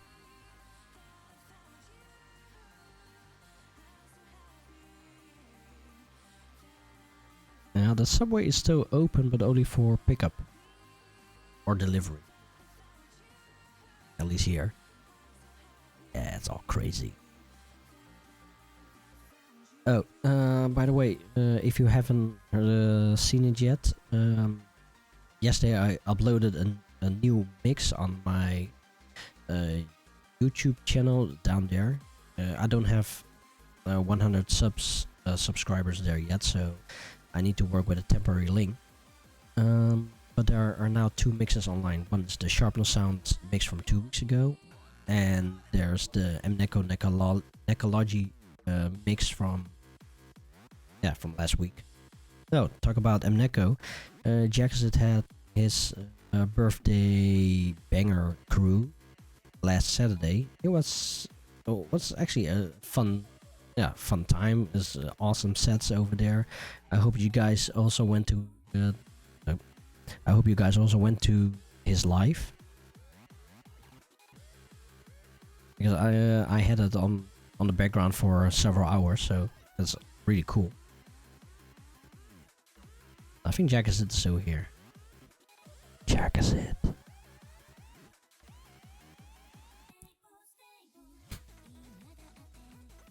Yeah, it was really good, versatile. Nah, that's pity, man.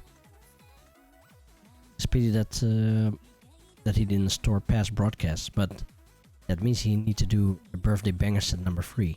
So go do number 3, man. Okay, let's go over to the next track. It's Under the Wheel 2012, done by Dustbox. Damn, if I talk like this, I sound really American.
Hey guys, what the hell is happening? I see like my whole screen like flashing and whatever. Like, what the hell? Like I said, I'm really a Twitch noob.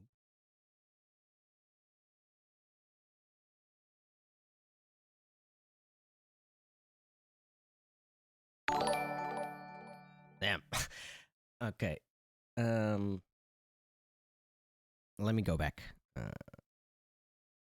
First of all, thank you guys so much for subscribing. Like, this is only the first show. Like, what the hell, guys?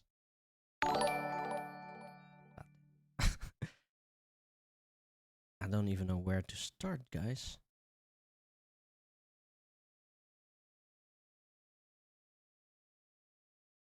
Okay. Poly TV, thank you very much for subscribing. What else do we have? Cool Soundworks, thank you very much for subscribing. Nondojutsu, thank you very much for subscribing. Holy Edgy, also thank you very much for subscribing. She's a color, thank you for subscribing. Jack is it, Defrag, Harley, holy hell, what the guy? What the hell? Now you're gonna just move chatting and create an OnlyFans. Oh, if you guys really want that I create an OnlyFans, I can go butt naked for you.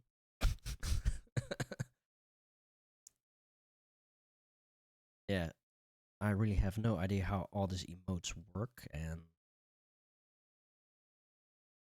how does it work? Can I do something with it? Still have the target just to dump up there. Yeah. Oh, I can show you the Hardgate pictures again. Here, especially for you guys. No, but seriously, thank you very much for subscribing. This is something I definitely didn't expect. But yeah, I'm really honored that you guys are, that you really like the show.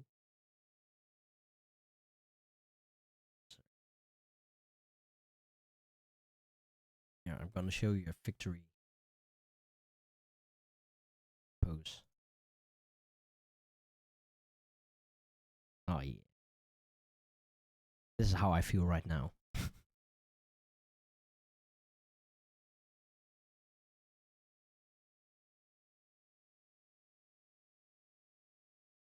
Okay. How do you get? Wait. Oh, the wife just comes out and first thing what you see is the hard gay picture again.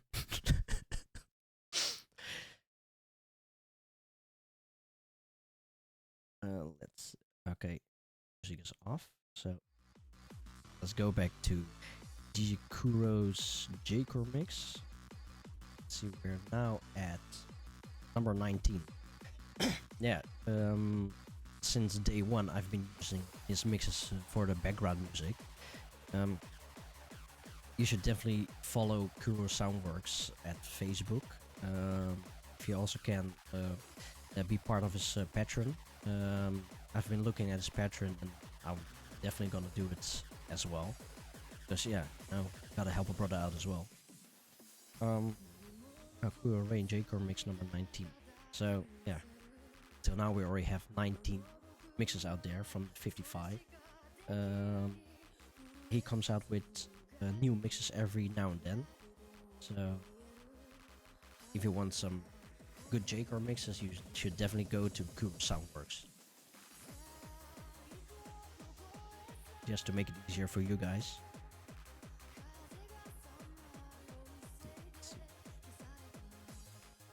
Go over here and subscribe to his channel. Definitely do it. I've been checking out his YouTube, and he also do other kinds of mixes. Here, we can do no capture.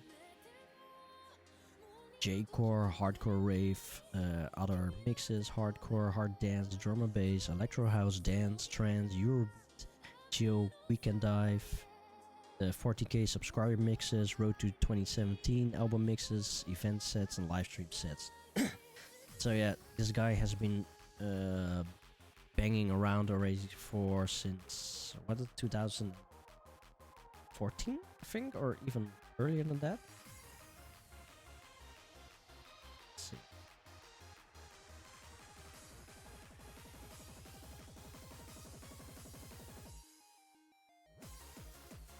Damn, man, how many mixes do you have?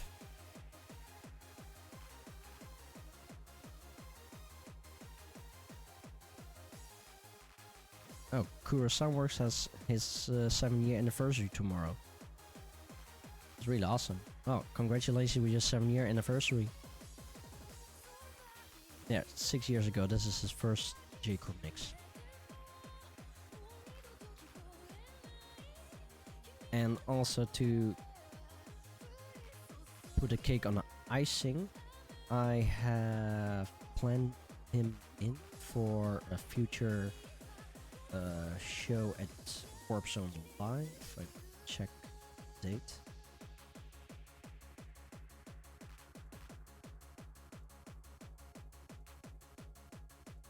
Let's see where I have set him for the 4th of June. So if you want to check his set out, you should definitely go to Warp Zone Live. And he will be doing a hardcore set. So I'm also really excited to hear his mix. So yeah, it's you know, like I said already a few times, J-Core has been a part of my life for since 2003. So we're now 17 years later. Eventually, I lost my spark, J-Core. The biggest flame I missed, and only this little part stayed. Then came Pon de Beats. No, wait, let me go back. Then came Japan 2016. I had a sudden spark, J-Core, but it suddenly went away. I had my Warp Zone Live show, so I focus on freestyle hardcore, mainly the Western stuff. And in the last few years, I've been listening to a lot of Western hardcore music, and I kind of neglected the J-Core for several years. Of course, sometimes I hear tracks and I just buy them off Bandcamp or Hardtunes or some other kind of website where you can legally buy the tracks, and I use it in my sets sometimes.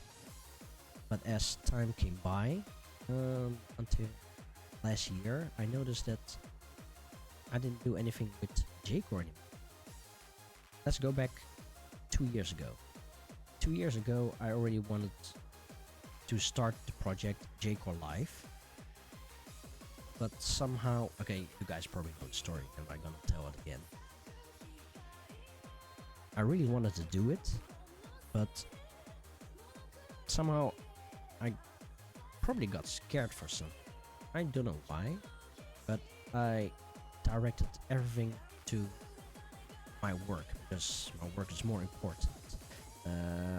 I redirect to other people because other people are more important than me.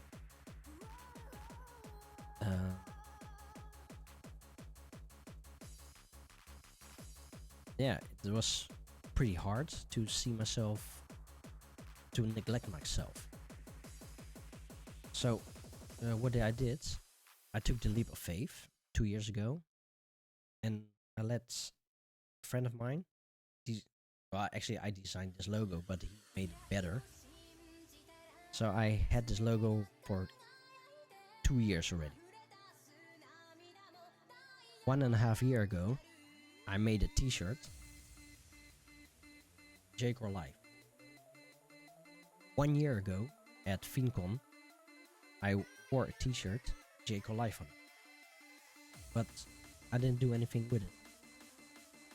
And yeah, it pretty nibbled on me because I want to create something worthwhile, informatic, and also to create content what can attract people, let people enjoy themselves. I never really know what what to do, how to do it. Yeah, I was so totally clueless. I got scared of it, so I didn't do anything with it, and I just kept it freezer for so long. Then came COVID-19. Not only COVID-19, this is also the year that I'm celebrating my 15 years of Zerox. I've been J-Core DJ for 15 years. So what would be the better honor than to respark my J-Core life? Yeah, just my J-Core life. I've been in the scene for so long. There's so many stories, and very good stories. J-Core helped me out in a bigger way than a lot of people can imagine. I wouldn't say that I had a bad childhood, but it wasn't a pretty one. Somewhere between 1998 till 2003. That was pretty much the dark era of my life. Yeah, my father passed away when I was 15 years old during my exam year, and from there it went all the way down. Back then I was a real hardcore head. I only listened to hardcore, and then suddenly J-Core came into my life. It was the happy boost what I needed. It was also the scene what I longed for forever. It's like it's a scene that I felt I fit in. Yeah, and it has brought me a long way to where I am now. And I kind of forgot about that one for the last few years. For what? To broaden my horizons, to broaden my views. Of course. That's a good thing, because staying at one place for time isn't healthy. So, I think for like 5 or 6 years, I neglected Jake partially, but also due to monies. Buying CDs is quite an expensive hobby, especially if you buy it in stores. Yeah, and I suddenly had an epiphany, or like with the COVID-19, now is really the moment to do something with Jake life. It's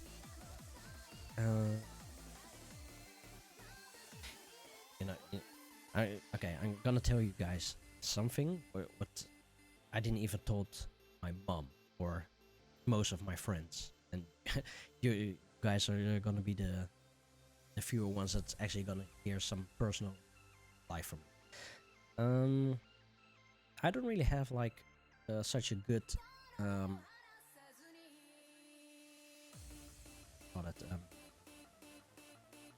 I don't really have such a good connection with my mom. How can I say this? Ever since the death of my father, it went worse with our connection, me and my mom. Also because I lost my job several times. I never could go out and get my own place, because to get your own place you need money, the job. So hardcore music and J-Core was my salvation, was my sanctuary. I spent a lot of time in it, and that was like there was also the thing that gave me my dream. My biggest dream back then was to become a DJ. 2005. I became a DJ because of Jake. Yeah. It's quite of a harsh way, but even to now, not so long ago, because I don't really have such a good connection with my mom. actually scarred me for a long time until now. A lot of friends of mine, they always say, "Yeah, but it's your mom. It's your mom. You cannot neglect her." I know, it's my mom, but what I realize is I never got the affection what I need. My father in the past, he was a musician, so traveled traveled several times a year to perform at 5-star hotels, so he was never around so much. Suddenly, when I became 6 years old, I needed to go to school. So my parents decided, let's live in the Netherlands. Okay, fine. So I was there with my mom, only there, and with a Chinese mom. I think you guys have stories about that. She was pretty strict and not really affectionate.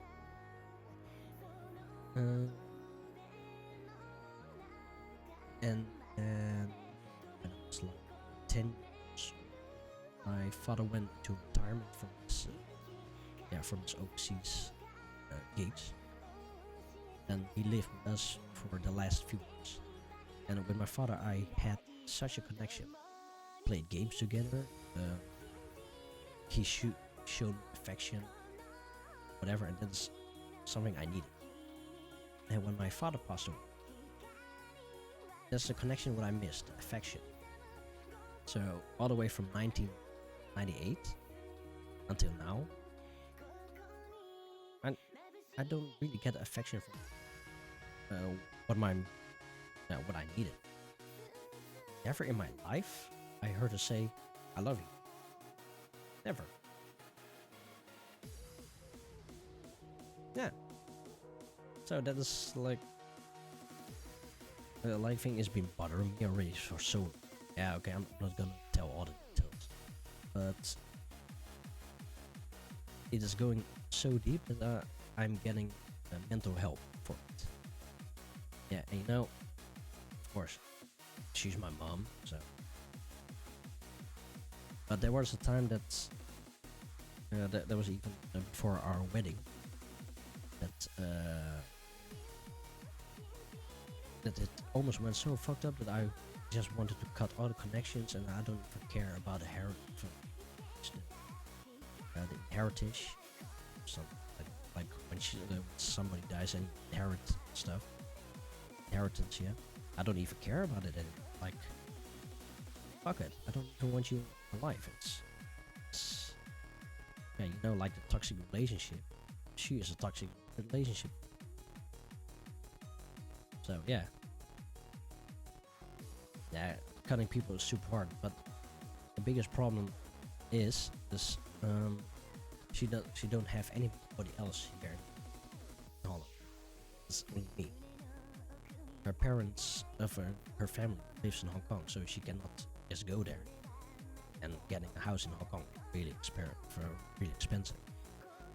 So yeah, it's quite difficult. It's quite hard, but yeah, I'm getting professional help for it, and it took quite a long time. So yeah, even only one of the best friends, he know about it.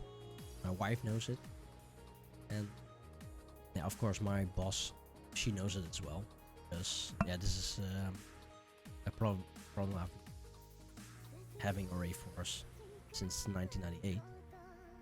So now you guys hear it. So yeah, this is part of yeah, my personal story.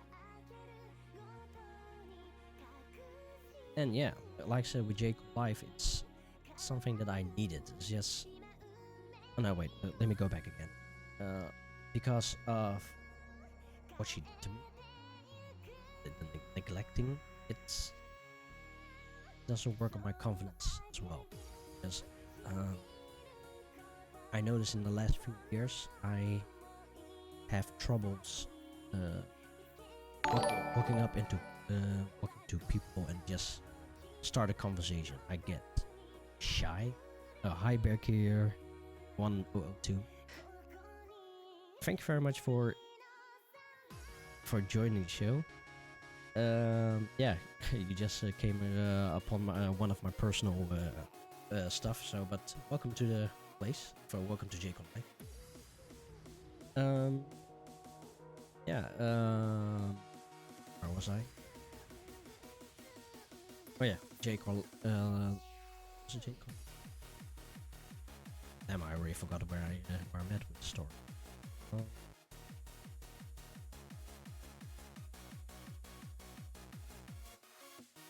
I forgot.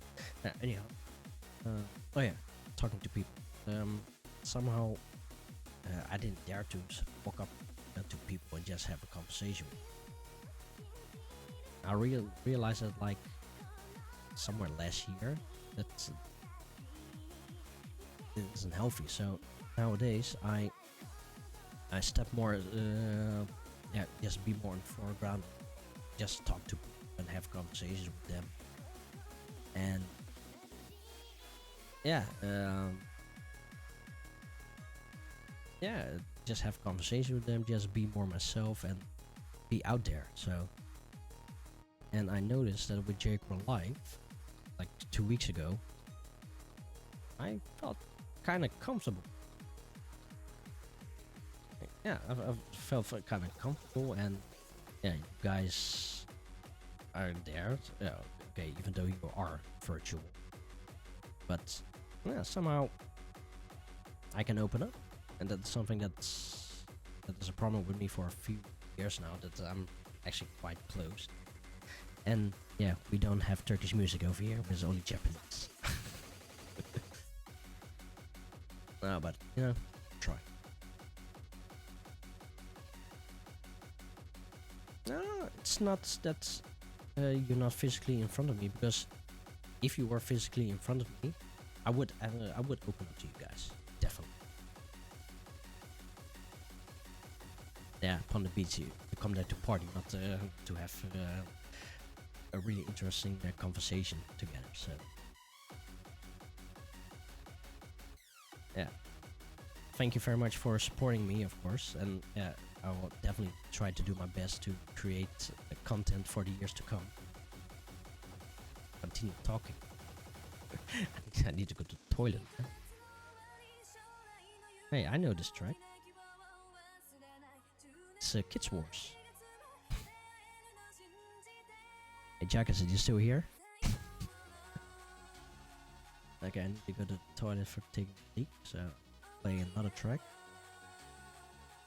It's My Dearest Happy Hardcore Roots by Dust Fox versus Cheeky. Right back.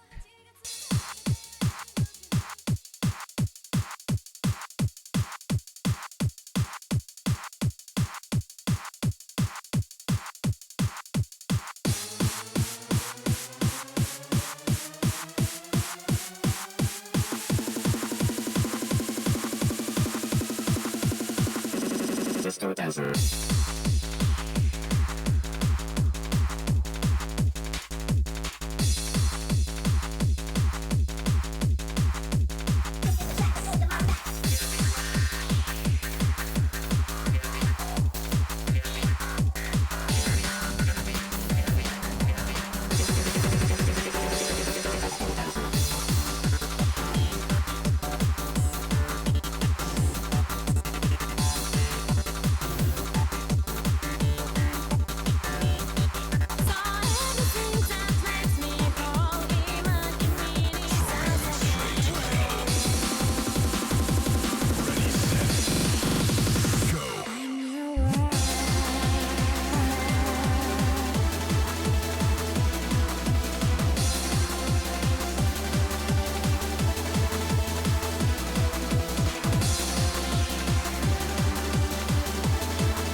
その場所に私はいるからそこに希望のかけらすらなかったとしても私があってはならないものであっても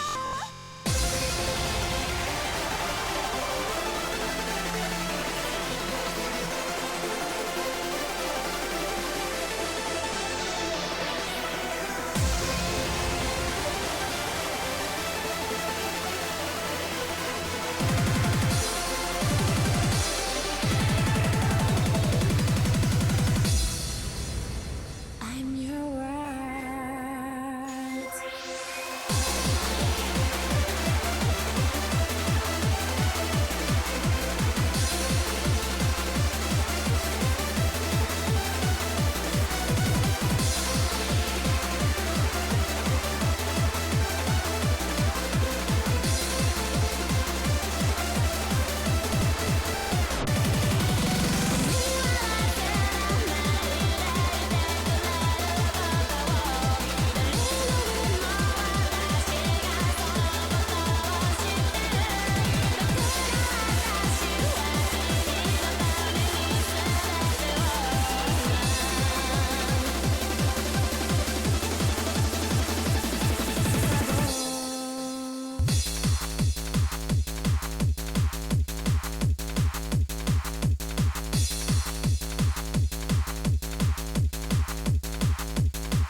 And I'm back.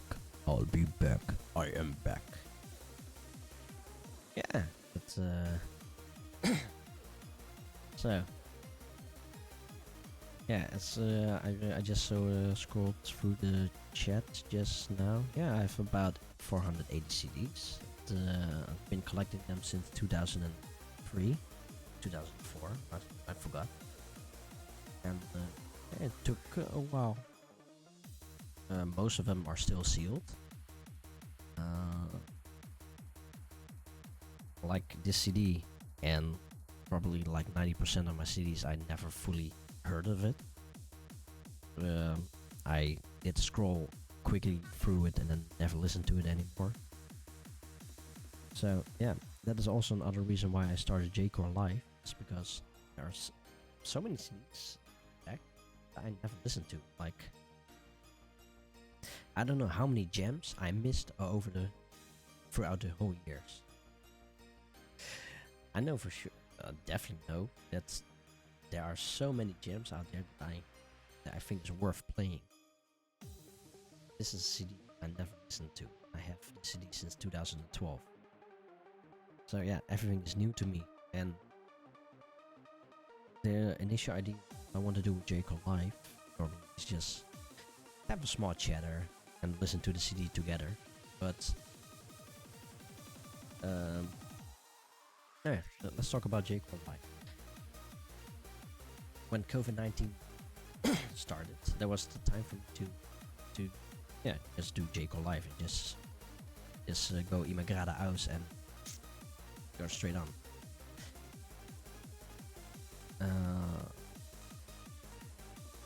Actually, my wife kicked me several times, but then she kicked me again by just fucking do it. So then, yeah, sure, okay, COVID-19, yeah, no more bookings for me as well, so why not just start? No, that's not even the reason why I started. The COVID, every Thursday I have my Warps and Live show at Hardcore Radio. I've been doing that already since 2010. And with the COVID-19, I need to stream from home. So yeah, what am I doing for streaming from home?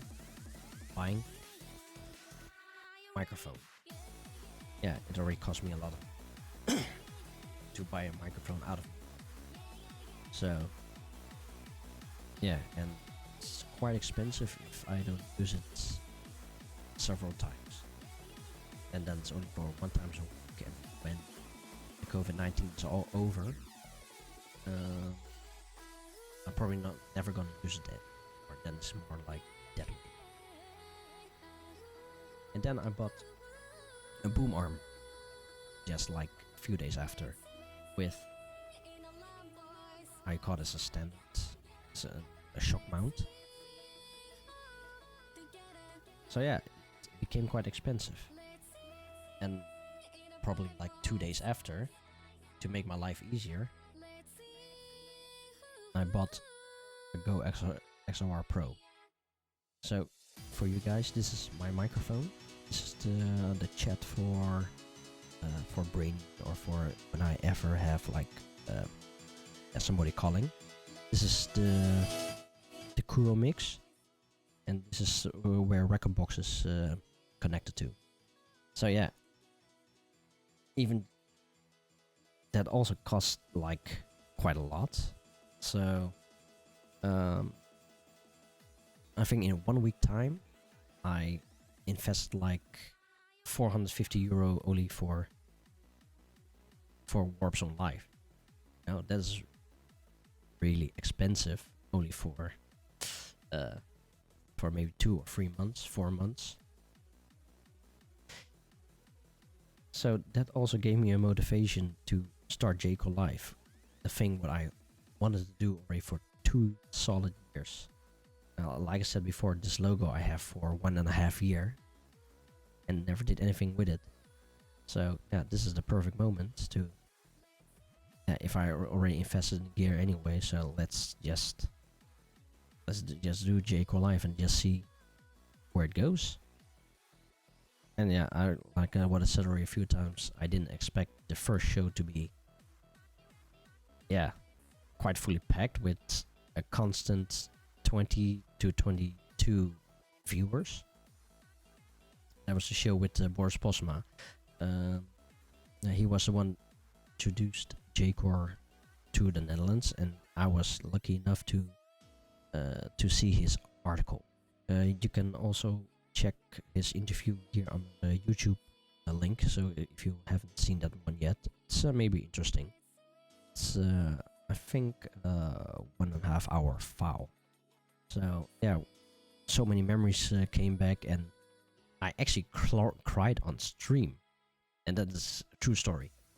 I got emotional because I opened up a Sharpno Sound collection with an autograph, and inside it's written, "To the God of J-Core, keep the otaku speed vibe alive."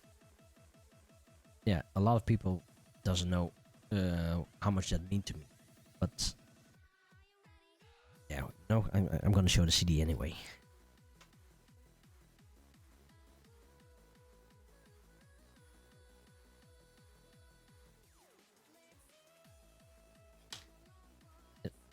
It's interesting for the newer viewers.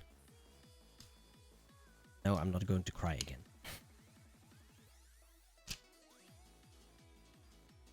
Okay, To the God of J-Core, written by DJ Sharpno, keep the otaku speed vibe. This is the first CD that I have got from him as a gift when I met him in the Netherlands in Utrecht, and that was like 2005, I think. But the reason of why he signed my CD to the God of J-Core is because and not a lot of people know it, but I don't really, in the past I don't want to promote it, but it is also a true story, and there's also an interview stating that what Sharpno said, that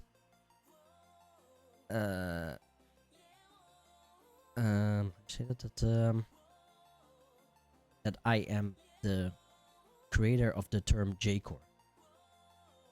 And that is because I don't know what kind of music it is. I was from the hardcore music, but I cannot classify this as hardcore. So I needed to have like a keyword for these kind of styles, and the only thing what I can come up with was Japanese hardcore, J-core. Oh, J-core actually sounds cool. J-core. And yeah, and he agreed with it. And I said to him, yeah, well, can I use the term J-core for this? Because yeah, you know, it sounds cool. And he said, yeah, oh yeah, that actually sounds good. Let's use the term J-core. That's the birth of the word J-core. So yeah, I'm definitely not gonna cry again, but this does mean shit to people. But for me, this means the world.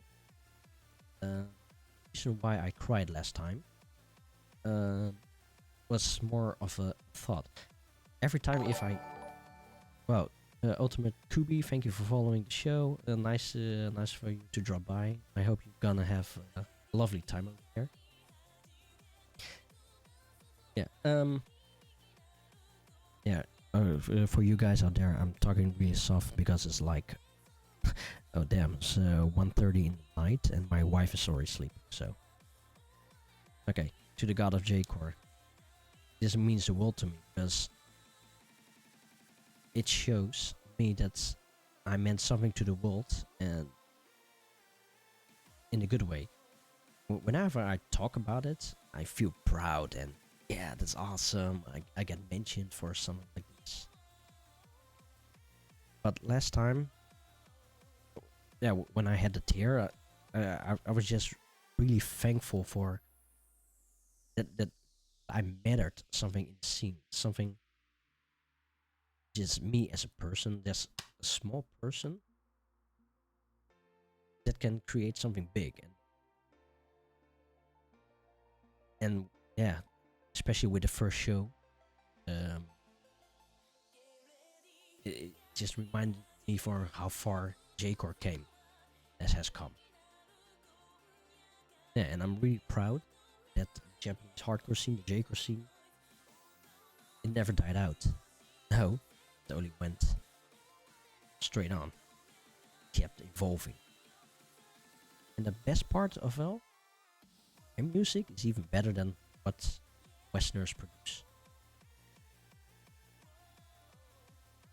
The quality what Japanese artists give, that is so much more than what the Westerners do. Is like the Westerners, they just want only hard, and that's everything. While Japanese, they have like the older stuff, but they add little details to it. Every time, add a little bit. And that's why I really love J-core, because they keep evolving. Like the Western styles, it's like this.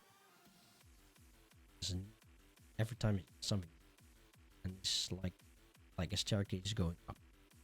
But with the Japanese, it's going more in motion. It's going up with the quality of sounds. Yeah, and up until now, J-core has been a pride for me. It's like what a little name became a cult in the world. Even the Japanese people use J-core because yeah, J-core it's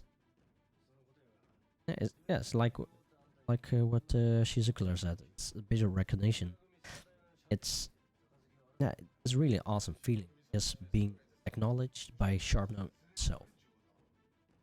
Wait, I'm gonna find for you guys.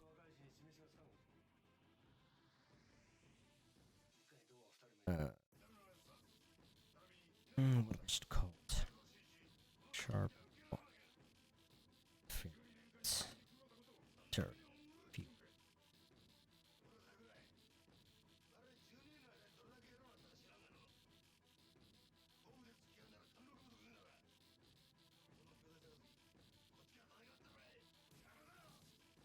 Okay. Let's go. Okay, this is something I really need to show you guys. Yeah, this is what I really want to show you. Is DJ Kuro J-core mix number 20. It's a really cool artist. I've been using his music already for a few times, so yeah, definitely follow Kuro Soundworks right here. Definitely follow him on YouTube. He has a lot of mixes coming out, so yeah, Kuro. It doesn't matter if it's ancient or not. I'm using your shit. Be proud. Okay, I'm gonna turn you down for a bit.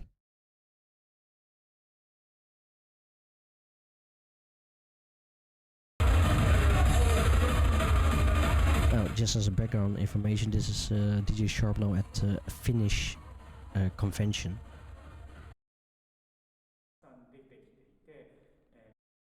Let's see. Siellä Hollannissa, olikohan se 2005 tai 2006, niin tämmöinen ni näkemään sitä. Ja itse teen nytkin tällä hetkellä töitä DJ Sharpilla ja sitten niin 2010 vuoden jälkeen mua on myöskin ruvettu kutsumaan paljon ulkomaille erilaisia anime-tapahtumia. そしてですね、今日、このフィンランドのコーピオのアニメコン X に呼んでいただきました。 Ja tänä vuonna olen sitten, nyt olen täällä Kuopiossa 10. Anime-konissa, mikä on mielestäni hienoa. Ja siellä Hollannissa, olikohan se 2005 tai 2006, niin tämmöinen niin DJ Neodash esitteli sitten tämän japanilaisen J-coren tänne, tai niin kuin japanilaisen hardcoren tänne Eurooppaan, ja sitten hän tarvitsi jonkinlaisen avainsanan sille, joten hän sitten keksi tämän J-coren siihen. それがですね、いつの間にかこう、我々も、2006年ぐらいに、J コアっていうのが J コアっていうふうにヨーロッパで呼ばれてますよというふうに日本で紹介したりしてだんだんと広がっていきました。 Ja mekin itse aloimme siinä 2006 vuoden tienoilla tajuta, että niin tätä musiikkia kutsutaan J-coreiksi Euroopassa, joten sillä tavalla aloimme myöskin puhua siitä itsekin. でちょうどですね、その頃には日本の、同人ハードコアレーベルっていうのがたくさん出てきていて、ハードコア楽しいですとか、モブスクワット東京とか、ですね、レーベルが出てきていたんですけれども、その日本のハードコアっていうのを、説明するキーワードがなかったので、J コアっていうのがちょうど良かったと。同人ハードコアレーベル。同人ハードコア。Ja myöskin siinä vaiheessa sitten alkoi Japanissakin olla, tai niin ja alkoi maailmallakin olla tällaista niin kuin ihan tämän Doujin Hardcore-nimisellä nimellä niin kuin ruveta tekemään ihmistä musiikkia. Ja siinä myöskin oli erittäin kätevä tämä J-Core-nimitys, että kun siitä puhuttiin, niin J-Coreiksi voitiin nimittää, se oli todella kätevää. でJ コアの一番難しいところはサウンドの定義ができないところです。 Kaikista vaikeinta J-Coressa on se, että sitten tämän soundia ei mahdotonta määritellä. Mikä se soundi on? でもともと私 DJ シャープネルとかを紹介するために、J コアというふうなのが言葉が使われたんですけれども、かといって日本語サンプリングイコール J コアではないというふうになっています。 Ja nyt kyllä kun minusta puhutaan, niin usein viitataan, että minä olen niin J-Core-artisti, mutta tässä ei nyt ole kyse siitä, että sen takia, että niin tätä musiikkia, että siinä on niin japaninkielistä niin laulua, jolla niin miksataan, niin se ei tarkoita sitä, että se japaninkieli tekisi sitä J-Corea. でハードコアテクノも、いろんな種類のハードコアがありまして、ですね、普通のオランダのメインストリームハードコアだとか、マキナとか、スピードコアとか、いろいろハードスタイル、テックスタイル、ジャンプとかも含めて、日本のアーティストがいろんな曲を作っているんですけれども、それが全部まとめて J コアというふうに呼ばれています。 Ja hardcore-teknissäkin on erilaisia suuntauksia. Siinä on esimerkiksi makinaa tai speedcorea, jumpia, hardstylea ja muuta tällaista näin. Ja niitä kaikkia myöskin niin japanilaiset artistit tekevät ja niitä kaikkia kutsutaan yhdessä J-Coreiksi. なので日本の、海外から、J コアと呼ばれているアーティストの人たちは、違和感を感じるようになってきました。 Joten sen takia vähän tämmöiset osa artisteista, joita niin kun ulkomaalaiset niin viittavat heihin, että he on J-Corea, niin he ovat vähän tunteneet sillä, että ei tämä nyt ehkä ihan niinkään ole. それが現在の、状況ですね。はい。 Ja se on nyt tämänhetkinen tilanne. 大丈夫ですか? Kävikö tämä vastaus? Kyllä. So yeah, that was it.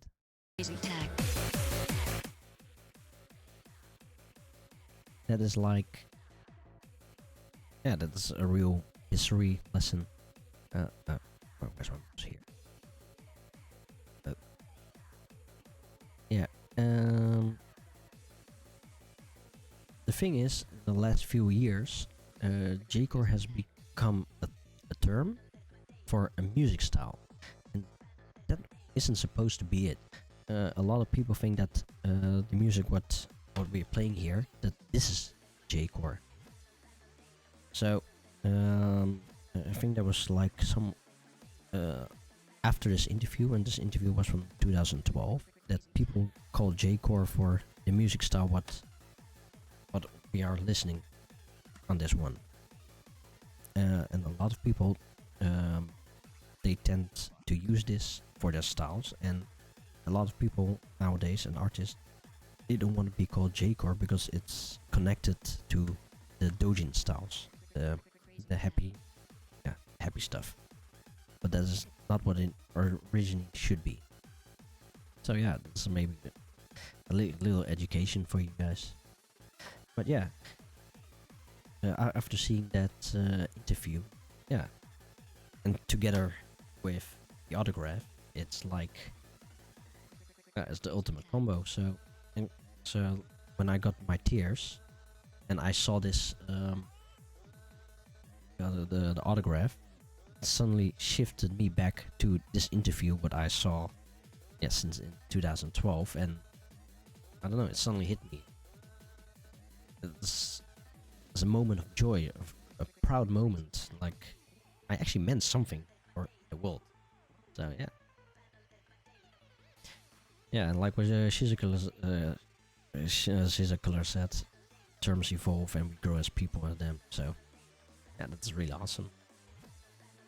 So I'm really happy with how J-core ended.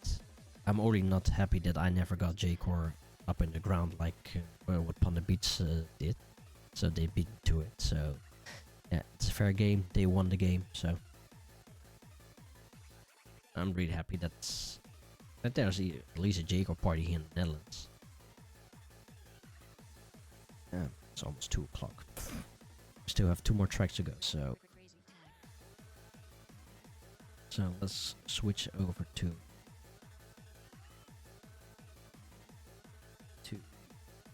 second last track. It's Sakura Kiss by Inchiki.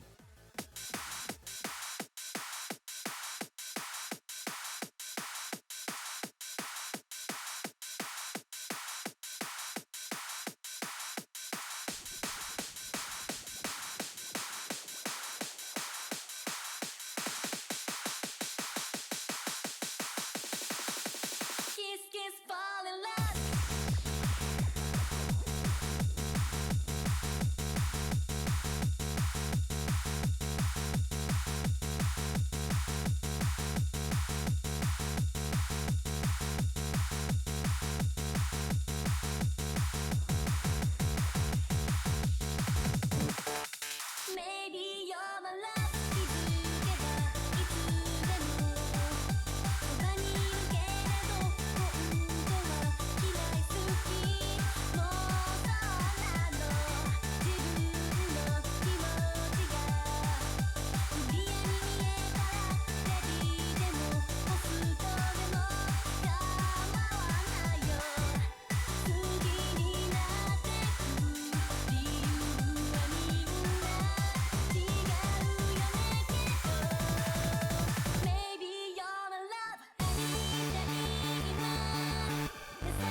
And we're back. Okay. The first show I went on to 1 a.m. The second show I went on to 2:30. The third show I'm going on to 2 o'clock. So I've been streaming now for 6 hours. Holy hell. It's almost a full work day. I don't know. Somehow it's fun. I don't know why. I should go to bed because I need to wake up like at 7 o'clock and go to work again. But somehow I don't even care. Because after my first show I was so in bliss, so I was so happy. I fell asleep. I slept quite good. And the only thing I thought about was a live show. That I finally made a jump, the leap of faith, by doing a show. And apparently it was a successful one. So it gave me such a motivation and the feeling by, oh, I hope it's Monday again. And I had that feeling. It was itching. It was so itching. Oh yeah, talk about J-Core Live. It took me about 3 days. 3 days before the show started that I am doing something with J-Core Live. So in 3 days I did all the design work. I haven't slept. Just keep working on designs. Yeah, it's really basic. Like this video over here, I made backgrounds, but my own video editor, he gave it live, so everything was, yeah, it's all on him. He's our Decimal Sounds steady guy. Yeah, the visual artwork on Twitch, that was like the most important part. Yeah, it cost me like 2 full evenings just to work on it. And even on the Monday on the show I did some less adjustments. So in 3 days time I went from nothing to a fully stream. I even on the stream day, like a few hours before, I asked my friend Jimmy from Decimal Sounds to help me out with some stuff, like chat over there. It has like a black gradient on the back down there. It's much better quality, color quality, and helped me out big time with that. And yeah, in 3 days time, yeah, we had the show up and go and running. And that was only day 1. And after the next day on the Tuesday, I was so hyped up and I really want to do the show. I was like, because on the Monday on the show, I asked Jackazit if he wanted to have an interview on the next show, because yeah, why not? Let's talk about him. It's a good opportunity to talk about his album. Yeah, and I was really excited to do the show. It's like I want to know more about Jackazit, about his life and his contribution with the J-Core world. So I was really looking forward to it. Then the show stopped again. It was Tuesday. And what was my thought? It's not even. It's Friday. It's Saturday. It's Sunday. And usually people are don't like the Mondays because it's the first day of work. But nowadays the Mondays is like my favorite day. I'm out there streaming. It's something I wouldn't say to myself that, dude, you are becoming a streamer. Yeah, it's like the today's topic, the drug of nerdholic. Yeah, no, we're all nerds here, and J-Core is a drug, apparently.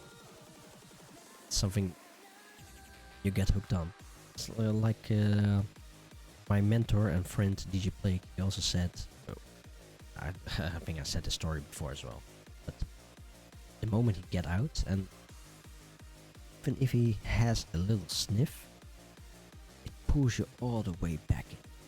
It pulls you. Same with J-Core Live. Yeah, pull me back in, and it's fun to talk about J-Core. It's fun. I don't know, it's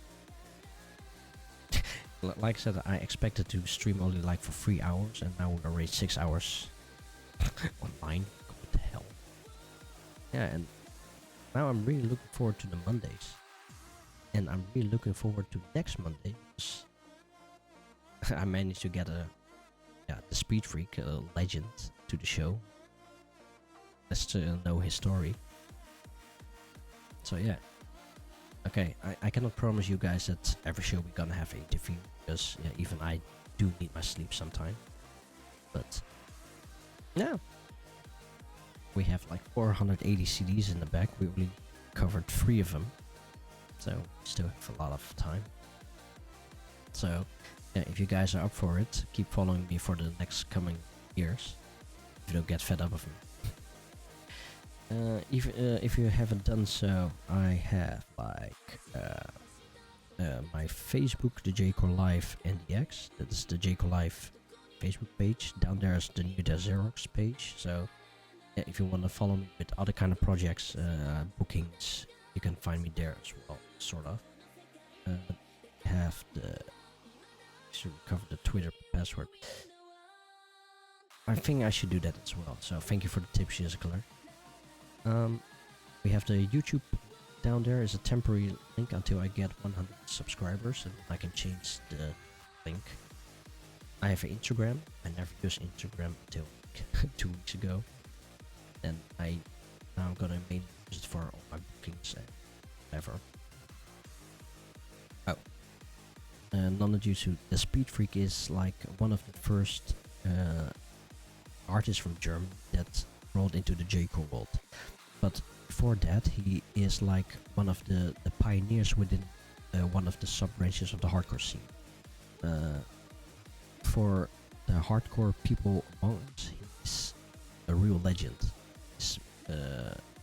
He's been around for several years, and yeah, like I said, he's a legend. He's big.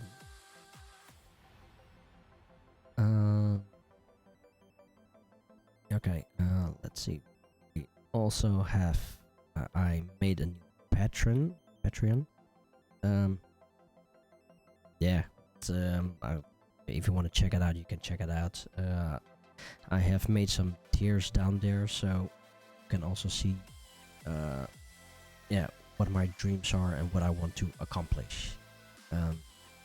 Feel free to do something there, but yeah, I'm already thankful enough that you become subscribers here at Twitch, so yeah, I'm really happy with it.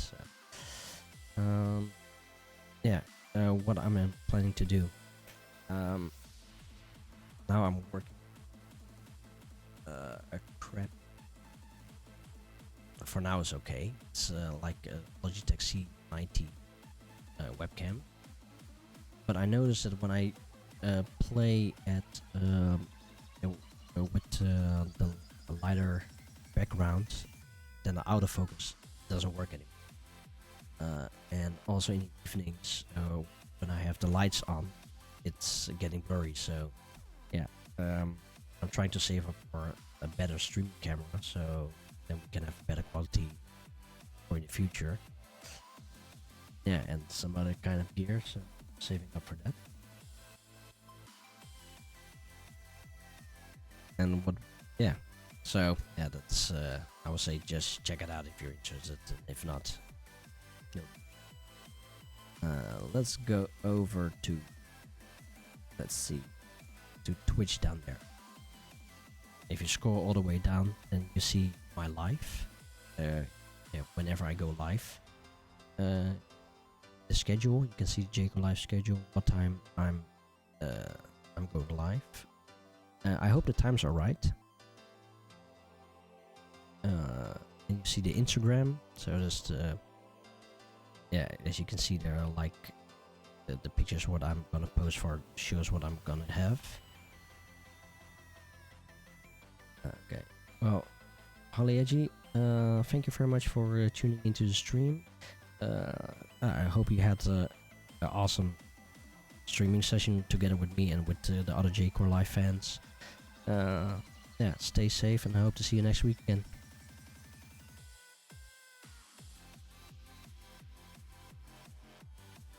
Okay, if I go more down, we also have a donation, so if you want to donate something, leave a donation. If not, no biggie. There under we have the CD list, so yeah, you can see what kind of CDs I have and we're gonna cover. I set up a merch store. It's something I am trying out. Let's see if it works or not. Down there we have the J-Core Live YouTube button, and on the YouTube list. Every Sundays I'm gonna try to put up a mix with several tracks from the CDs what I'm covering. So yeah, and there will be YouTube exclusives. I will try to put the interviews there as well, and eventually probably also the whole show. So we have a backlog several years from now. If we go more down, we have the J-Core Live Facebook button, Streamlabs leaderboard, the Discord chat. Yeah, if you haven't joined Discord yet, come join Discord. And then the new Neodash Zerox Facebook page. Yeah, I gotta say it.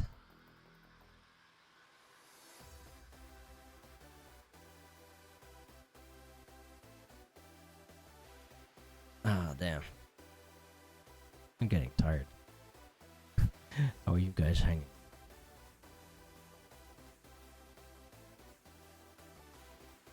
Are you guys still there, by the way?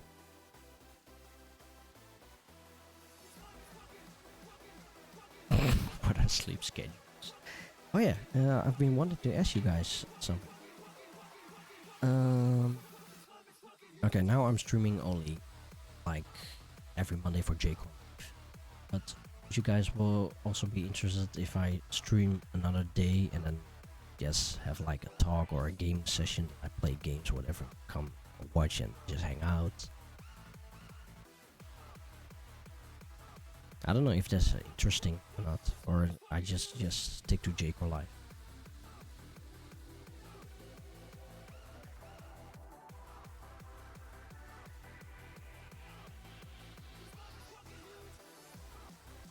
Yeah, okay. If I would stream, it would be always on a steady day, so then I would probably stream either on Tuesday or Wednesday. Tuesday I usually play Destiny with one of my best friends.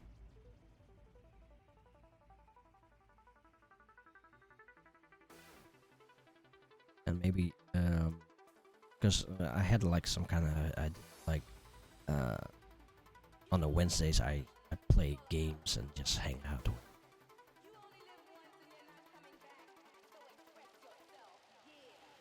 Yeah, we can try.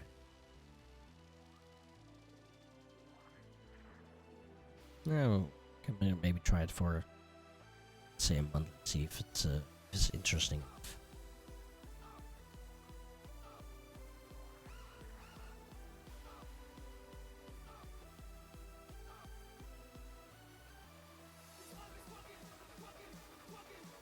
Yeah, that's not due to that's what I usually do as well. So then I have like a stream up and I just listen to the streamer. That's what I do. Oh, by the way, if you haven't checked my Patreon yet, yeah, there are some kind of goals what I want to try, and yeah, and that's what I'm trying to aim for. Damn, I'm so hyped up, so hyped up.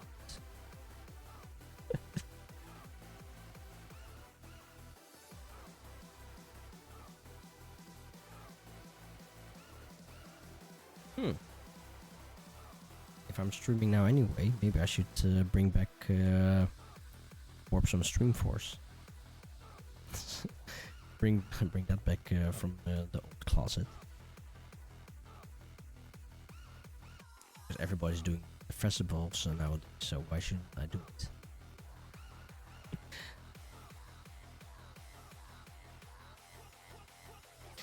Yeah, non-jutsu, you're right. I'm gonna catch some C's as well. But I'm gonna play one more track, and then this will be the end of the stream.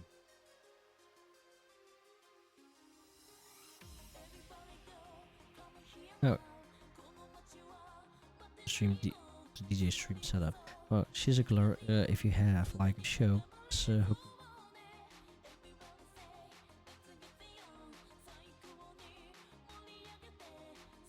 Okay, we're going to the last track of this CD. It's Theory named by Dustbox.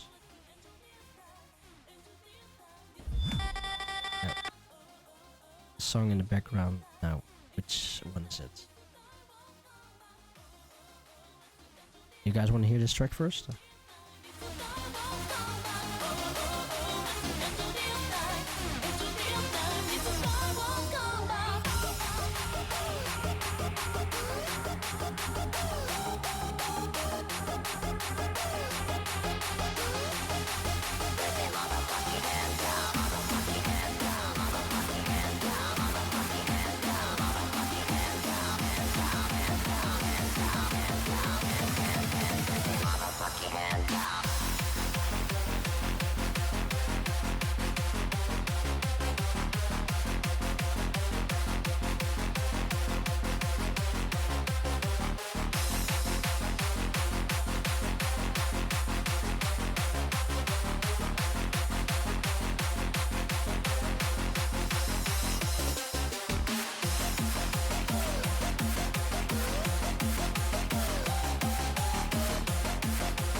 Okay, normally I should play this track fully because yeah, everybody wants to hear it, but I'm really getting tired right now, so I'm gonna play the last track and then I'm gonna call it for a night.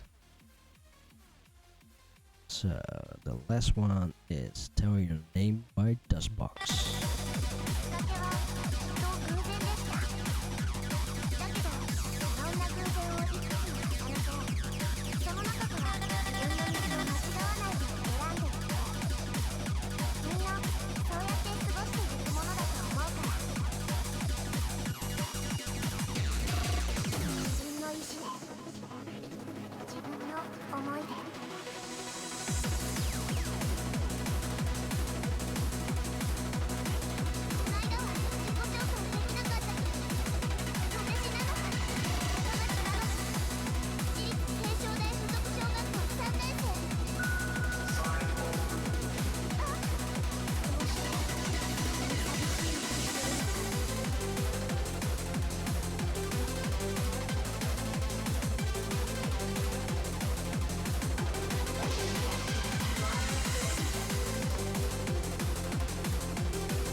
けどいろんな偶然をいくつも重ねてその中から自分の道を間違わないよう選んでいってみんなそうやって過ごしてゆくものだと思うから。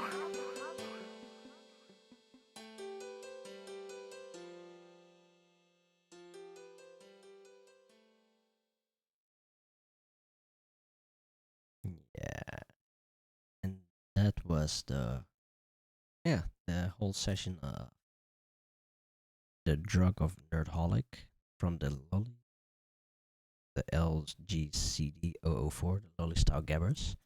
So yeah, it's I never heard the CD, but it has quite a few gems, and I have made a list with tracks what I'm gonna use for my next mix. So yeah, it's a win-win situation.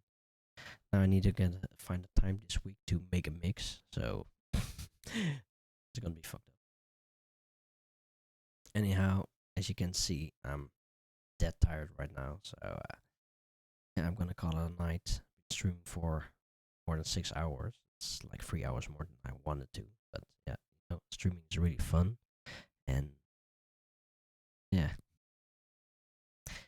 To you guys out there, thank you very much for tuning into the show, and to subscribers out there, thank you very much for subscribing.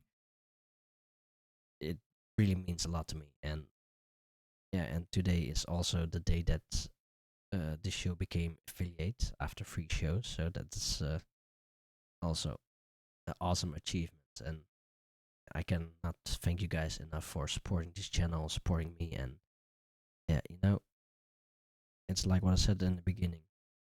J-Core, it's a part of us. It's something we grew up with, something we dealt with it, and it's something that stayed with us in hardships and hard times. With the COVID-19 out there, yeah, right now is the thing what keeps us together. It's there, and it won't go away. Together, we will defeat this horrible COVID-19 or the Corona, and we're gonna party again. That is definitely what we do.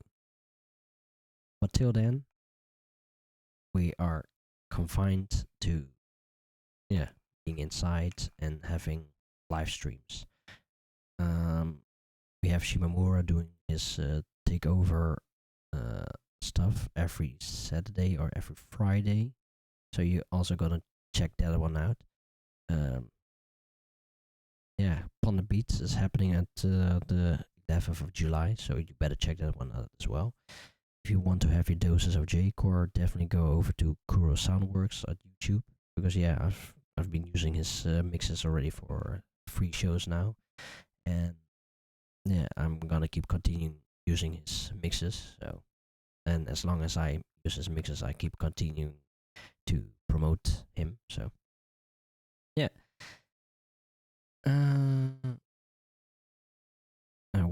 The Shimamura takeover, you can. Oh, there, Shizukular, he already sent it, and he's live streaming like every Saturday for now. Saturday or Friday, it's one of the two. But you definitely should check it out. This is an awesome stream. I've been streaming it. I've been watching it already for a few times. Yeah, for next week's show, another Gabber Disco with Speech Freak live in the show, talking about his experiences. Keep it a secret for now. Only you guys know it. It's gonna be a surprise for the people that doesn't know. So yeah, next week another show, same time, around 8 a.m. Dutch time, or one of the other times you see here.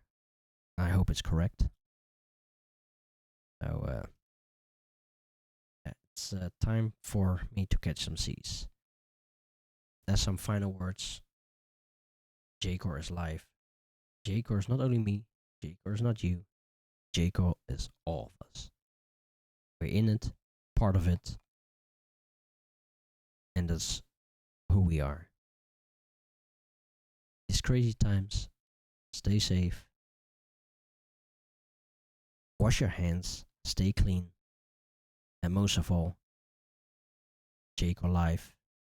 It's all. That's Zerox.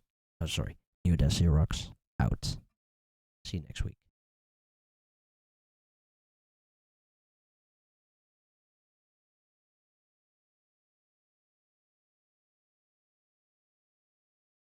J-Core.